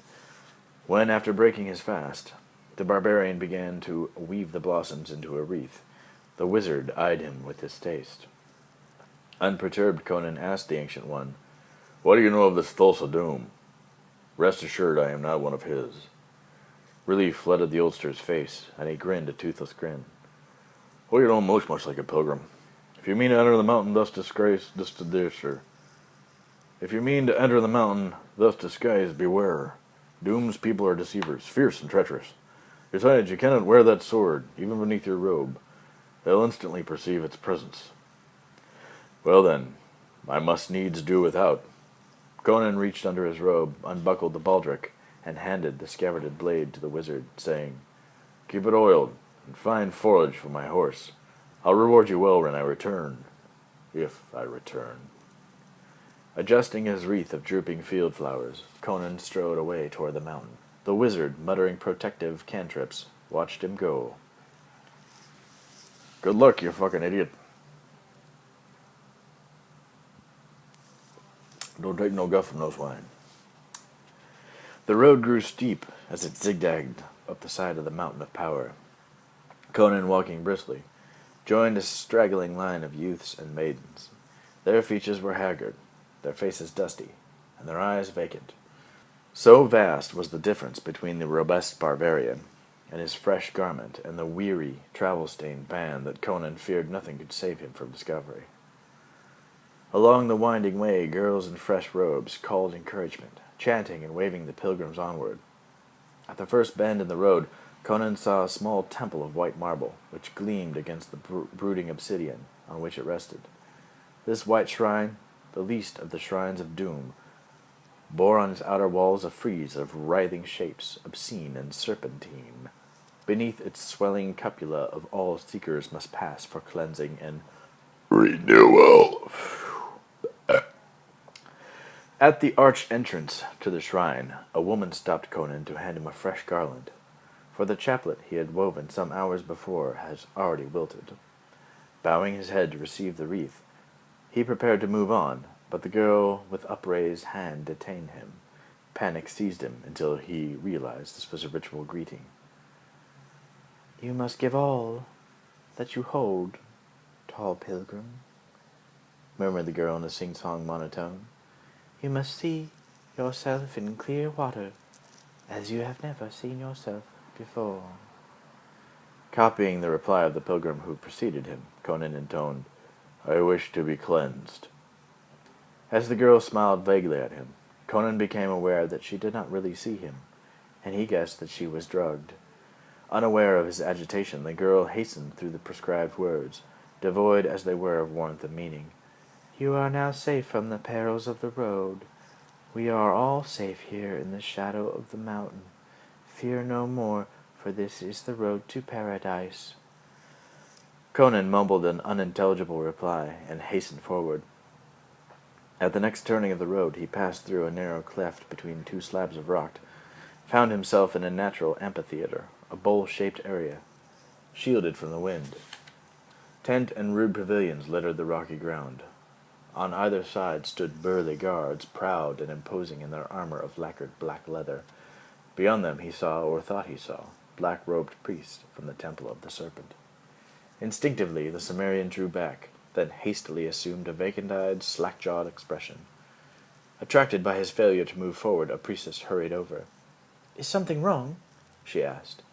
Conan gestured towards the faceless guards. "Who are they?" "They are our friends. They are here to protect us." "To protect us? Protect us from what?" The priestess answered soothingly, as to a frightened child. "Very often from ourselves. Seldom do we know what is good for us.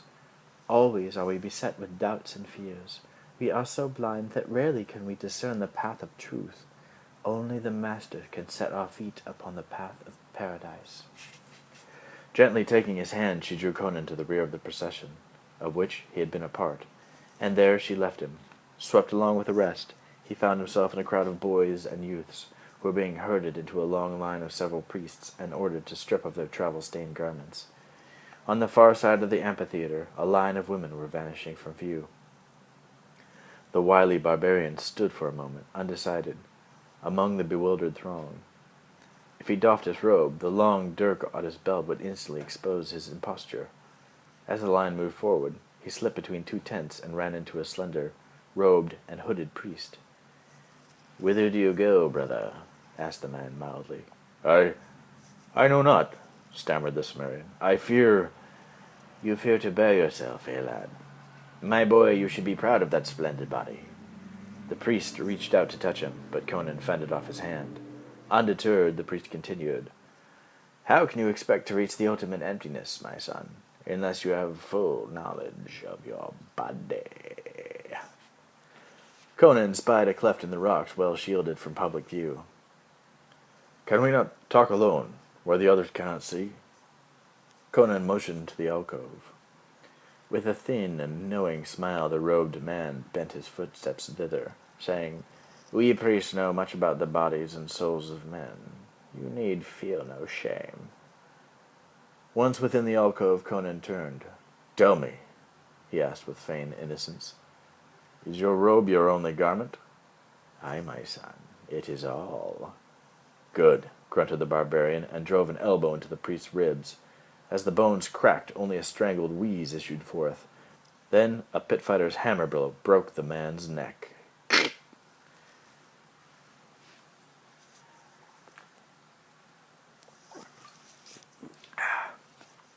A tall man in a hooded robe moved briskly through the line of naked pilgrims and headed for the temple.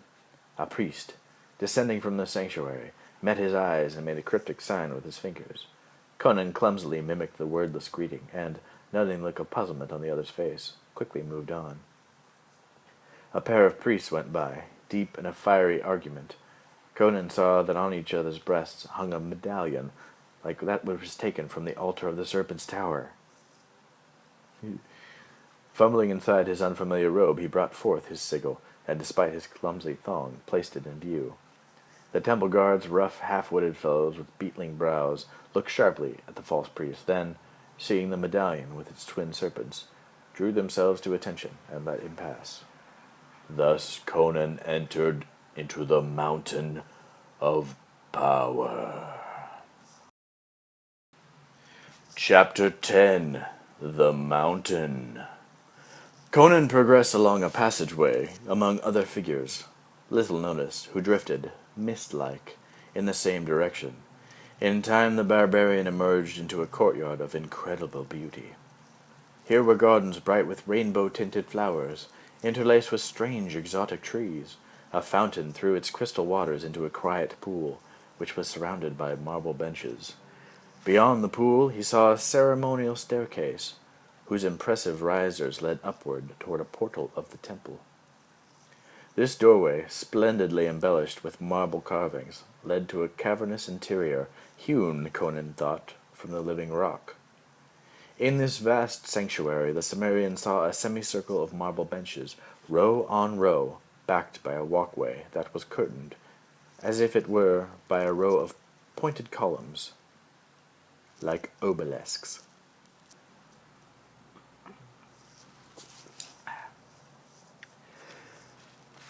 Before the benches rose a dais, reached by a lesser flight of steps. Over the whole chamber a stained-glass dome filtered, from an unknown source of light, a radiance that rivaled that of an orb of the heavens. Beautiful women, clad in diaphanous veils, clustered about the steps of the dais, as revenant pilgrims sought seats among the welcoming benches. Conan, moving softly, joined the waiting throng, and reassured of his safety, he studied the subservient youths and maidens at his sides.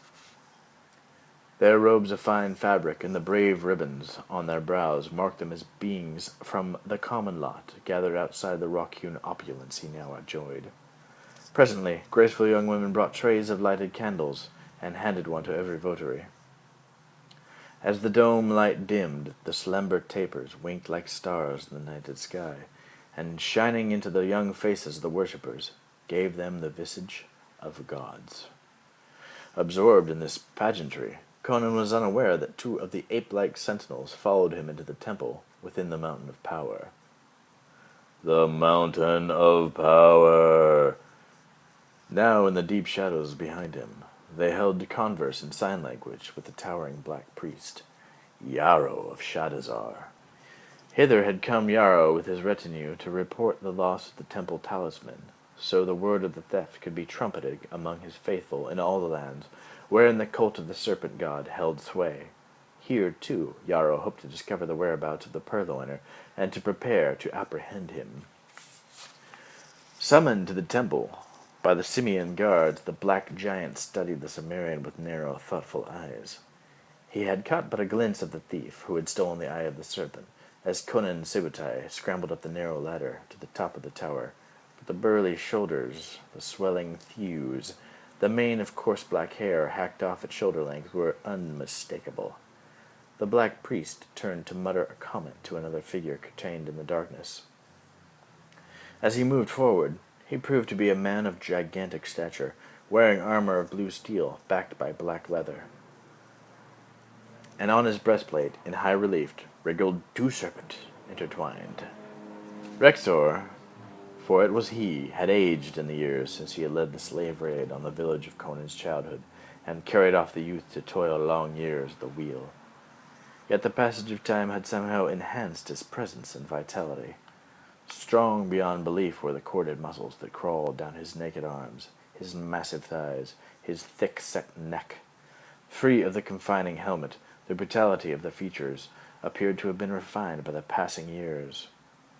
Colder than ever were his eyes, and deeper the lines of cruelty about his thin-lipped mouth. The iron gray that streaked his hair around his temples bespoke a man of steel. His chill eyes took a measure of the Cimmerian seated before him. He did not remember the child snatched from his mother's side after her murder, but that did not matter. Any intruder in the temple of the serpent was a foeman. An uninitiated onlooker who observed the secret rites was an impious and blasphemous infidel, and the penalty was death. Slow and painful death.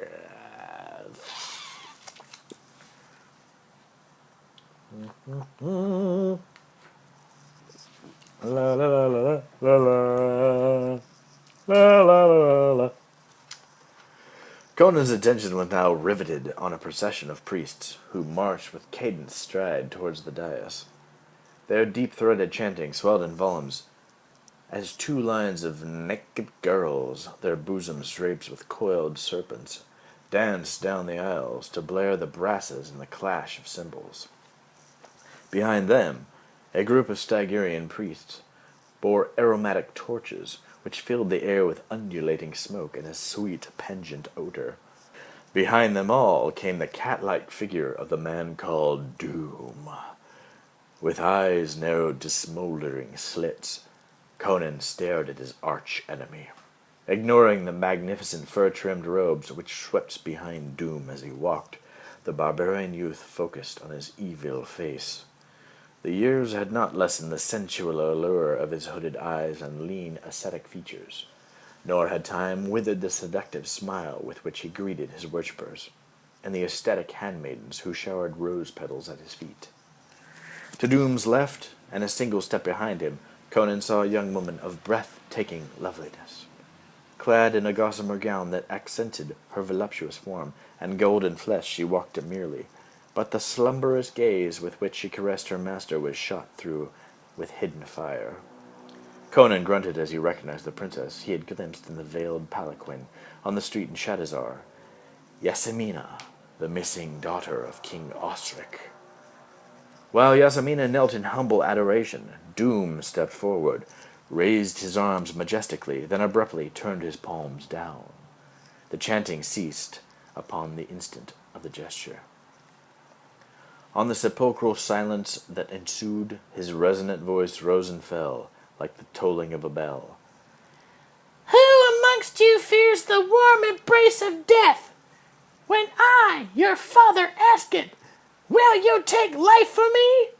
Will you strike true to the infidel heart, whether it be the heart of friend or lover or loved one in your former life? Pausing, his hypnotic gaze on the entranced faces upturned in ecstasy. Doom, they moaned, swaying in rhythm to the beat of his utterances. Doom, doom. The catechism went on. Will you slip the silken noose over the heads of Seth's enemies? In the wide world will you stay true, ignoring the blandishments of the leaders, judges, and parents who have taught you falsely? Will you clutch the hilts of your daggers and spill the hot blood of the infidels to give them the infinite benison of eternal peace? Doom's magnetic eyes darted from face to face and held each follower in thrall. Now the questions ceased, and the litany began. You will feel naught but joy when you perform your duty to your God and Lord. When you strike for Set and Doom, when the infidel bows before your blade, the cord, or bowstring, accepting the inevitable, you will grow in love of the Dark Master, the wise serpent, in the embrace of whose coils lies eternal life and bliss unutterable. For the days of doom is at hand, the day of the great cleansing. As the discourse proceeded, Doom's voice gained in intensity. He moved slowly down the dais steps and closer to his audience. With eyes transfixed, the votaries followed their leader's every move until their unseeing gaze came to rest on Conan. The barbarian's primitive instincts alerted him to action, and he gathered himself for a leap to freedom. Your parents have deceived you! Your teachers deceived you! Fool others as they seek to fool you! Glaring directly at Conan with hate-filled eyes, Doom shot out an accusing finger and addressed him. Infidel! You are deceived as you sought to deceive me. On this day, you shall die.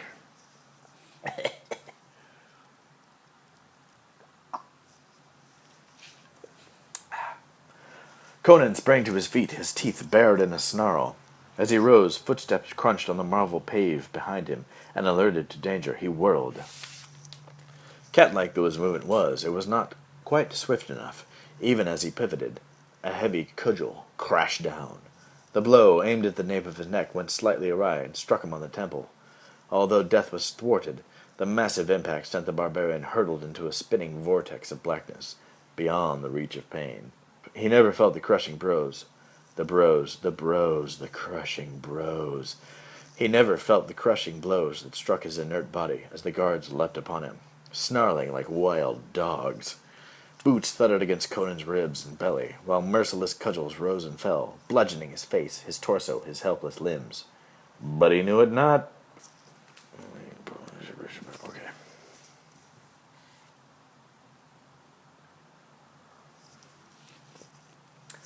Consciousness returned haltingly, like an unwilling schoolboy bending slow steps towards school. Each muscle throbbed, as if every inch of flesh was one vast bruise. Through half-open eyes, Conan saw the sun was shining and dimly realized that a new day had dawned. Clenching his jaw, he forced himself to touch each limb, and half astonished, discovered none was broken. Although the beating had been expert and thorough, it had not maimed or crippled him. At last he dared to open his swollen eyes. So blurred was his vision that he mistook the sculptured fountain, splashing its rays of crystal water into rainbows, for a dream. But as he glared from under tangled locks, matted with sweat and dried blood, he perceived paths of mosaics meandering among beds of daffodils and tulips, and all manner of flowers that defied the painter's palette. Then he knew he was lying in a garden in the sun.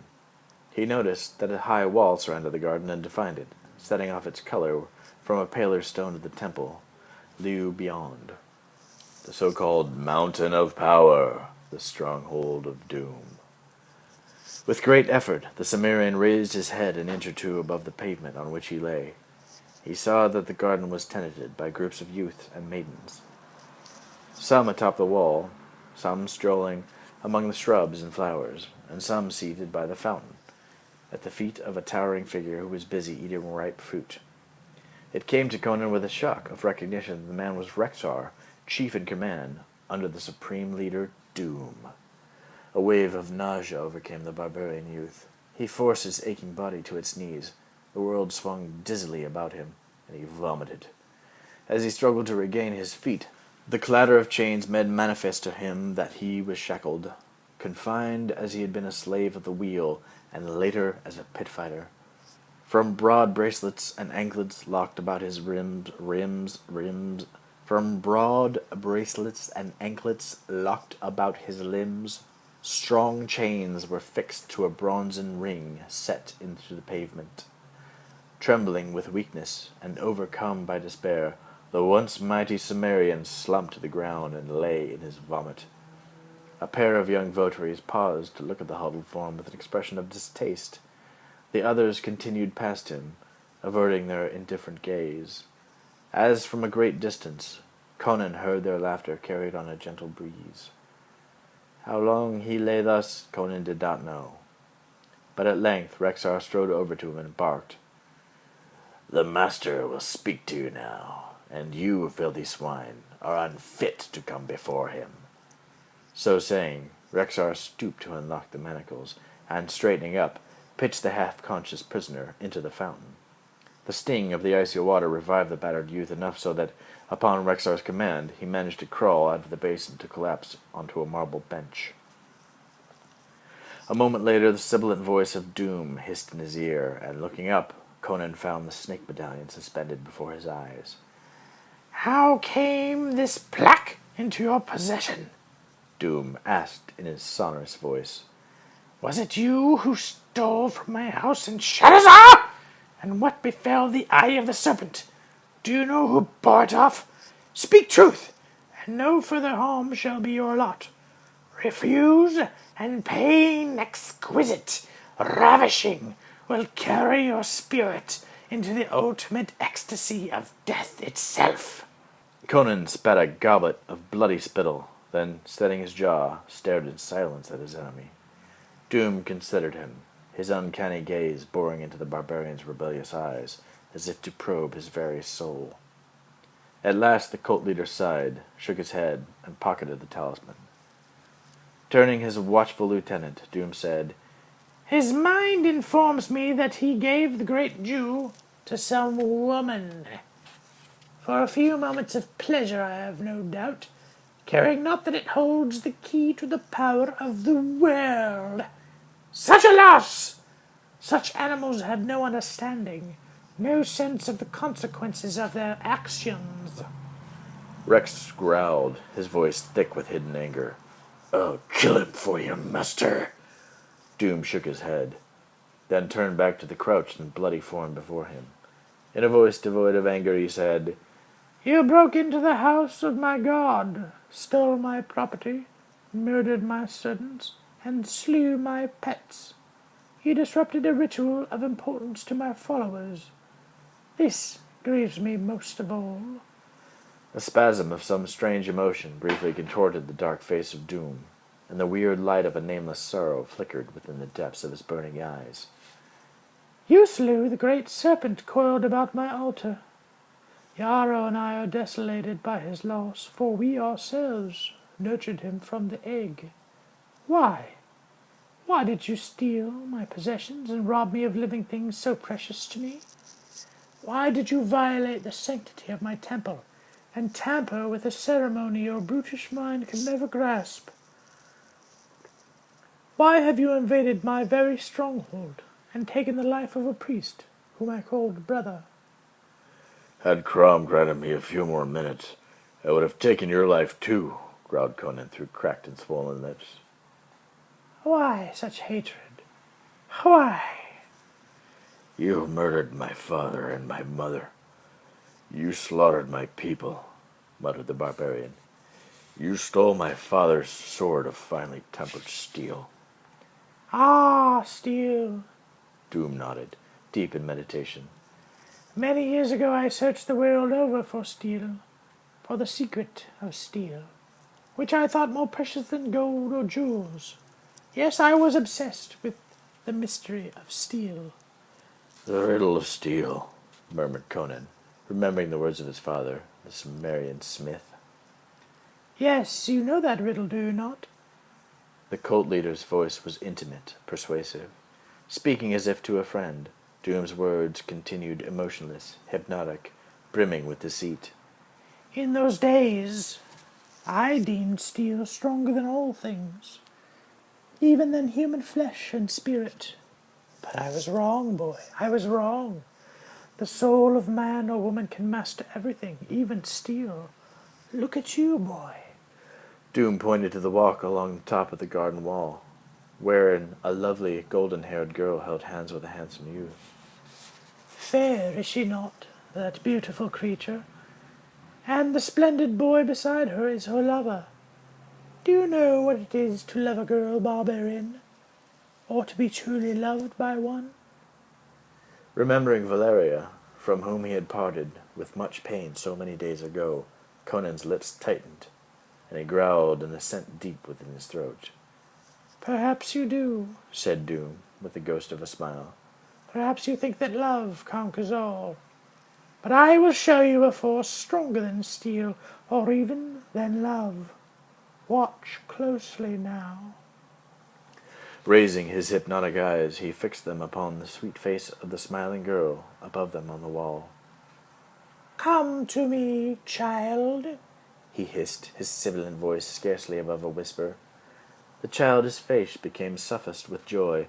She poised for a moment on the edge of the embankment, then, without a glance at the youth beside her, she leapt from the wall and fell with a heavy thud on the tiles of the garden walk below. Conan averted his eyes from the doll-like broken body near his feet. Doom laughed. The music of his laughter spun through with a note of triumph. Then he said, That is strength, boy. That is power.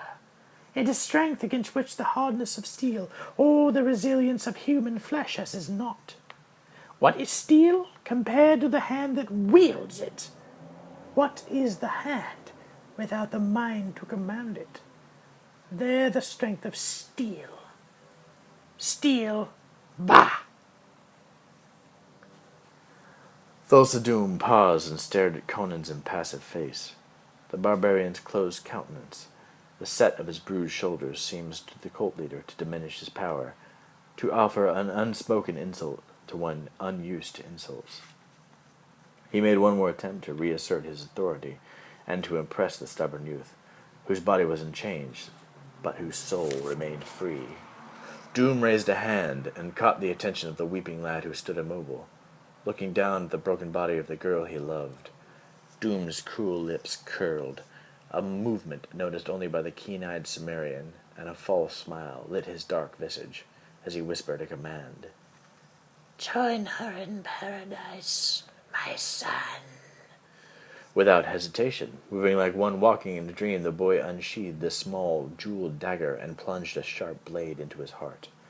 The sun sparkled, the fountaining blood that poured from the wound, as the boy posed, statue-like, atop the wall. Then suddenly he crumpled, and pitching forward, fell dying onto the body of the girl. There was a look of triumph on the face of Thulsa Doom, as he turned to regard the barbarian. I have He smiled. 1,000 more like them. Conan, unimpressed, stared at him dourly. What is it to me that you have power for fools and weaklings? You have never met a real man on equal terms, and fought him face to face or hand to hand. Fires of hate glowed in Doom's eyes, and something akin to shame flared for an instant and subsided under almost superhuman control. Conan, unheeding, continued, You slaughtered my people. You chained me to the wheel of pain, under the lash of the Vanner. You doomed me to a slave fighting in the pit, wondering whether each day would be my last. Doom raised his dark head proudly. Aye! And see what I have made for you? How life has toughened your flesh and hardened your spirit. Look at the strength of your will, your courage, your resolve to slay me, to revenge your kin. You have followed me across the world, here to my innermost citadel of power, to avenge wrongs you fancy I have done you, whereas in reality I have made you a champion, a hero, a veritable demigod. And now, this gift of mine, this strength and courage and will, which I bestowed upon you through pain and suffering, you wish to waste on mere revenge. Such a waste, such a pity. Doom, seeming truly grieved, chewed his underlip before continuing. I will vouchsafe you one last chance for life and liberty. Answer 2 questions. Whence got you the plaque of the twin snakes? Where is the eye of the serpent? Conan silently shook his tousled head. Very well, Doom said at last. you shall contemplate the fruits of your insolence on the Tree of Woe! Turning abruptly on his heel, he started to leave the garden, while Rexar reappeared to take charge of the prisoner. Reaching the gate, Thulsa Doom turned once more to fling a command at his faithful lieutenant in his low, melodious voice. Crucify him, he said casually. Chapter 11. The Tree. A red sun glared down upon a scene of desolation. A level plain of chalky soil, as white as new-fallen snow, stretched away in all directions. Above the ground, like sheeted ghosts, waves of heat danced a dance of death, shimmering the motionless air, while from the barren soil the traveler, had any ventured along this trackless waste, would have found this natural repugnance reinforced by the metallic smell of unfamiliar compounds. Above this stark wasteland towered the Tree of Woe, a twisted, black monstrosity, with leafless branches clawing at the sky. Once, perhaps, it had been a noble shade tree, gentle to man and beast. Now it was a gaunt and spiny skeleton, a thing of evil. High on the black trunk hung Conan the Barbarian. His naked body bore the powdering of chalk dust and dried blood, through which runnels of sweat carved their way. His tangled hair fell rope-like around his battered face, a cracked and sunburnt mask in which only the eyes lived. They were the angry, burning eyes of a trapped and dying beast. Ropes, tightly bound, confined his arms to a pair of widespread boughs. Other ropes held his legs and thighs firmly against the rough bark of the tree. Cruel as were these thongs, far crueler than a pair of slender nails, whose square-cut heads pinioned the palms of his hands to the branches which his arms were bound. How many hours had passed since Doom's guards had inflicted the savage punishment upon him? Conan did not know. His mind was numb with pain, his periods of rational consciousness intermittent. Thirst tormented him without respite, and the relentless rays of the sun tore at his burning flesh. Nothing broke the monotony of his agony save the shadows of vultures, drifting on lazy wings against the merciless sun as they waited for him to die and furnish them a feast. These birds of prey seemed to be the only living creatures in all of the chalky waste. One vulture floated near on slow-beating wings and settled on a branch above the Cimmerian's head. It stretched its wattled neck to peer at the crucified man whose head had sagged upon his broad breast. To the scavenger, the man's battered carcass seemed devoid of any life. The vulture peered more closely, swiveling its head from side to side to bring first one, then the other eye to bear upon its prey. Conan remained motionless. In a lucid moment, he had become aware that, without a sip of liquid, death would snatch him up before the sun had set. And there was only one thing he might drink on all the burning plain. The vulture left its perch, and a solitary figure in the windless sky. It dipped, then gained altitude for its attack. As it swept in, its hooked beak poised for a stab at Conan's eyes, the bird's shadow fell across the Cimmerian's face. Summoning all his waning strength, Conan raised his head. He remained motionless while the vulture raked his chest. As, wings beating the air, the scavenger braced itself to lunge. At that moment, Conan's head shot forward. His jaws snapped, wolf-like, as his strong teeth sank into the bird's slender neck and choked off its squawk of surprise and pain. Black wings buffeted the barbarian's sun-baked face. Claws raked his reddened flesh. But Conan's grip held fast, as he sank his teeth ever deeper into the wrinkled, featherless neck. There was a final crunch of breaking bone, and the vulture's wings hung limp. Keeping his jaws clenched, Conan sucked the vulture's blood. Warm and salty though it was, the moisture rivaled a cup of the finest wine. Somewhat relieved, Conan raised his head once more. He saw that the sun, now declining in the west, had streaked the dreary plain with crimson. Suddenly, something about the scene brought the barbarian's dulled wits into focus. Was it a plume of dust, shot through with red from the setting sun, or was it a column of smoke? Whatever it might be, it was growing larger, moving closer. For a long time, Conan could not make out the nature of the approaching object, which swam through ripples of heat like a swimmer breasting in a wind-tossed sea.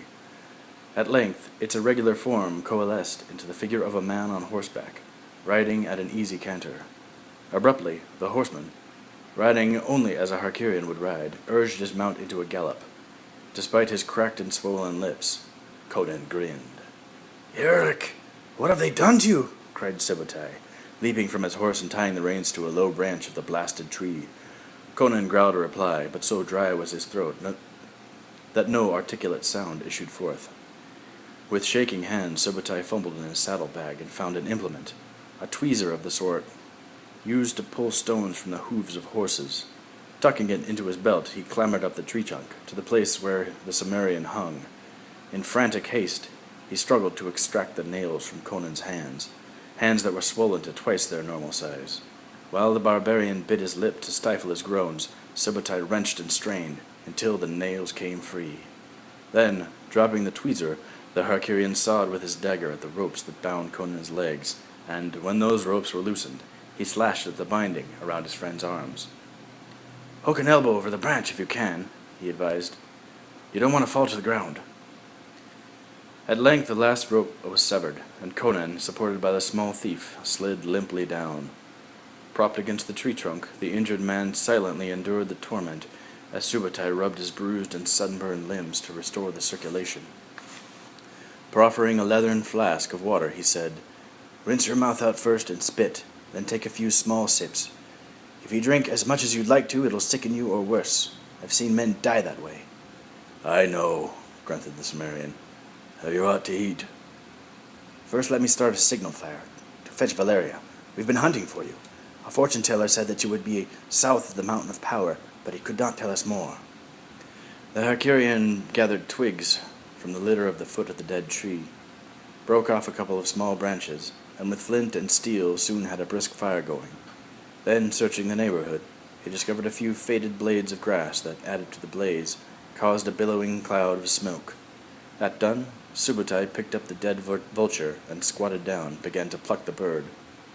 "What in Crom's name are you doing?" muttered Conan. "Taking the feathers off," replied the small thief. "You do not mean to cook that thing?" "Why not? Flesh is flesh, and we're both hungry."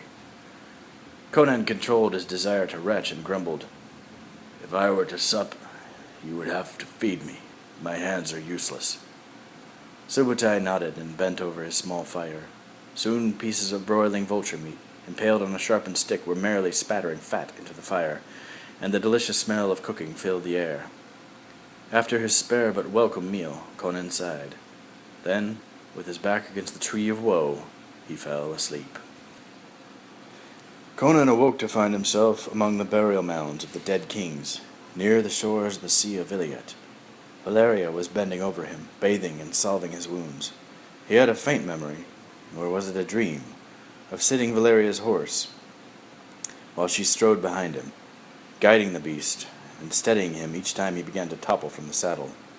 He stared at his hands, stiff, swollen, and inflamed. To move a finger was sheer agony. "Never to bear a sword again," he muttered. "I may as well be dead." Then consciousness again flickered out, and reality existed no more. The endless hours on the tree of woe had so sapped the Cimmerian's store of animal vitality that those who tended him feared he might not recover from his wounds. He burned with a raging fever. His faith in his own strength was gone. "Does he yet live?" inquired the old shaman, shuffling to the doorway of the hut, beyond which lay the dying man. "Aye, but barely," replied the girl. "Old man, he called you a wizard. Have you any magic that can help him now? Or do your gods owe you a favor?" The shaman eyed her silently, taking his somber stare as a confession that he did indeed have otherworldly powers. Valeria cried, "Then work your spells! Put strength back into the hands that must wield the sword of vengeance!" The old man looked weary but resigned. For such a spell, there's a heavy price. There always is for a rite of magic. The spirits that haunt the sacred place and guard the tombs of kings exact their toll. Whatever the price, I will gladly pay it, said Valeria. To work, sorcerer. A strange wind moaned, and shadows prowled among the tombs. Above the quicksilver surface of the Viliat Sea, a gibbous moon showed a pallid face of a restless ghost, whose dark radiance illumined the barren earth between two of the larger monuments. Sure. In this uncouth place, while Valeria and Subutai watched with rapt attention, the shaman bound Conan's limbs with strips of sable cloth, and veiled his inert body with a shroud-like material of the same funeral hue. With another strip he encircled the barbarian's head, carefully covering his bruised and sunburned eyelids. Upon this bandage, with deft strokes of a small brush, the old man painted a row of cryptic glyphs. The wizard next dispatched Subutai to the seashore, bidding him to fetch a bucket of clear water. And when water was brought, the shaman squatted on a piece of carpeting to meditate and gather up his powers. Valeria, alert to every move the old man made, sensed that he was reaching deep into his soul to tap a dormant source of inner strength. Finally, the shaman roused himself from his mystic trance. He ceremoniously sprinkled the water all over Conan's body as he mumbled potent names beneath his breath. This done, he bid the Harkarian bind Conan's limbs securely to 4 stakes, driven deeply into the ground. "Why so?" demanded Valeria. Somberly, the shaman watched Subutai work. "During the night," he said, "the spirits of this place, angered by my magic, will try to take the young man hence. If they succeed..." His voice trailed off. Valeria unsheathed her dagger and turned his blade until it glinted in the moonlight. "If your spirits bear him off, old man, you will soon follow." In the hushed darkness, the girl's fierce words assailed the moon with all the venom of a cornered cougar. The shaman merely shrugged, but a faint smile, that youthful ardor long forgotten, trembled on his lips. Slowly the night dragged on, while the three held vigil among the ancient tombs. The uncaring moon climbed high in the velvet sky and picked her way among the stars. Southward, the mountain of power thrust up an ominous cone, black against the luminous darkness of the star-strewn black against the luminous darkness of the star-strewn sky. No cricket chirped. The silence was complete. Suddenly, Valeria gripped the Harkarian's wrist. Subutai, who had been dozing, swore the girl's nails pierced his skin. Then he too stared at Conan. The huge Cimmerian shrouded form was heaving, moving uncannily, without volition, as if seized by giant invisible hands. The ropes that held him tensed and groaned. The stakes creaked under the strain of enormous unseen forces. "They'll tear him apart!" wailed Valeria, as Conan's body twitched and thrashed about so violently that one stake was ripped from the ground. The shaman made no answer, but he began a strange chant pitched to a silent scream, and moved his bony hands in mythical gestures. Valeria leaped to her feet and threw herself onto Conan's body, shouting imprecations at the night. As the frantic girl wrestled with unseen powers, snarling like a lioness protecting her cub, Subutai fumbled for his scimitar. Then, bounding forward, he slashed through the empty air above Cimmerian's unconscious body and the girl who strove to weigh it down. To Valeria's surprise, the shrouded body slumped and lay motionless on his pallet. A wind sprang up from the sea, and shadowy presences, borne aloft like shreds of mist, seemed to float away. "They have gone," sighed the shaman, shivering. "My spell was potent, and they failed." The look he cast upon Valeria was full of pity. As the morning sun leapt above the ocean wave, the wizard removed the sepulchral wrappings from Conan's body. Subutai gasped. Valeria clapped her hands to her cheeks to curb the tears that welled in her weary eyes. The giant Cimmerian awoke, yawned, and stretched. Then he studied his hands in sheer amazement. His cuts and bruises, even the holes in his palms, had healed as if his ordeal had never begun. With a grin of delight, he held his hands before his face, turning them to study every angle. The wounds made by the nails had closed to small, well-healed scars. The fingers, which had been grotesquely thrown, were back to normal size. He clenched and unclenched his hands to see if they still functioned. Wizard, I owe you a great debt, the barbarian rumbled. Beaming, the odd man nodded. Valeria, who had pledged her life for his, and who was wan with his sleepless anxiety, tightened her encircling arms around the Cimmerian and kissed him repeatedly, saying, "My love is stronger than death. Neither deities nor demons from the nether regions can separate us. If I were dead and you in peril, remember that I'd return from the abyss, from the very pits of hell, to fight by your side." Conan grinned, and crushing her to him, he kissed her lustily. Valeria, unsatisfied, still persisted. "Promise me that you remember, always." Smiling at her womanly concern, Conan kissed her again and said, "Don't worry, I'll remember." Chapter 12. The Cleft. As Conan and his friends rejoiced in the wizard's humble hut, the night was filled with laughter in distant Shadazar. In the great hall of the palace, Osric, king of Zamora, made wassail. His seers had informed him that Conan had reached the Mountain of Power and penetrated the recesses of its most secret temple. Now the king looked forward to an imminent return of his daughter. His age-worn frame was decked in robes of glittering brocade. His bent fingers glowed with splendid rings. He sat on his throne proudly, sipping rich wine from a cup of beaten gold. In the cheerful light of many candles, some as tall as a 5-year-old child and thick as a man's thigh, lordly courtiers strolled in from with all their finery, or gathered near the monarch to renew friendships long grown cold. At Osric's feet, slave girls in loose trousers of bright transparent gauze reclined on purple and crimson cushions, reminding those with long acquaintance of the warrior king of bygone years, before the cult of Set had infected the land with fear and loathing. Fear and loathing. Yet, even here in the throne room itself, the king did not feel safe from the assassins of the cult leader Doom. Thus, grim-faced guards stood in pairs at every portal and at every open window to secure the monarch from stealthy footsteps in the night. Osric broke off his unwonted banter, for the chief chamberlain approached the throne, candlelight flashing from the polished curves of his silver mace of office. "Sire," he said, "I desire a word with you." The king beckoned the official to come closer. "What is it, Kronos?" "Sire, he has come again. Yarrow, the Black Priest of Doom. He begs an audience with your majesty on some high matter of state." The king bared his teeth in a merciless grin. "Begs, you say? Demands, like as not.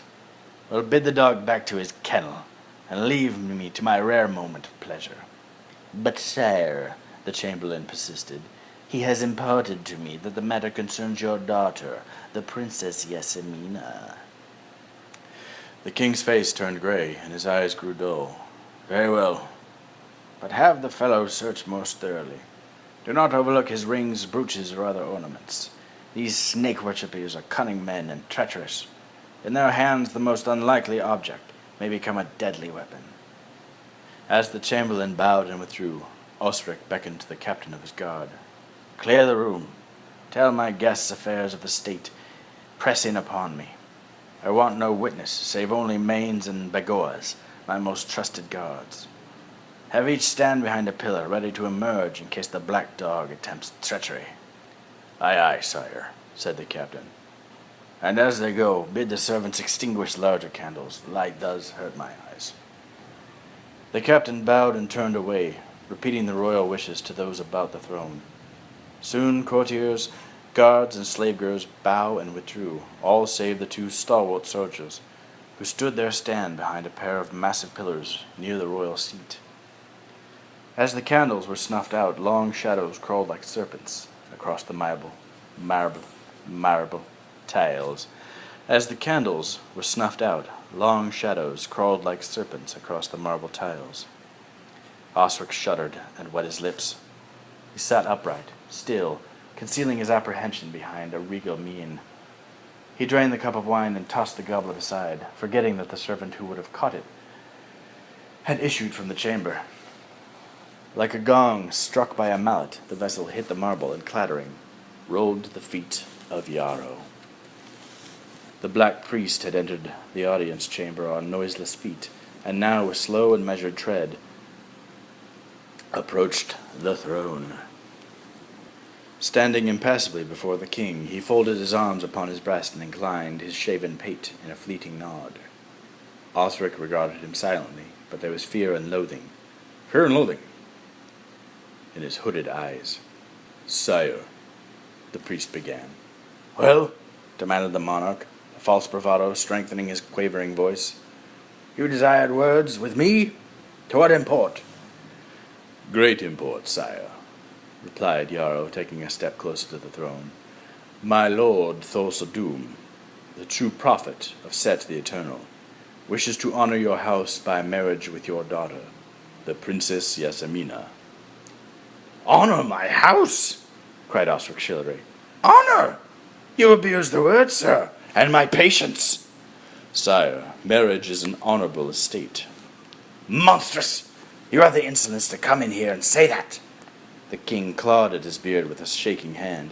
"Your effrontery surpasses all belief." "No effrontery was attended," said Yarrow tonelessly. "The honor that Doom would do you extends beyond yourself. It is the Grand Master's wish that, by this alliance, Zamora shall become the true kingdom of Set, and the center of an ever-expanding empire." Quivering with fury, Osric rose. "Enough!" he cried. "Whilst I am king, I shall never sanction this monstrous union, this hellish corruption of your marriage vows. Guards!" The two massive bodyguards stepped from the shelter of their marble columns. Yarrow looked them over.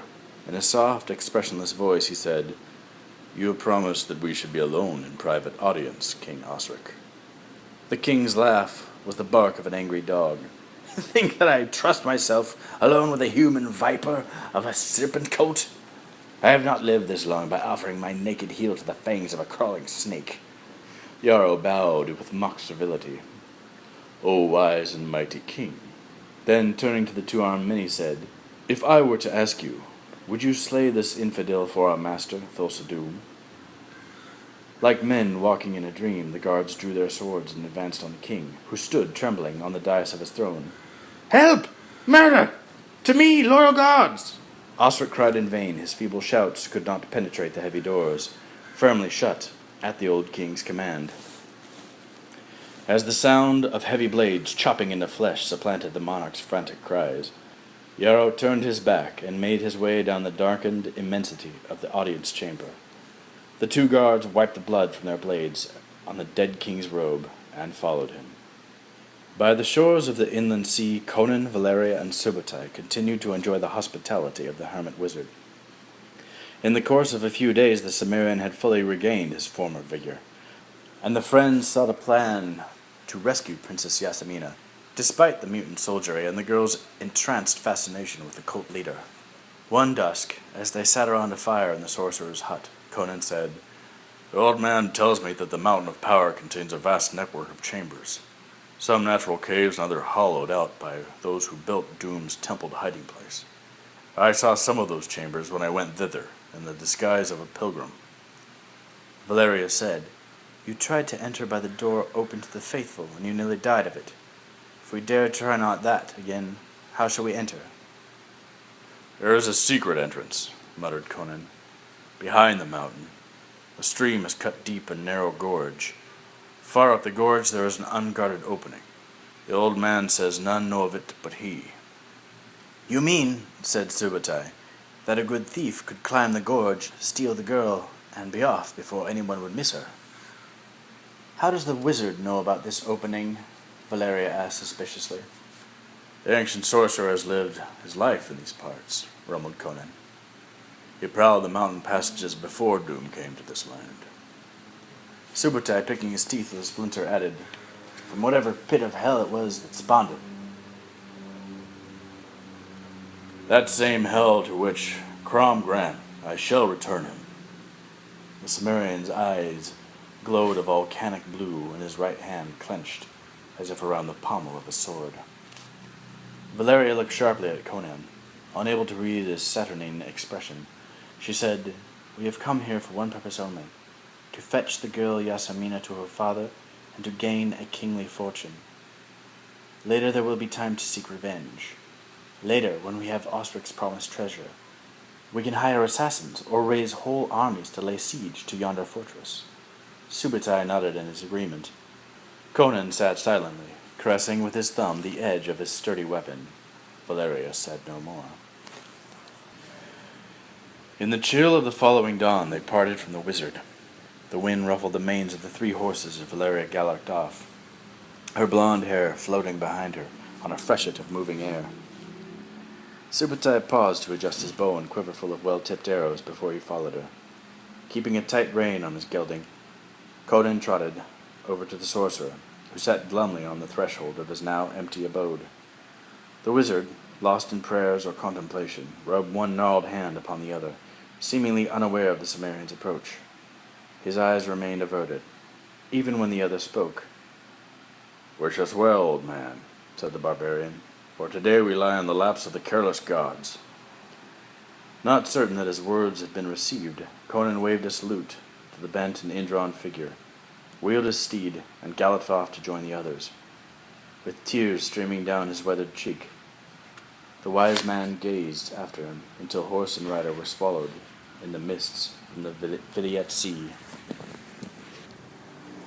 The 3 adventurers crossed the plain, and choosing an obscure pass, skirted the flanks of the Mountain of Power with care, lest they be noticed by sentries posted on the heights. In time they entered a region of broken foothills, through which a stream had chiseled a deep cleft. Ahead, this channel rose steeply to a tremendous height. Hemmed in by these sheer walls of stone, a spring-fed stream tumbled and cascaded down the mountainside, rushed seething over boulders and pebbled sands, to swirl at last into quiet pools among the rock slides. Here, where dwarf trees clung to the sparse soil, the 3 dismounted and tethered their horses. Subutai drew from his saddlebags several curious objects, which he had constructed with the shaman's help. These were goatskin bags that seemed caulk with pitch. While the 2 men inflated these grotesque spears, tying the necks tightly, Valeria combined in a small bowl mineral oil and powdered charcoal to make a thick and sticky pigment. Setting aside their outer garments, they smeared their bodies with a mottled pattern, resembling sunlight dancing on long shadows. Black bands confined their hair, and in these sable strips they placed small branches of leafy greens, so that the casual observer would see a bush and not a human form. In the grey light of the sunless afternoon, the rushing torrent looked icy cold and perilous, but there was no other way to steal into the citadel. So, tying favorite weapons, wrapped in dark cloth, to their backs, and clasping the inflated bags of hide, one by one they abandoned themselves to the stream. Sometimes breasting the freezing water, sometimes clambering upward on submerged rocks, they clawed their way to the margin of the flume. There, where the water fell with brutal force, Conan seized an upward spire and clambered to the top of the steep bank. Soon Valeria and Subutai followed him from the water, and, their bodies a-tingle with the cold kiss of the wind, they began to work their way up the crude staircase formed by forbidding rocks. Beside them the falling water rolled like thunder. Above them cliff walls seemed to intersect, shuttering out the pale light of fading day. They paused to rest where a particularly large boulder offered a moment's refuge. Looking up they saw, high on the massive cliffs, the glow of fire framed by the entrance to a cave. The opening was a mere cleft in the rock wall, tall and narrow, like the pointed window of a fortress. Suddenly, above the thunder of the waterfall, they heard the slow and measured cadence of beaten drums. As they resumed their tortuous climb, the low and resonant throbbing increased in volume, deep-throated, persistent, unrelenting. Conan whispered to the girl behind him, "Sounds as if the devil Doom is about to greet his benighted fools. If only I could get my hands on him." Valeria felt panic freeze her heart, panic far colder than the chill wind on her naked back. It lent an urgency to her half-audible reply. "Just the girl, Conan. We came for just the girl." The Cimmerian nodded briefly and continued on his upward climb. Shadow-like in the dusk, he reached the entrance to the cave and wriggled through, as silently as wraiths cavorting in a graveyard. Conan and Valeria wedged themselves into small fissures in the cave walls, while Subutai, on stealthy feet, moved forward towards the firelight. The drums fell silent. Hiding in the dark recesses, the invaders heard a cacophony of little sounds, a squeaking that might have been the voices of hungry rats, the slow drip of water on stone, and from the cave entrance, a weird ululation of the wind. At length, Subutai returned from his explorations and signaled them excitedly. They inched their way forward, trying not to dislodge a wayward pebble, lest the slippening stone betray them.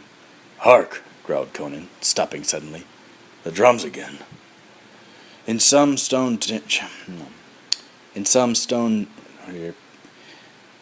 chamber, set above the rocky ceiling of the narrow cave, they heard the maniacal fury of the drums, loud and demanding, and with the pounding noise, a plaintive chanting from 100 youthful voices turned to a frenzied beat. Under the cover of his all-encompassing noise, the three made their way to the larger cave, wherein lay the source of the firelight. Before them, lit by many bonfires, was a scene from hell itself. The leaping flames painted the rocky roof far above their heads yellow and orange and red. And by this unearthly illumination they discovered the immensity of the cavern that opened out before them. Vast as was as the interior of a temple, and like a place of worship, the dome-shaped roof was supported by a series of limestone columns. These, however, seemed not to be the work of man, but rather the result of dripping water divesting itself of bits of lime over untold centuries. Wonder vied with caution as they beheld this natural magnificence. "Guards!" hissed Subutai, touching Conan's arms. For suddenly, in the flickering firelight, the intruders saw the moving forms of armed men. At Conan's gesture, they glided back into the shadows and sought places of concealment. There, in the dappled darkness, their mottled bodies invisible, they prepared for action. The Harkerian drew his bow from its case, and setting on end of the stone flooring, strung the weapon with a practiced motion. Conan loosened his sword from its cloth-rasped scabbard, while Valeria unsheathed her long knife. Soon, they knew, they would all need shit. Soon, they knew, they would need all their skills at arms. Done. Alright. It is probably about 90 degrees in my apartment. I'm going to try to power through the last of it. With Chapter 13, The Cavern. From his place of concealment, Conan peered warily at the leaping flames and the burly guards in iron and leather. He licked his lips, but otherwise stood motionless, as if awaiting some signal that would launch him into battle with these brutes. For there appeared to be no way to gain entry to the cavern, except by force. Subutai seemed unhappy. A thief rejoices in his mastery of the furtive arts, and a straightforward fight tests none of the larcenous skills on which he prides himself. At length he whispered, "Must we fight our way in, Cimmerian? I'm no coward, Erlich knows, but it seems folly to seek our goal against such odds, when by craft and stealth we could gain our ends unscathed." Valeria nodded. "They have their backs to us. That gives us some advantage." Conan grunted assent. "They know nothing of the entrance of the gorge. The old wizard spoke true." "He's been right so far," murmured Valeria. Conan growled something inarticulate. The young Cimmerian was spoiling for a fight. His blood was up, and he yearned to repay his enemies for the sufferings they had inflicted on him. Still, he realized that to reveal their presence so early would lose them the advantage of surprise. Subutai, whose darting glances had been studying their surroundings, whispered excitedly, "Look, over there, to the left. See those clusters of rock columns freestanding from the cavern wall? They'll make a screen for us if we can scramble along the cave side without making too much noise." "It is narrow," objected Valeria, "and the wall juts out in places. You and I might get through, but what of Conan?" Conan grinned. "I don't mind leaving a little skin behind if I must," he grunted. "I'll get rid of this oily muck on my hide, at least." Led by Subutai, they threaded their way along the cavern wall, their progress curtained by the stalagmites that rose like giants' teeth from the bedrock. Their rude path led upward, so that, when they paused to survey the scene from a break in the rocky curtain, they found themselves looking down across the whole immensity of the cavern floor. They saw in the center a huge cauldron upheld by 4 massive posts of blackened stone, the vessel itself of some substance that, from the distance, looked like stone. Flames roared up from the fire pits, cut out of the rocky floor, the leaping blaze clawing the smoky air. All around the cauldron, huge, sweat-covered beastmen working to feed the flames beneath the vast cookpot, while other hairy workers struggled with some contraption that stirred the steaming contents. Great chunks of boiling meat floated in the bubbling bowl, while ape-like butchers cut up other carcasses to add to the aromatic stew. Beyond the cookpot stretched a generous dining hall furnished with trestle tables and benches made of logs. Suddenly, the 3 intruders stiffened and stared in disbelief. Hung from meat hooks to one side of the great cauldron, half hidden by the steam and the flickering firelight, they saw human bodies, drawn and bloodless, like those of beef sides or plucked fowl. From the delicate, almost translucent flesh that covered the pallid faces and immobile limbs, it was clear that the victims had once been pilgrims of the Mountain of Power, followers of the Serpent God. As the 3 adventurers watched in horror, a pair of beastmen hacked up one body with their cleavers and, trotting over to the cauldron, tossed the pieces into the boiling liquid. Valeria turned pale and buried her face against Conan's shoulder. The Cimmerian swore an oath beneath his breath. Subutai retched. Fortunately, the rhythmic beating of the drums increased in volume and masked the telltale sound. As the noise swelled, the watcher's attention focused on the frenzied beating, which filled the cavern with reverberating echoes. The drums were as huge as the cauldron. The taut hide stretched across each top was set to vibrating, not by hands or drumsticks, but by the bare feet of grotesque, capering figures. The dancing figures, either naturally as hirsute as beasts or wrapped closely in the skins of wild animals, seemed oddly deformed. The shadows they cast in the uncertain light of the flames wore the shape of fiends from the nethermost reaches of hell. "What manner of men or devil are they?" whispered Subutai incredulously. Conan shrugged, remembering the hulking anthropomoid guards who he passed on the way into the temple. The whispers of the raiders were silenced by the clank of armor. They shrank back into deeper gloom as a squad of hairy men in metal-mounted leather marched into the dining hall, tugged off their helmets, and settled down to feed. Soon they were joined by a straggle of latecomers, whose noisy grunts added to the din. Conan jerked a peremptory thumb to urge his companions on.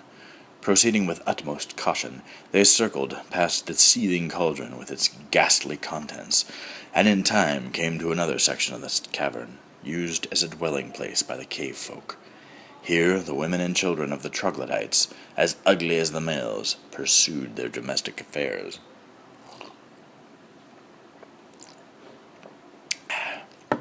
"Trolls!" muttered Subutai, his eyes widening. "The legends of my people tell of them." Valeria shook her head. "No, they are the descendants of an ancient race who dwelt in caves from times beyond man's memory." "How could they thus have sunk to the level of the beasts?"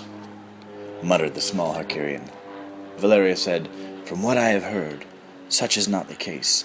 They are not men who have become animals, but animals who have grown to men. My people say that long, long ago there were 2 branches of man, our forebears, and those shadow dwellers. My ancestors called them that because beastmen could not endure the light of day and chose to make their home in the hollows beneath the earth. When our forebears spread out across the land seeking daylight on the fertile earth, these shadow dwellers burrowed ever deeper into the ground." "And fed on human flesh," added Subutai disgustedly. Valeria nodded. "This doom must breed them here for his unholy purposes. He feeds them on the bodies of his cult worshippers, or on those he teaches his followers to kill." Conan glowered. "That's how the snake prophet protects his mindless children, with an army of cannibal beastmen whose bellies are filled with the fools who follow him." "Or those who wish to follow him no more," said Subutai. Beyond the living quarters of the cave wall, the 3 raiders reached the far end of the great cavern. and found themselves confronted by a bridge of thong-bound poles suspended by two mammoth logs. This narrow bridge spanned a wide, deep fissure, which had been opened up in eons past by some violent convulsion within the mountain. Beyond this obstacle they perceived a generous man-made portal through which shone a strange opalescent light. Seeing no guard about, they ventured into the open, with Subutai, arrow nocked, in the lead. Suddenly, at the end of the bridge, an ape-like boy appeared. About 4 feet tall, the beast child was already of a muscular, stocky build that bespoke enormous strength. Pulling a hatchet from his girdle, he snarled and gesticulated wildly. Then he charged. "I can't talk," rumbled Conan, preparing to defend himself and the girl behind him. Even as the Cimmerian spoke, a bowstring twanged, and the boy stood transfixed by an arrow. He shrieked, staggered, and tumbled into the chasm. Subutai sighed. He was only a boy. "Yes, but he would have grown up," said Valeria. "Let's move on." Led by the incandescent greenish glow, they hastened through the unguarded portal and found themselves in a narrow hallway, such as servants use when attending to the orders of their masters. There was no sign of any who might challenge them, yet they moved on furtive feet, hugging the wall to take advantage of every shadow. "This must be the entrance of the guards of Thulsa Doom," muttered Conan, "and those who serve as faithful followers of Set." Subutai nodded. "And since they're all servants of the snake god, Doom feels no need to post a sentinel here." "Let's still go with caution," said Valeria. "We do not know what awaits us further on." Stealthily they proceeded along the hall and up a rock-hewn stairway, and much amazed they found themselves at the threshold of a chamber, draped in a filmy gauze to form, as it were, a pavilion, through which the green light pulsed. Around it, half hidden by the translucent curtains, as by an evening mist, the astonished intruders saw graceful trees and beds of delicate-hued flowers, planted in soil-filled hollows to recreate a garden within the confines of the cave. The floors of polished blue-black marble gleamed like the still waters of a lake, and from silver vessels incense curled upward through the motionless air. Above the distant throbbing of the drums, a flute sang like a nightingale to weave a sense-seducing spell. Into the ethereal glow of this fairyland crept the three raiders, gliding like insubstantial shadows from shrub to shrub. Behind the draperies of the pavilion they perceived dozens of young people of both sexes, clad in gossamer or not at all. Some lay in slumber, others languidly made love, yet others sat in a death-like trance, their backs propped up against the slender columns of malachite, which upheld the draperies that formed the place of pleasure. So slowly did the pleasure-seekers move, if indeed they moved at all, that Conan looked at his companions and wordlessly mouthed the word, "Drugged!" Subutai's quick glance picked out one guard and then another, their anthropoid hairy bodies stretched out in swinish sleep besides those whose guardians they were. Even the leopards, chained to a column, had been affected by the potent narcotic that wafted upward with the incense, for they had laid their slumberous heads between their paws and crossed their eyes of molten gold. Suddenly, Valeria touched Conan's arm and pointed. With a shock, Conan recognized his ancient enemy. Thulsa Doom sat in an alcove in a trance-like state, his legs and arms crossed, his head bowed, the better to inhale a spiral of drugged vapor that rose from a carven bowl placed on a brazier. Before him, Princess Yasamina of Shadazar. Her transparent garment had fallen from her shoulders, exposing the gentle swell of her high breasts, while two handmaidens chanted an exotic paean in a strange language. The princess, like one sunk in a sensual dream, slowly undulated her naked torso and ran eager hands up and down her bare thighs. Her head was thrown back, her eyes half closed, and she licked her lips with the tip of her tongue. Lethargically, Doom raised his head and feasted his eyes on the girl's exposed beauty. "The princess?" whispered Valeria.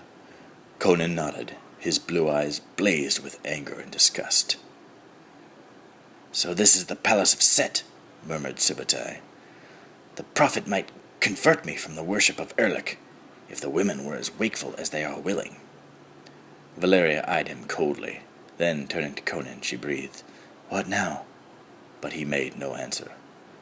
"If we wait a while," Subutai replied, "then they will all fall asleep, and then—" "What say you, Cimmerian?" Two pairs of eyes sought Conan's face, but his attention was riveted to the wall of the alcove wherein Doom and Yasamina were lost in their narcotic dreams. Valeria gasped. Never had she seen such an expression on Conan's face. Hate and animal ferocity possessed the Cimmerian's countenance, and with it a heart-aching sadness that lay too deep for tears. Valeria and Subutai directed a questioning glance at the jade-green wall behind the cult leader and his priestess. There, supported by 2 silver pegs, hung a heavy broadsword, the crossguard fashioned in the form of a stag's antlers, and the pommel shaped like the hooves of an elk. Long and superbly crafted was the blade, and its polished length flashed like a mirror in the dim green light. It was a work of art, a weapon of pure Atlantean steel, the sword forged by Conan's father.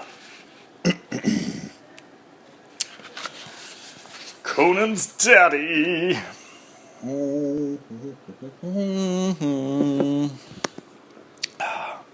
Okie dokie. Chapter 14. The Rescue.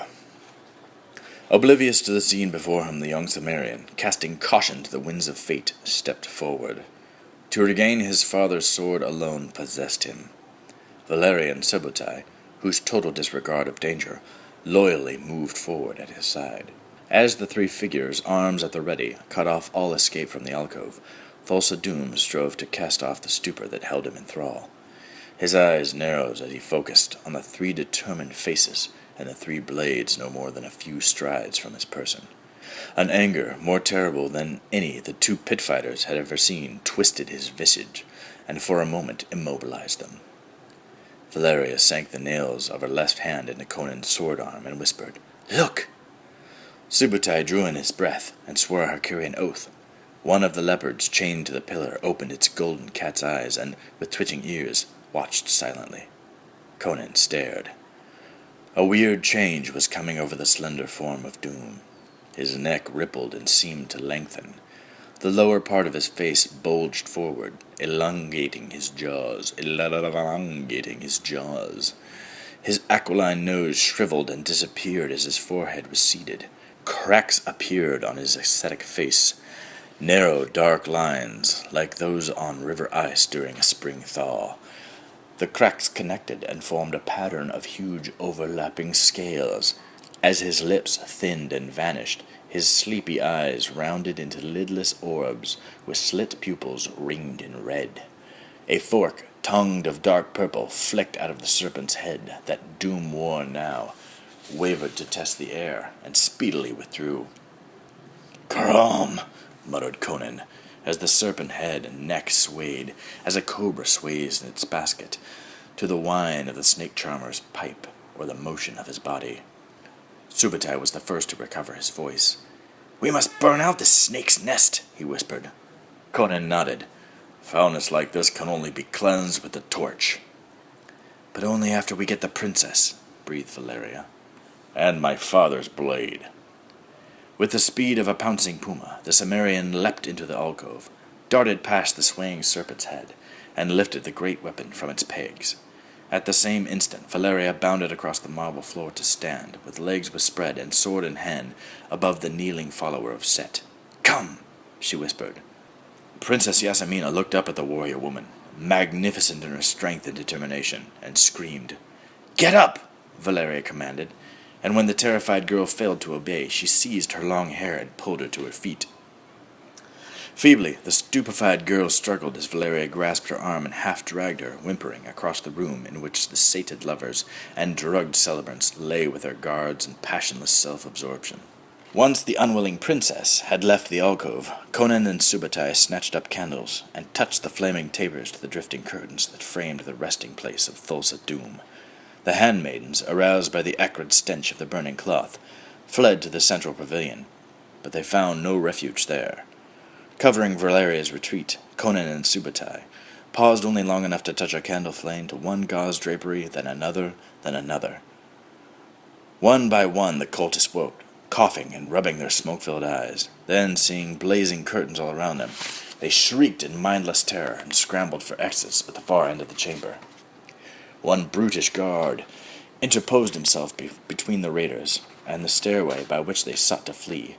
Suddenly there was a flash of steel, and the beast man fell, half hacked in two by Conan's Atlantean steel. Subutai thrust a lighted taper in the face of a turbaned youth, who came at him with a dagger. Screaming and clutching his singed forehead, the boy staggered off. As he neared the sheltering stairs, the Cimmerian glanced back, searching the incandescent room for Thulsa Doom, hoping to find him lying dead in his alcove. But even as he looked, his hope was dashed. The curtains no longer smoldered, the smoke had rolled away, and there was no trace of the wizard, who seemed none other than the serpent god himself.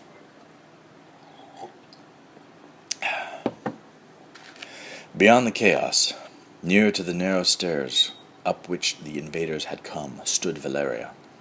At her feet crouched a distraught and trembling Yasmina, whose furtive glances bespoke a frantic search for an opportunity to escape her captor. Suddenly, a tight little smile flitted across her sullen lips. Like a firefly, it lit her face for a brief moment and vanished. To Valeria, with her training as a pit fighter, it flashed a message of trouble to come. She heard a scrape of boots on the stairs. Faint as the sound was above the throb of the incessant drums in the cavern below, and the screams of panic in the once lovely fairyland created for lovers and their beloved. Valeria whirled. With her blade flashing like a serpent's tongue, she faced an enormous warrior clad in iron-studded leather. Although he was not young, his face was as grim as death, and the muscles of his sword arm looked as strong as bands of steel. He was flanked by 4 hairy guards carrying spiked wooden clubs, and menace glowed in their bestial eyes. "Rexor!" trilled Princess Yasmina. "Rexor, save me! Save me from our master who loves me!" Kneeling the princess to the floor, Valeria crouched to avoid a blow from the guardsman's mace. Then, with lightning speed, she sprang. Her tulwar licked out, and death was on its point. The guard staggered and clutched his throat, whence blood spurted out between his hairy fingers. Leaping, twisting, dodging, Valeria circled the guards, avoiding blows of the maces that would have smashed her like an insect. A second guard lumbered forward, snarling and growling, but the lithe girl fainted and thrust into the opening between the leathern plates of the brute's armor. The anthropoid grunted, clutched his torn belly, then collapsed. Her blade, now crimson-stained, caught another in the neck. Shrieking horribly, he rushed forward. Valeria jumped aside, allowing the momentum of his forward thrust to carry him into a burning drapery in the center of the room. Then Rexar and the remaining guard closed in on her. As they backed her into a corner, she knew that she would boxed in, and soon would be denied the speed that was the basis of her success. Just then Conan, like a stalking jungle beast, glided between 2 blazing draperies, his father's great sword held in 2 bronze fists. The beast man turned at the Cimmerian's approach, but Conan's heavy sword sheared through his armor and dropped him to his knees with a split skull. As Valeria moved towards Doom's first lieutenant, Conan roared, "There goes the princess! Catch her! Leave Rexar to me!" The giant's eyes flashed red at the sight of the young Cimmerian. He had left Conan broken and hung on the tree of woe. Now he was whole and hale. But Rexar had no time to ponder the miracle. The great sword clenched in Conan's hands was upraised in preparation for a mighty downstroke. 2 blades clashed together in the fury of tempest. A shower of sparks signaled a ringing crash as Rexar's weapon, responding to the impact of Atlantean steel on lesser iron, clattered on the marble floor. Rexar hurled his hilt at Conan's head, and, as the Cimmerian ducked, the cultist warrior sprang forward and wrapped unrelenting arms around his huge antagonist. Conan dropped his father's sword, for it was useless in such close quarters, and met his opponent's wrestling grip with undiminished strength. The 2 giants staggered about the burning room, unmindful of the smoke and flames, their powerful thews swelling as they matched 2 wills of iron. Relentlessly, they clawed and gouged and kicked at one another. When at last Rexar gripped Conan's throat, His massive fingers bit like the jaws of a steel trap into the Cimmerian's corded neck. Conan, fighting for life-giving air, managed to pry loose one gross finger and bent it back until the bone cracked. With a howl of pain and fury, Rexor released his grasp and hurled the younger man against the central pillar, and then he stamped that fucking dog's brain in. While Conan, half-stunned, sagged against the malachite column, struggling to gather his wits, Rexor stooped for the great sword forged by the Cimmerian's father so long ago. Just then one of the leopards, maddened by the fire and smoke, snapped the chain that bound it to the pillar, pounced on Rexor's back, and bore him to the ground. The stricken man fought in vain against the sharp claws of the animal.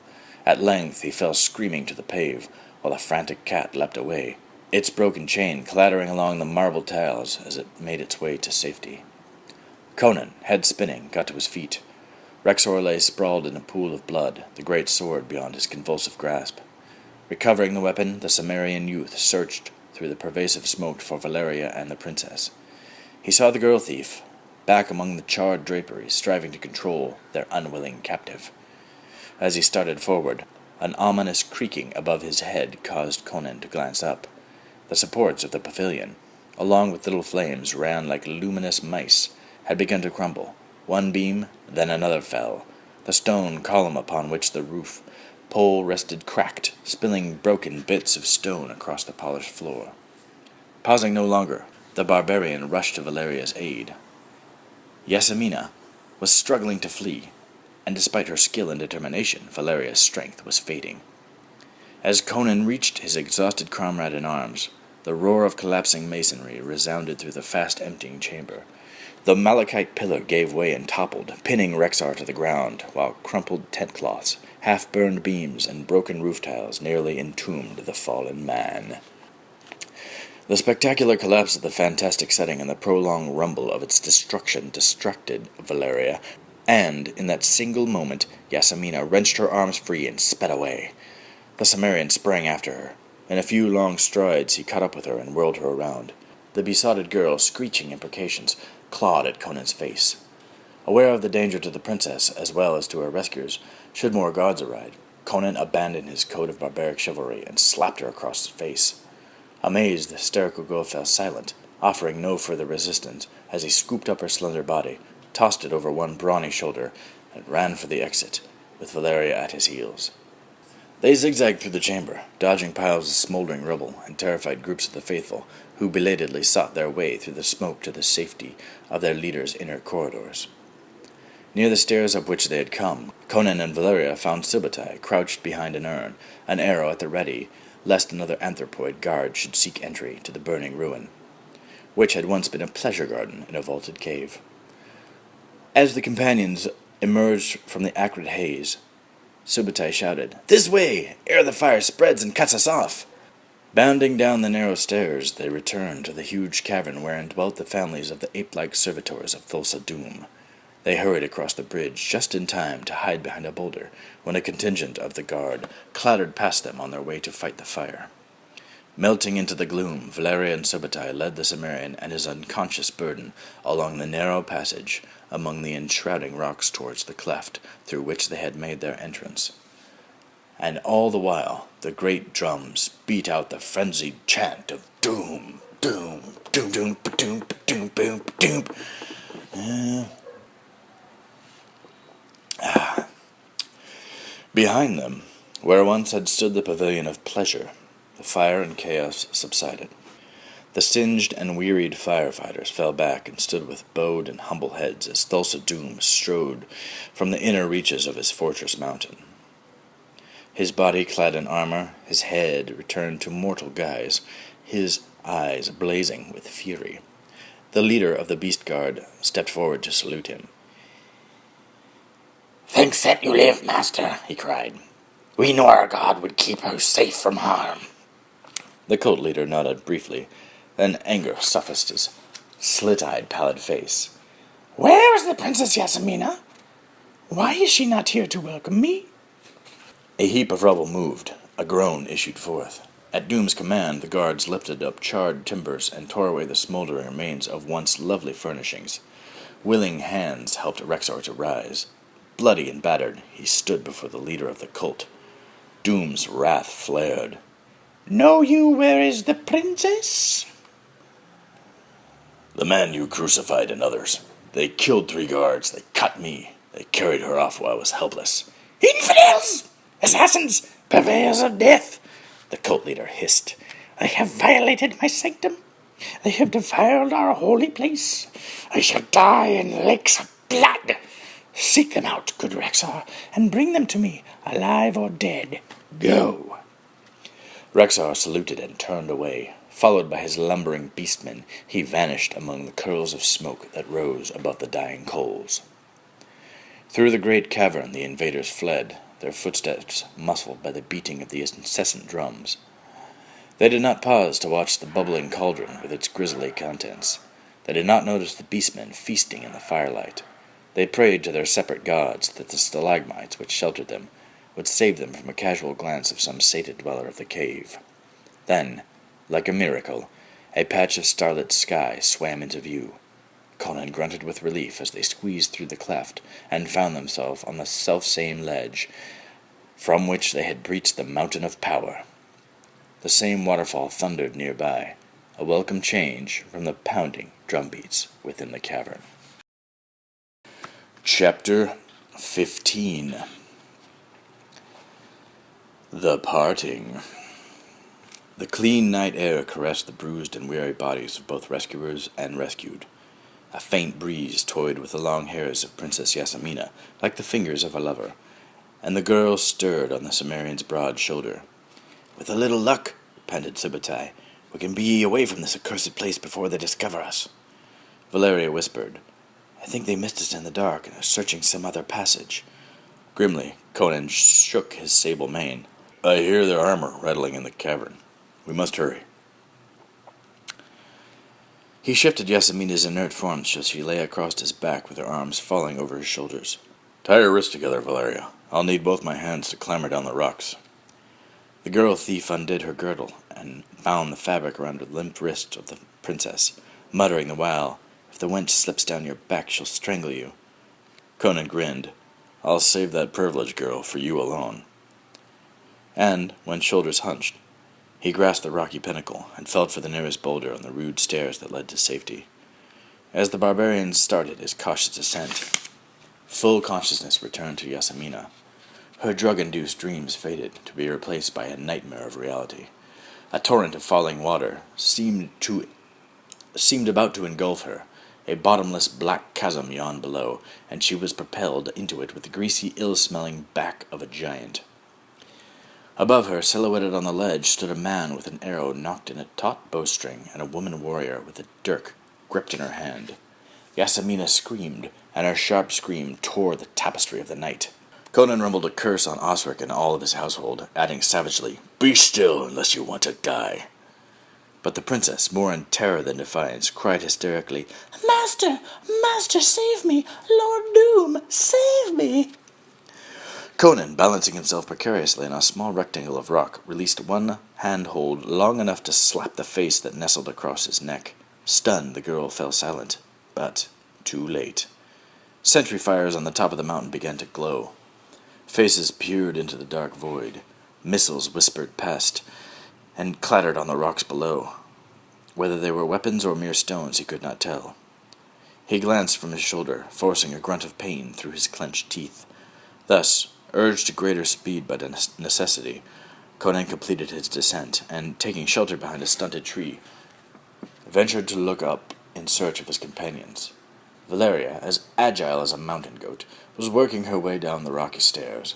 Subutai, still on the ledge, was taking aim at some object high above him on the mountain. As Conan watched, an arrow winged upward, arced, and struck. With a hideous howl, a beast man tottered and then fell, thrashing into his signal fire. Another arrow sped along the pathway of the first. Another guard, pierced in the chest, staggered on the brink of the precipice. He fell, shrieking, into the gorge, hurtled down the narrow throat of stone, and plunged into the waterfall before the echo of his cries ceased to reverberate. Even as Conan watched, the first beastmen to discover the cleft began to squeeze through the slender opening. Distracted by the eerie sound of echoing cries, They hesitated on the ledge to make dull-witted inquiry into the source of the bizarre and hollow sound. That hesitation provided Subutai the moment he needed to swing over the ledge and crouch on the stair-like rocks. Then, as they returned to the cavern to report the strange happening, the Harkurian clambered down the boulders and joined his fellows, where the land rolled out more gently. "Erlich, boil them out in oil," muttered Subutai, as he inspected his scraped knuckles and raw palms. "That time I thought it was the end of me." "Let's find the horses before the devils sound the alarm," said Valeria. "We crossed the stream somewhere hereabouts." They strove to pierce the darkness and discover the air-filled skins on which they had crossed the fast-moving water, but the wilderness of jagged rocks and boulders was full of nooks and crannies, whose dark recesses the starlight could not penetrate. At length they abandoned the fruitless search. "Let's follow along this bank until we can reach the flatlands," said Conan, picking up Yasamina and slinging her over her left shoulder once again. "But the stream grows wider there, and we desert men are little used to swimming," objected the Harkurian. "Well, do the best you can," snapped Valeria. "We'll have our hands full with that stupid curl." With Subutai in the lead, the three adventurers picked their way along the unfamiliar bank of the precipitous stream. They walked in silence, thankful for the cover of the moonless night and grateful that they had eluded Doom and his ape-like sentinels. The burden in Conan's arms slowed their progress, but at least the sleeping princess would not summon another contingent of the guard. Too soon, it seemed, the light of dawn suffused the sky, driving away the friendly stars. Nesting birds rose squawking above the foliage that masked their path, revealing to any who might look their whereabouts. Valeria, bringing up the rear, became apprehensive. "I see a roadway, or a path, circling around the mountainside," she murmured. "What purpose do you think it serves?" "It leads a lookout platform for the guards, I have no doubt," rumbled the Cimmerian. "There have sentries all along the way when I made the climb along the pilgrim sheep." "No sentries are about this morn," said Subutai cheerfully. "We're near the horses now. Once we get across this mill pond, the water's so calm that even I can paddle my way across. I'll help Conan with the pitch-haired wench." Valeria waded into the pool, shattering the surface like a broken mirror.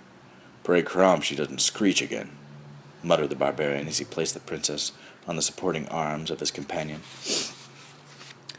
When the cold water wakened her, Conan glared at Yasamina and growled, "Say one word and I'll drown you here myself." Together, Valeria and Conan towed the whimpering princess across the still water. Subutai, meanwhile, had splashed his way across and emerged on the grassy bank to stand guard, as Conan and Valeria dragged the terror-stricken girl away from the water's edge, then threw themselves, panting, face down on the grassy knoll. With his thief's unceasing vigilance, Subutai's eyes patrolled the mountain path that led to the lookout platform. "Let's go, Conan, ere they sniff us out. Oh, Erlich, look yonder!" He pointed to the sinuous trail of the hillside above them, whereon appeared a group of marching figures. "By Crom, it's Doom and Rexor and a squad of their subhumans," muttered Conan. "They've discovered us," breathed Valeria. "Doom's pointing us out." Rexor appeared to give the orders. The beastmen nodded in agreement. Soon they began to scramble down the pathless waste, howling as they came. Although no spark of intelligence gleamed in their pig-like eyes, their hairy arms were huge as they closed in, waving upraised weapons, clubs, maces, and sharpened axes. The sun's first rays lit up their slavering jaws and bounced off the metal studding with their leathern armor. The three companions took their battle stance, with Valeria guarding Conan's back, while Subutai, whipping out his light tulwar, shielded Conan's left. And the brutes were upon them. Working together, they ducked, twisted, slashed, and thrust. Each parried blows aimed at one of the others, like a flawless fighting team. Moved by love and desperation, in the ecstasy of combat, Conan and Valeria fought more skillfully than they had ever fought before, or ever would again. Bones cracked under Conan's sledgehammer blows. Blood flowed at the touch of Valeria's darting sword.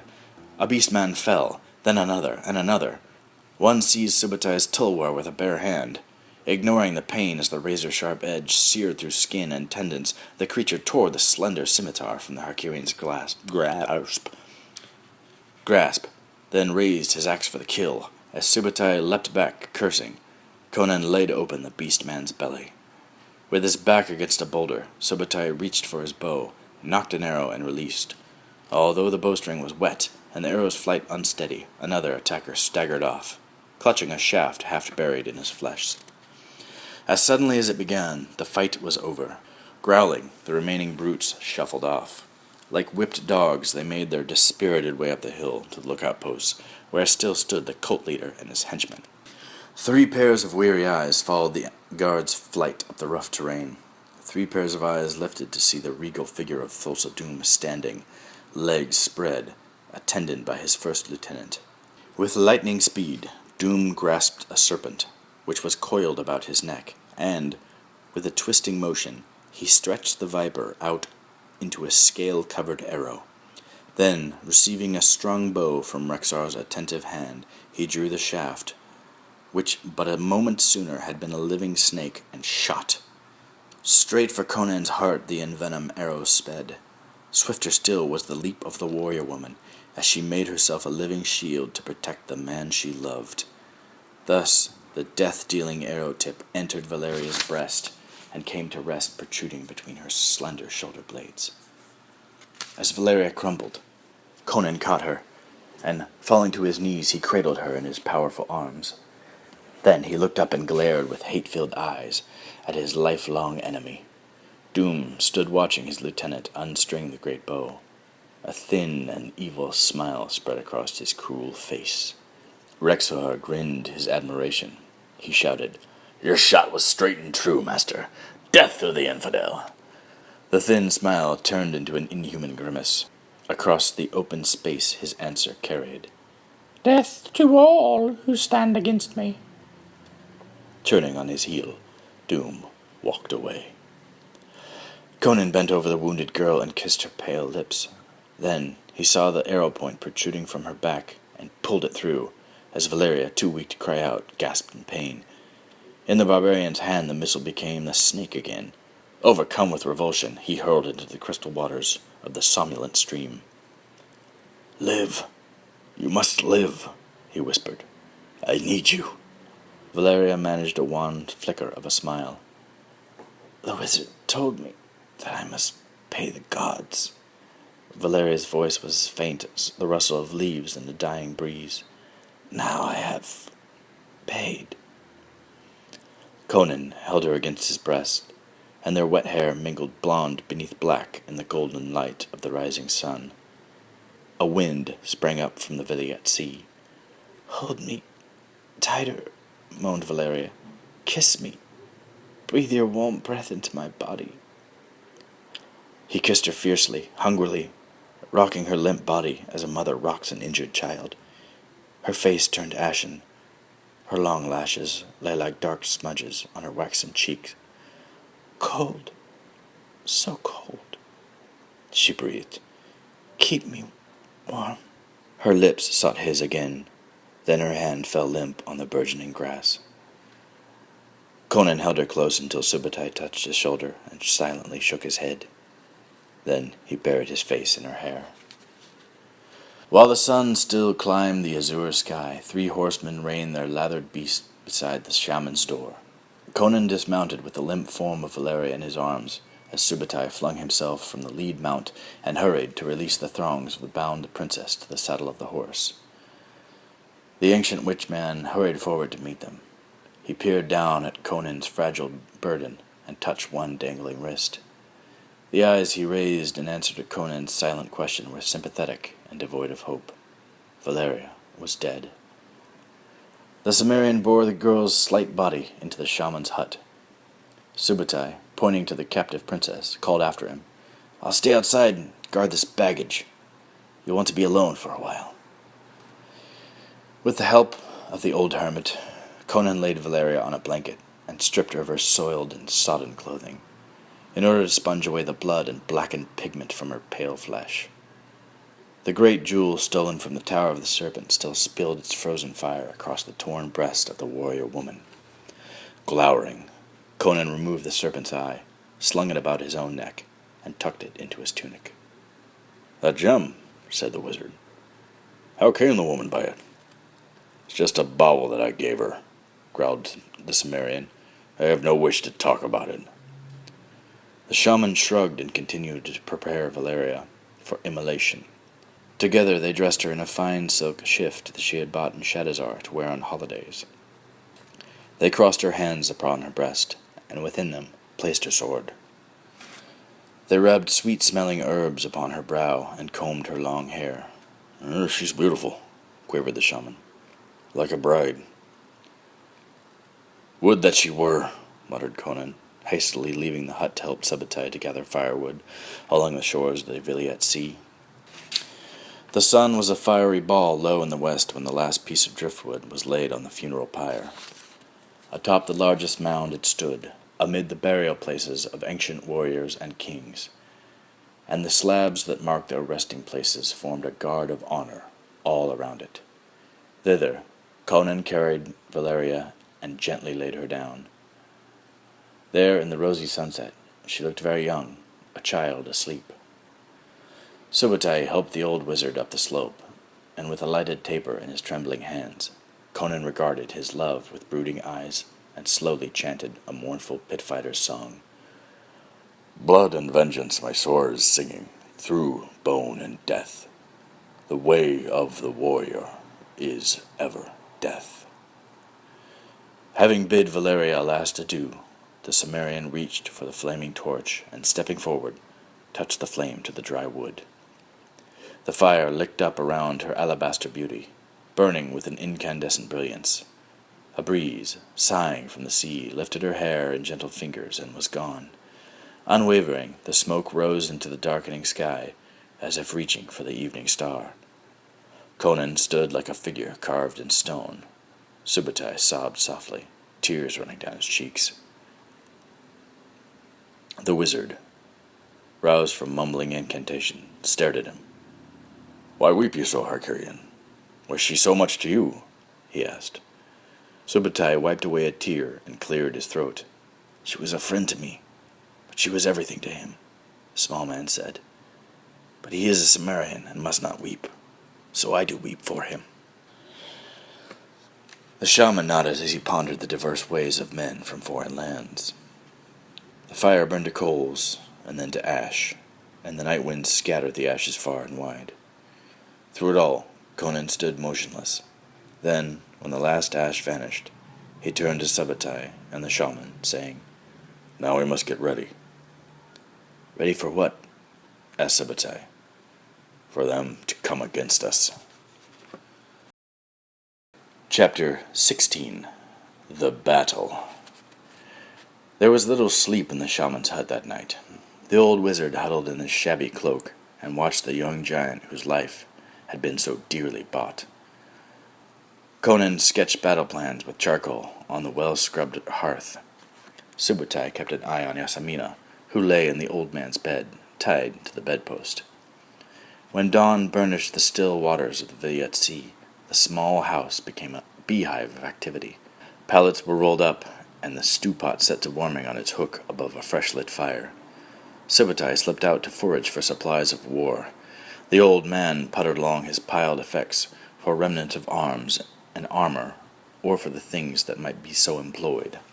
Yasamina sat on the side of the bed, staring at the Cimmerian. Her eyes sparkled with anger. Her rose-petal mouth was inverted by a sneer. "Enjoy this day, barbarian dog," she spat, "for it will be your last." Conan looked around at her and raised his heavy brows. "My Serpent King knows where you are," she continued. "He has seen your fire and will come, as surely as the sun has risen in the east, and he will slay you." Are you a prophetess, then? Growled Conan. I think not. Just a foolish girl. I know not why your father loves you so. He walked over to the irate princess, seized her chin in a large hand, and glared down into her fiery eyes. Softly he said, I was born on a battlefield. The first sound I heard was a scream. The prospect of a battle does not frighten me. "It frightens me no more," Yasamina flung back at him, "for my lord will lead his minions to my rescue. My lord and future husband, Thulsa Doom." Conan smiled grimly. Then you shall see the battle, blow by blow, and be right there to greet him when he comes for you. The girl paled slightly as the barbarian untied her from the bedpost and flung her, sack-like, over his shoulder. Striding up the side of the nearest mound, he tethered her against a stele, or a stele, or a stelele. Here, you can see it all, and he who comes for you can find you readily. Subutai called from below, and Conan descended the slope to find the Harkirian cradling an armful of bamboo poles. These he dropped with a clatter. They'll do for the stakes, he said, picking up one and slicing an end at an angle to make a crude spear. Where'd you find them? Asked Conan, beginning to whittle points on the ends of the other poles. Down by the sea, behind the tall grasses. Presently, when the last sharpened stake lay in the pile, Subutai said, Doom's likely to come directly from the mountain. Should we not dig the trench on the far side of the mound? Aye, said the Cimmerian, and we'll cover it with thin poles strewn with sod. If we have time, said Subutai dourly, I'll fetch shovels from the wizard's root cellar. Soon the two men were hard at work. All morning the earth flew and the trench took shape. Although the small thief had to rest from time to time, Conan continued like a tireless machine. His mighty muscles, fueled by implacable hatred and lust for revenge, endowed him with reserve of power beyond imagining, and he excavated thrice as much as an ordinary man. The trench was dug and the sharpened poles well seated, when the wizard brought them bread and cheese and a draught of home-brewed beer. Well, you plan to make your stand here? He asked. Here, or up on the yonder mound, said Conan. The oldster's glance followed Conan's pointing finger. He nodded. Many battles were fought here in the ancient time, he said. At night the shades of the slain chant grisly tales of combat. Today there'll be a battle like no other, 2 against many. Old man, if we fall, perhaps you'll sing a song of us when we are gone, said Conan. Or to us, if we stay a while, added Subutai cheerfully. I'll take some food and drink to Osrisk's Spitfire, said Conan. We can't have her a ghost if we hope to claim her a ransom. Climbing the mound, the barbarian offered Yasamina some of the wizard's humble food. She made a face at the rude fare and glared at the giver, but Conan noted with amusement that she ate and drank with eager speed. Still, she was not mollified. After finishing her meal, she taunted him. It won't be long now. Conan answered, No, not long. Rejoining Subutai, who was busy fashioning arrows to replenish his supply, Conan sat down, cleaning and sharpening their swords. As he burnished the great Atlantean steel, he thought of his boyhood, of the power of his arch-enemy, of the skills and cunning that a fighting man must have to overcome weight of numbers and brute force. He noted with satisfaction that Subutai had been a great help, for the canny Harkirian was wise about ploys and stratagems. His nomadic people, though a warrior race, were often outnumbered in their feuds and dependent on trickery to worst their enemies, and his knowledge of such matters would prove valuable in the coming contest. Thus willingly Conan worked with Subutai to strengthen their defenses. They set light poles across the trench and covered them with a thin layer of turf to look like solid ground. They studied the slabs high on the burial mound and chose those which offered most protection. They set a quiver of arrows, a supply of throwing stones, and a skin of drinking wine in their makeshift fort. Yet, surveying these preparations, they found them inadequate. The hidden trench should take care of 5 horses and their riders, said Subutai, wiping his sweating brow. There'll be many more than that, growled Conan. Perhaps these warrior ghosts will lend a hand, said Subutai with a mirthless grin. 2 men can do so much, no more. You are dead men walking from all your preparations, said Yasamina, with a defiant toss of her sable locks. When my lord and his people come... Yasamina stopped in mid-sentence. The men glanced at each other and reached for their swords. Below them on the hill came the sound of metal scraping metal, a clangor unlike any they had heard before. They whirled, sinews tense for action. Then from Conan's lung burst a gargantuan laugh. Coming towards them slowly was the old shaman, clothed in an ancient armor from head to toe. In his arms he bore an array of breastplates, helmets, and spears.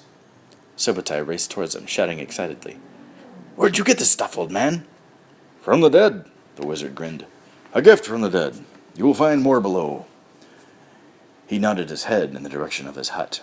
As Subutai ran down the mound to gather up greaves, swords, axes, and arrows, and a bundle of javelins, Conan picked out a fine breastplate and examined it.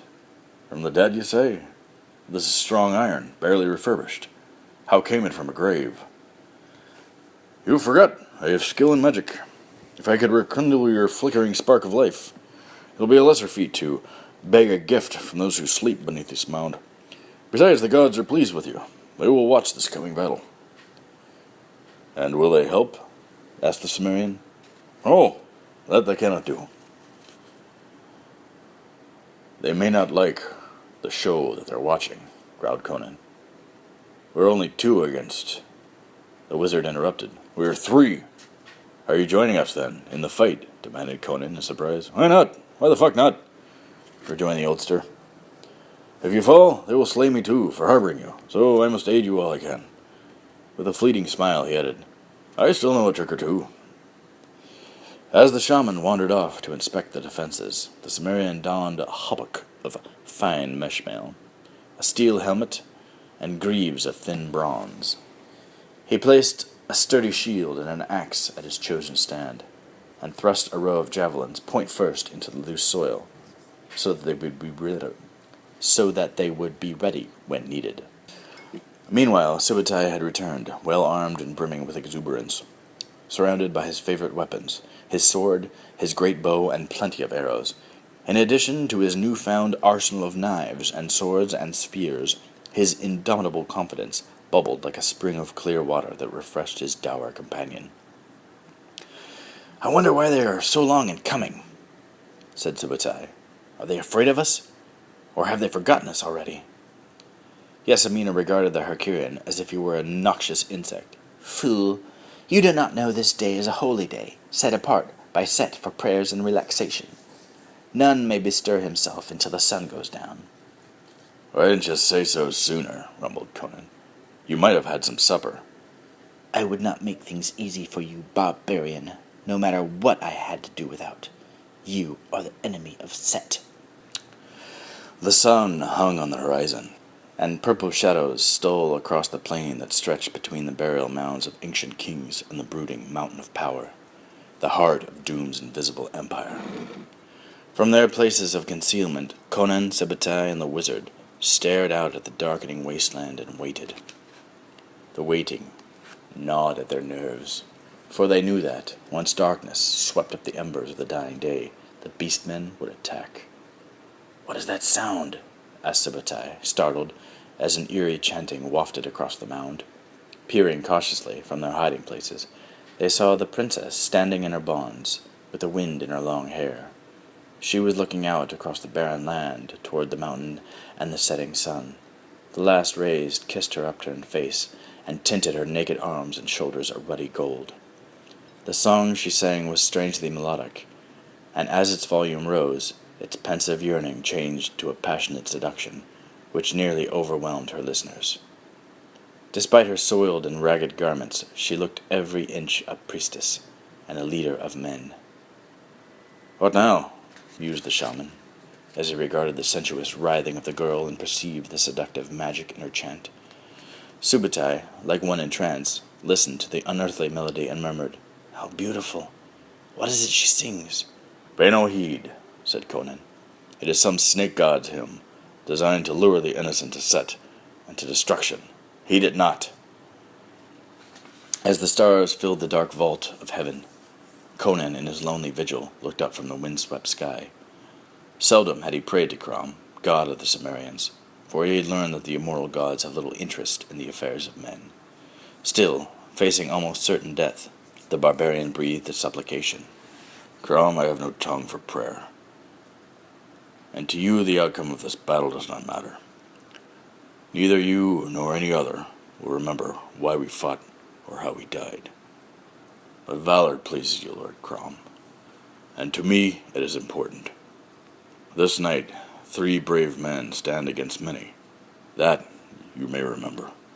And for my courage and my blood, I ask one thing alone. Grant me revenge before I die." The princess ceased her chanting, and stillness lay upon the darkling land. A wind moaned faintly through the long grasses. A flock of waterfowl, uttering their plaintive cries, passed overhead and vanished into darkness. Somewhere a cricket chirped. Lulled by the quiet and depleted from the Herculean labors of the day, Conan rested, leaning on the handle of his axe. Suddenly, he knew not why, he raised his head and stared into the deepening shadows. His barbarian instincts told him that something was about to happen.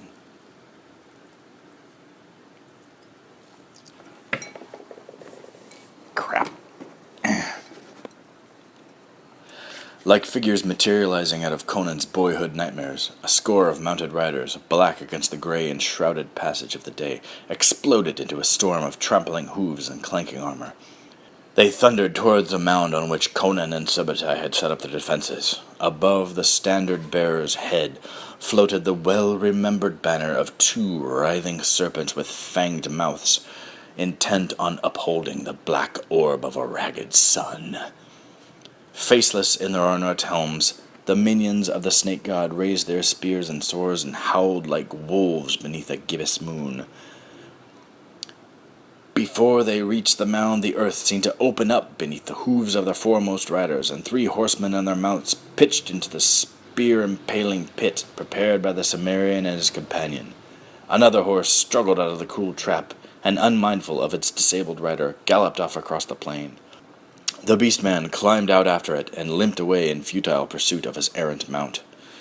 Other horses, spurred by expert riders, overleapt the hidden barricade or rode around it, and pounded up the slope to search out the enemy. The barbarian stepped from the protection of a stele and stood, a grim giant in the fading light for all to see. As one rider thundered down upon him, he hurled a javelin and heard a thud as it struck. A moment later, another rider was upon him. Conan hurled his axe and saw it sink into an armored chest. A second javelin speared a horse. The animal bucked and threw its rider, then galloped a short distance. It collapsed and sank to the ground. The beast-man, disregarding his own safety, rushed at the Cimmerian, bellowing a war cry. He threw his hairy torso upon his adversary, unsheathed sword in hand, and brought Conan to his knees. At that moment, a bowstring snapped, and Conan heard the whistle of an arrow. His attacker threw his hands before his face too late. The shaft pierced his eye and drove him screaming from the mound. Riding with the fury of a storm, another of Doom's men hurled towards the Cimmerian, lance at the ready. The point made contact with Conan's shield and spun him round, but, even as he turned, the wily barbarian snatched his Atalantean blade from its scabbard and slashed the beast's belly. Neighing and rolling its eyes, the terrified animal rose on its hind leg and pawed at the stars, as its rider fell stunned at the barbarian's feet. One more stroke of the Atalantean sword sundered the head from the supine body. Another rider, sighting the Herculean crouch behind a slave marker, galloped at the mound. As he neared Subutai's fragile barricade, the small man straightened up and let fly an arrow. With blood fountaining from his torn body, the beast-man collapsed and rolled from his mount, while the riderless animal cantered away. Uttering a ringing cry of victory, Subutai fitted another arrow into the bowstring. 2 other horsemen, heading up to the hillock, wheeled to charge down the mound again. One reached the level ground, the other was impaled on Subutai's arrow point. He rose in his saddle, shrieking in agony. Then, with a booted foot caught in his stirrup, he was dragged along the rough ground by his frantic steed. Below Conan and Subutai, who held to the high ground, moved the wizard, his polished armor shining faintly in the twilight. Thinking the old man mad, Conan sought to give him an avenue of escape, meager though it might be. As 3 of the enemy rode towards the wizard, brandishing their weapons, the shaman's spear arced out from the darkness and buried its head in the chest of the foremost horseman. The man fell backward, across his horse's rump, and the tightening of the reins brought the animal up so short that it reared, danced on its hind hooves for a moment, and fell backwards, pinning the injured rider to the ground. The guard's companion hesitated for an instant to regard their fallen comrade. Then, beneath their helmets, the color drained from their ape-like faces. For even as they watched, the shaft of the pinioning spear began to rock back and forth, as if an invisible hand were trying to pluck it from the dying body. A moment later it pulled free and flew, butt first, into the outstretched palm of the ancient shaman. The wide-eyed companions wheeled and fled. Conan's astonishment was short-lived, for another beast-man, this one on foot, moved in on him. The Cimmerian raised his father's sword, and dealt his adversary a terrific two-handed blow. The creature parried with a point of a lance, which glanced off Conan's helmet. Swinging the great sword again, he cut the haft of the lance in two, and the beastman staggered, fell, and rolled howling down the hillside. Then, in answer to a command, the beastman drew off to reform their lines on the level ground. Conan glanced up to see Subutai knocking another arrow. One rider alone remained atop the hillock. He was heading for the stele, to which the priestess's wrists were bound. As he approached the girl, who had been crouching in abject terror in the long grass beside the monument during the forays of the beastmen and the spirited defense by the kidnappers, rose with a broad smile on her lips and said, "Rexor, you have come for me. Just sever my bonds and take me to him who I love." Rexor paced his warhorse towards the eager girl, who held her wrists up to receive the blow that would set her free. But Rexor's eyes were stern, his mien forbidding. As he raised the axe, which shone with silvered light beneath the rising moon, suddenly the princess realized that the axe was aimed not at her ropes, but at her slender neck. Instinctively she fell to her knees, and the axe struck sparks as it cut a gash in the ancient gravestone. The grim rider withdrew with a curse, as Subutai's arrows clanged with harmless resonance against his helm. For a brief moment, the embattled three enjoyed a respite. Subutai approached Conan with an ancient sword in his hand, and said, "I've used up my last arrow." The wizard clambered up the slope, clutching a spear that had struck its target and returned to his hand, whence it was thrown. "Said I not I had a trick or two?" he cackled. "Get ready," Subutai said suddenly. "Here they come again." The remaining guards had dismounted, and now trotted towards the trio in a soulful phalanx. A solid phalanx. Up the slope they came, prepared to search out the small band of defenders, should they take refuge once more behind the stones that marked the graves of kings. Then, halfway up the hill, they hesitated. "Attack!" cried Subutai. As spear in hand, he prepared to leap forward to face the inhuman creatures who approached them. But Conan restrained his ardor. "Their confusion is more feigned than real. I fear a trap," he muttered. "Keep to the higher ground. We have the advantage of position." A moment later, swords clashed in wild confusion. Conan cut one brute down and felt the sting of a wound on his left arm. Subutai speared another beastman in the throat, but even as he fell, one of his followers grasped the shaft, wrenched it from the Herculean's hand, and pointed the blood-stained tip at him. The small man leapt back, stumbled over a broken slab, and lost his balance. Before he could rise, the guard thrust at him with his own spear. The weapon pierced the Herculean's calf, and went on into the earth.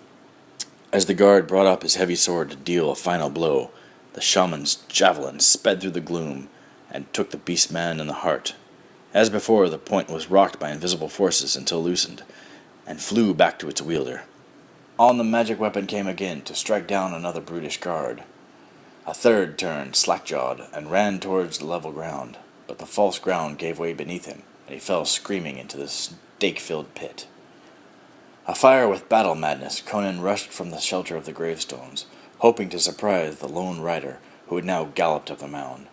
The Cimmerian's spear rang on armor that gleamed in the moonlight, and the spear shaft shattered against the foe's fine steel, and the warrior rode him down. Steel-shod hooves battered the fallen Cimmerian. A deft sword stroke sent his father's sword clattering against a monument. Another blow tore off Conan's helmet. Bleeding profusely, Conan struggled to his knees, too weak to stagger to his feet. The horseman wheeled his charger, rode away for a few paces, then wheeled again to make a final charge against his broken adversary. He pushed back the visor of his helmet to reveal the dark and grinning face of Rexor, his cruel eyes sparking in anticipation at the mortal blow to come. The Cimmerian reached for his fallen sword and rose.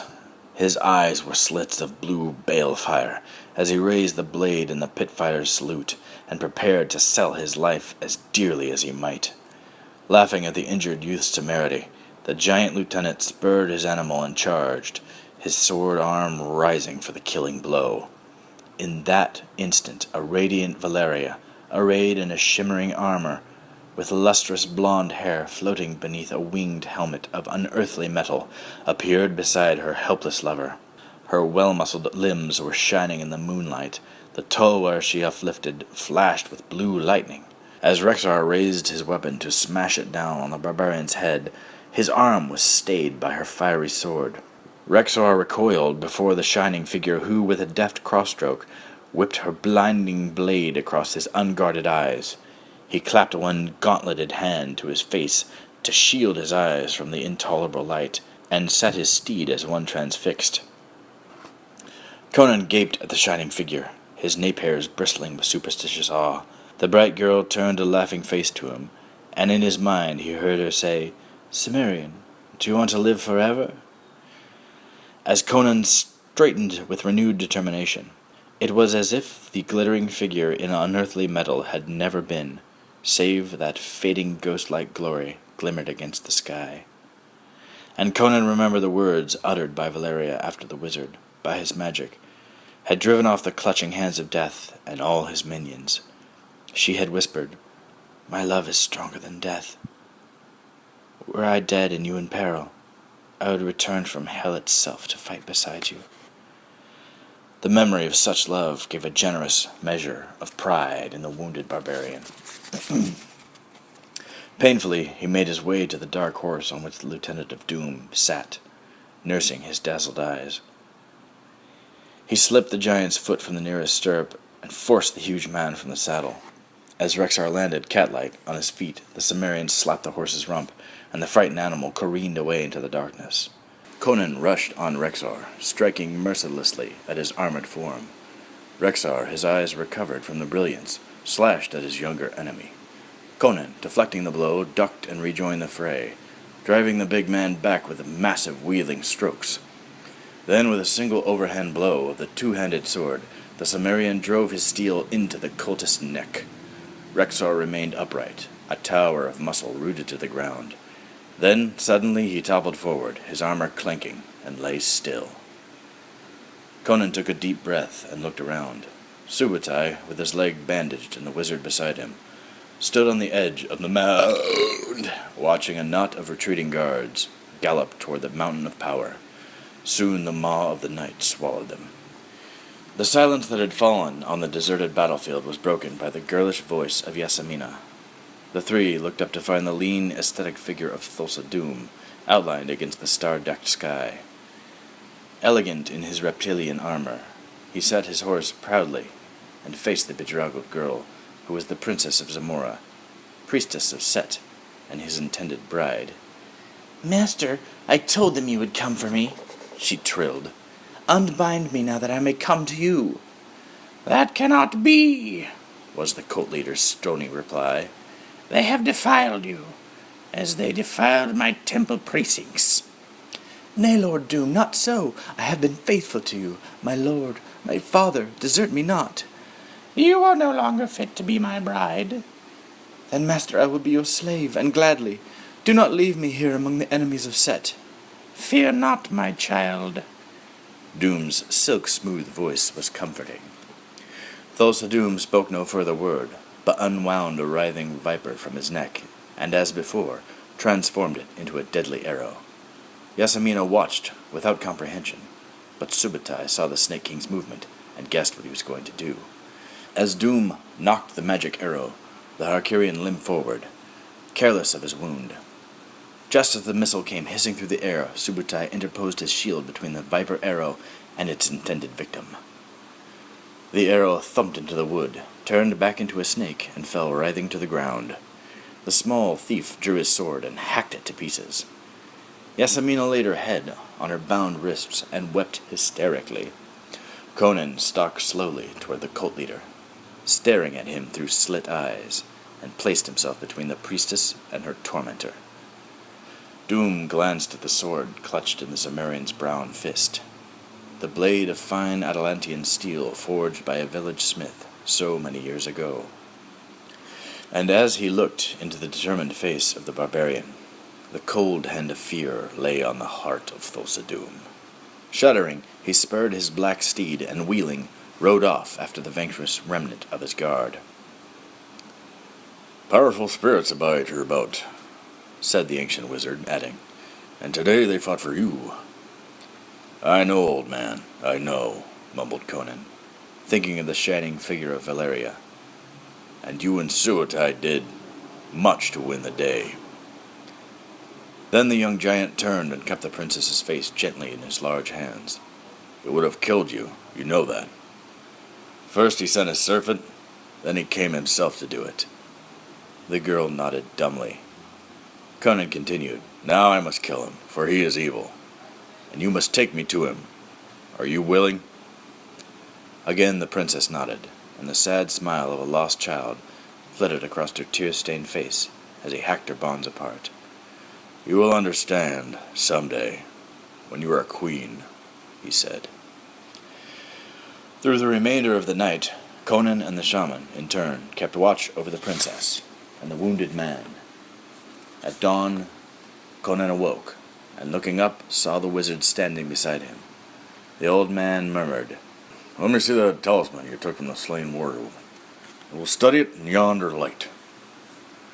Pointing to a narrow shaft of sunlight that has found its way into the hut, he added, "My knowledge may prove useful to you."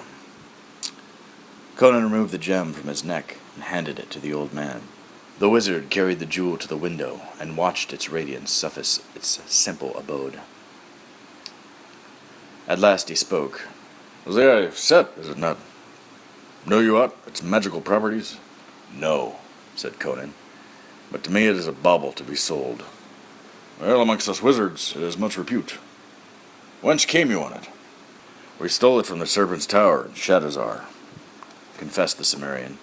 "We risked our lives to get it. I wonder the faithful guarded it so well, or they would destroy you to gain it," exclaimed the wizard. "Of its many powers, they say, is to command the beastmen, whom Doom keeps to do his bidding. Raise it before one and command him, and he cannot but obey." Conan stared in amazement. "Crom, why did you not tell me this before? I would have saved some desperate handplay yesterday." The shaman spread his hands. "I tried to question you about the jewel before, but you refused to speak of it. Hid it in your bosom." Conan bit his lip. "I own you have the right of it, old man. Must have been a trick of that malicious fate, of whom I've heard you speak. Well, I yet have work to do, and it may still prove useful to me." So saying, he slipped the cord over his head, and once more buried the jewel beneath his garment.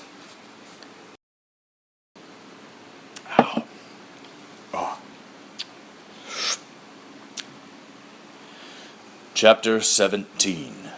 The Avenging.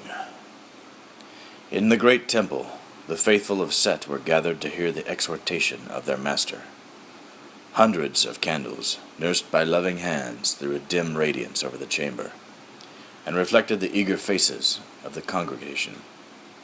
The commingling of young voices, flutes and brasses, made solemn music that reverberated through the cavernous hall, and lent an air of sanctity,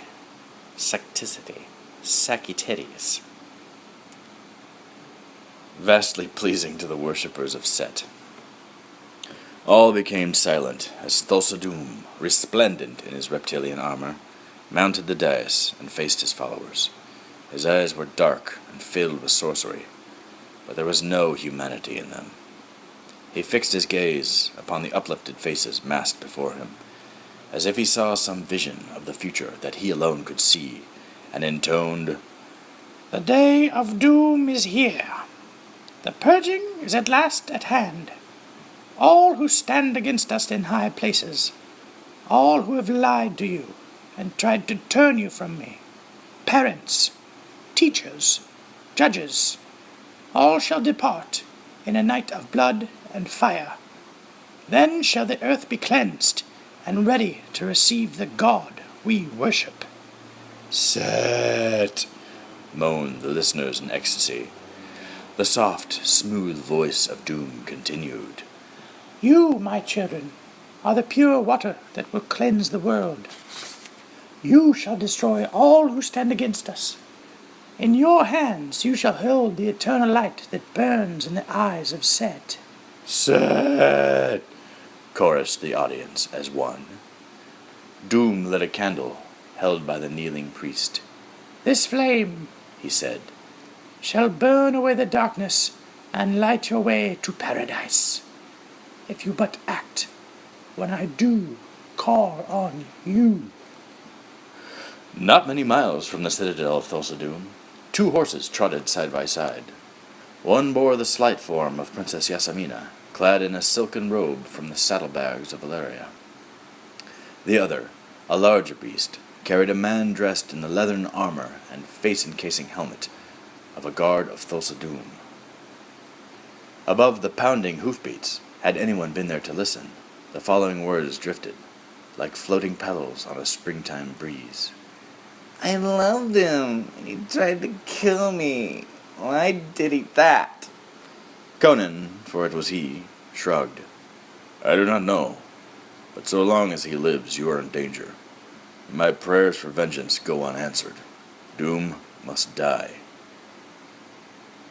I would that Sibatai were here to aid you. But he lies wounded in the shaman's care, said Conan. What help can I be on a mission such as this? Yasmina's voice held a trace of her former petulance. You must lead me to the master, as you call him. None knows the ways of the Hollow Mountain so well as one who would live there. The girl stared at the mountain that had been her home. Then she shivered. I still worship him. How can I help with his destruction? You must do it, for yourself and for Zamora. For my country. How so? Gently Conan answered her. You have seen the sun rise. It drives away the terrors of the dark. And from the light, foul things that love the darkness cower and hide. You must be the sunrise of Zamora. Yasmina nodded, but tears were in her eyes.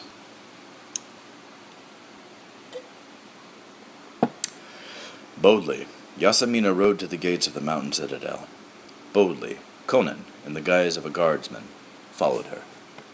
The sentries, subhuman beings as they were, knew nothing of the girl's abduction, or their master's disavowal of her.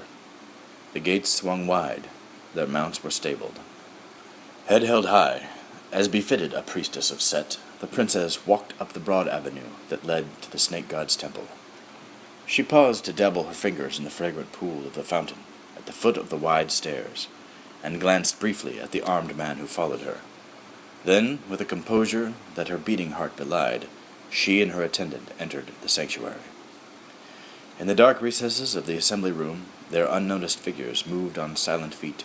A fugitive gleam of candlelight failed to betray the features of the priestess, impassive and thoughtful.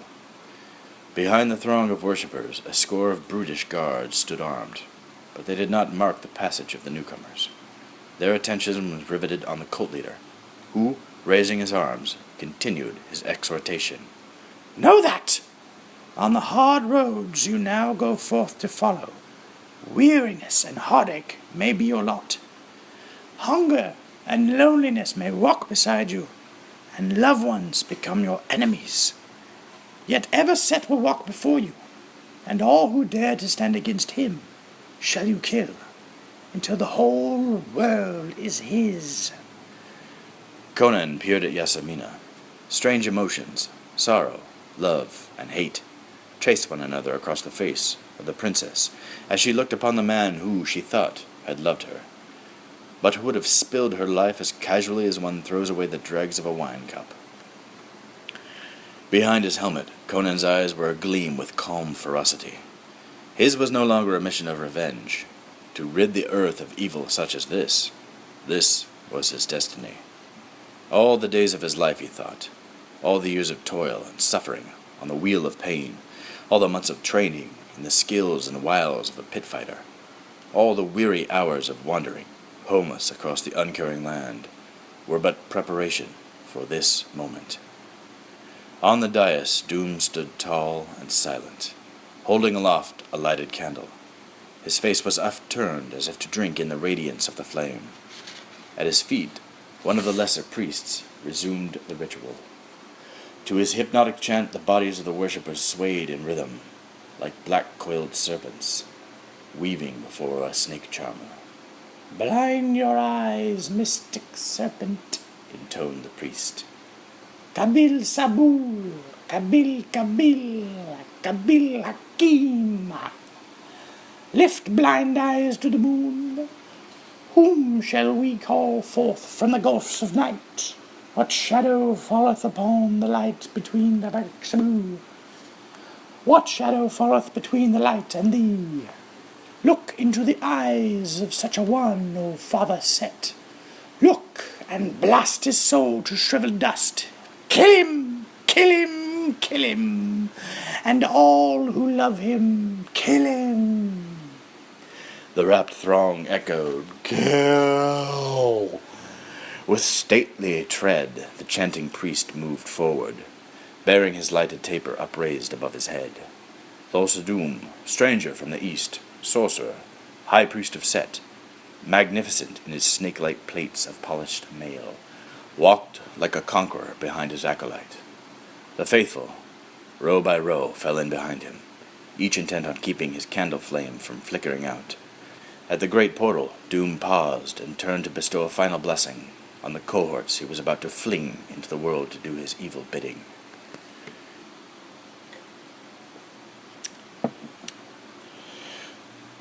As he raised a hand in benediction, a wave of consternation broke over the assemblage, as ripples from a falling pebble disturb the surface of a pool. The spell of the devotions broke and faltered into silence. 100 pairs of eyes sought to pierce the shadows beside the open doors. As Doom looked around to see the cause of this disturbance, his brutish guards sprang into position between their master and his followers. Linking arms, they formed a living chain through which none could break, should any seek to do so, and awaited further orders. Conan strode forth into the candlelight with the slow-paced steps of a stalking panther, his father's sword in his right fist. He moved with a strange inevitability, like a tide sweeping in across the sand. The lead priest shrank away, unnerved by the Cimmerian's calm certitude that fate was guiding him. But Doom faced the barbarian squarely, with neither fear nor wonder in his cold reptilian eyes. Fear him not, said Doom. He is but a mortal man. He cannot stem our tide of victory now. Guards, seize him! Before any of the slow-witted beastmen could react to the command, Conan held up the huge gem that he had stolen from the temple in Shadizar, and repeated the words learned from the shaman. "Back, in the name of Set," roared the Cimmerian. "Podzadadite, Nazad! Back, and restrain the others!" At the sight of the crimson eye of Set, the guards flinched. As from the flesh-tearing sting of a whip, they shrank back, but their line held. The worshippers could only watch in helpless amazement, while the priest fled, screaming, down the broad staircase. Doom's lean, ascetic face remained devoid of expression, but the keen eyes searching Conan's face seemed to delve into his very soul. In the Cimmerian youth, the sorcerer saw strength. There was humanity, too, and this he read as weakness. He smiled a thin, triumphant smile as he caught and held the barbarian's gaze with his strangely snake-like eyes. You have come to me at last, Conan, as a son to his father, Doom began in his soft, hypnotic voice. And rightly so, for who is your father, if not I? Who gave you the will to fight for life? Who taught you to endure? I am the wellspring whence flows your strength. If I were gone, your life would have no purpose. To the young Cimmerian, it seemed that the master's eyes expanded until they swallowed up the universe. He stood in the vast nothingness between the stars, seeing only those glowing, unwinking eyes. The seductive voice droned on. Without me, it will be as if you never existed. My son, I am your friend, and not your enemy. For a long moment, the dark eyes of Doom, redolent with unearthly power, held Conan spellbound. Then Conan blinked his ensorcelled eyes, and summoning all the courage that was in him, tore his gaze free. In that instant, the Cimmerian flung up his left arm and suspended the Eye of Set an arm's length from the face of Thulsa Doom. Doom stared fixedly at the swinging jewel, and raised his eyes wide with horror to meet Conan's vengeful glare. Before the frozen faces of the faithful, Doom's neck lengthened. His jaws elongated, his nose shrank and disappeared, his forehead retreated, his lips thinned and vanished. His dark eyes rounded into lidless orbs, and a purple tongue flicked out to test the air. Thulsa Doom bore the scaly serpent head of the ancient snakemen, those timeless enemies of all mankind. As one, the congregation gasped. A shudder rippled through the silent throng. The princess, watching from the shadows, uttered a half-choked cry of tears of pity, mixed with horror and relief, coursed down her cheeks. Conan's sword sighed as it swept up in a great arc and clove the swaying snakehead from the human body. The body fell backward and lay, writhing, like a trampled serpent, at the top of the wide steps. The severed head rolled slowly down the long flight of stairs and came to rest beside the fountain pool. Conan watched the gory object fall into the purple shadows of the dying day. Then half to himself he spoke. My father was the light of day, Thulsa Doom, my knight. Yet on one thing he spoke true. What matters not the steel within the blade, but the steel within the man. Rousing himself, Conan turned to face the guards, who, obedient to his last command, still held the assemblage at bay. Raising the Eye of Set once more, he said, You who are guards of Doom, go back to the caves from which he called you, and find another source of meat. Go. As the beastmen melted away, Conan looked at the former followers of Thulsa Doom. Some stared dejectedly about them, as if they knew not where they were, nor how they came to be in this strange place. Some sobbed for their dead leader. Others wept for the lost paradise, and their moans undulated like restless singing of the surf. Conan masked his pity with rough words. I know you feel like orphans, but you all have homes to go to, and a welcome waiting there. I have none. Yet I'm content, and you should be too. For this night, we are free. Go and get ready for the journey. The barbarian stood at the threshold of the temple, as Doom's children straggled down the long staircase. One by one they tossed their lighted candles into the pool, to flicker for a moment before hissing into nothingness. After the last departed, Conan wiped clean the sword that had so long consumed his thoughts and dreams. Seating himself beneath the portal, he watched the little flames wink out. With his father's sword across his knees, he remembered the past, and wondered what the future years might bring. Yasemina, who, with the others, had extinguished her candle, the symbol of Doom's intended conquest of the world, remounted the deserted stairs. She crouched on the step beside Conan, seeking his strength, and yet too humble to risk disturbing his reverie. So they passed the weary night.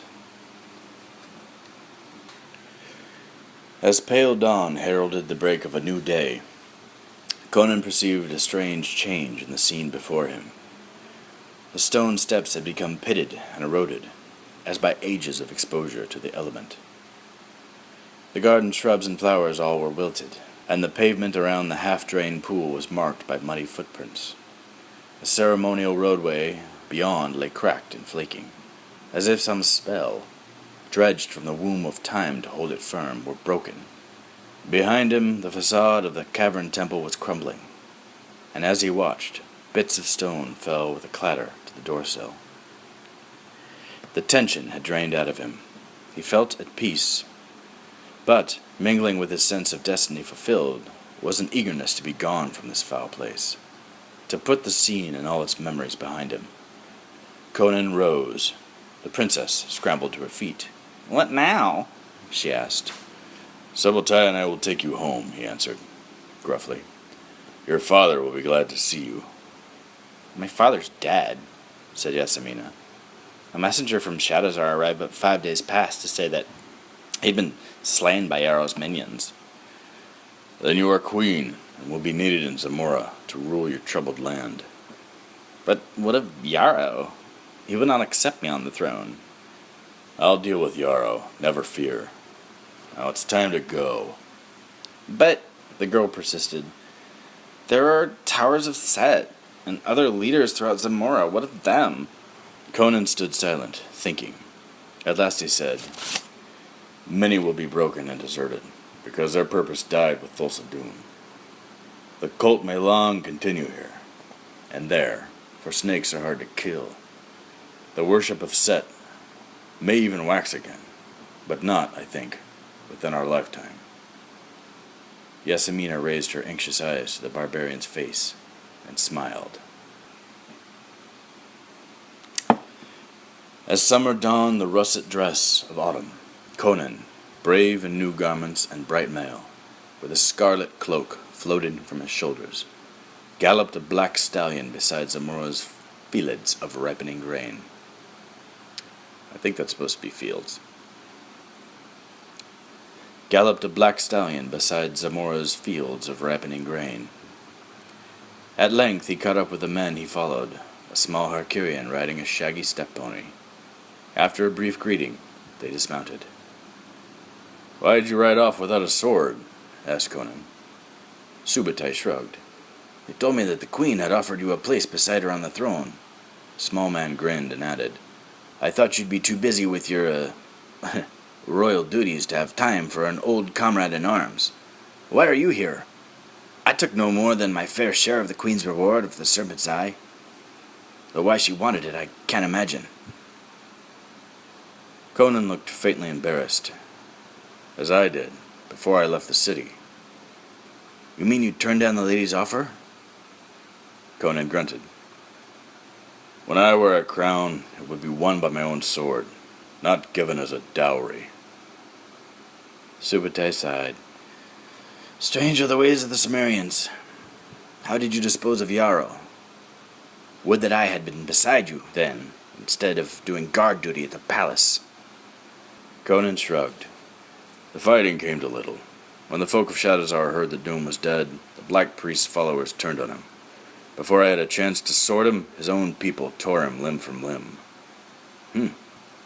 Where do you go now? Asked Subutai. South and west.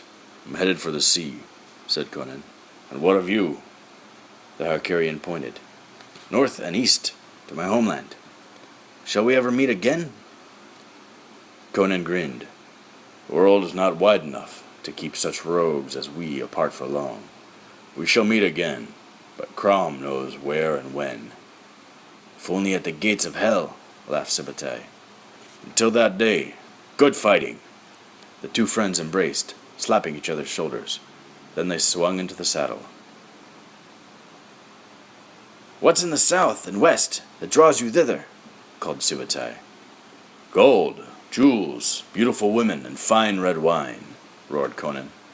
Then, with a wave of farewell, they rode away, each toward a different horizon. The end.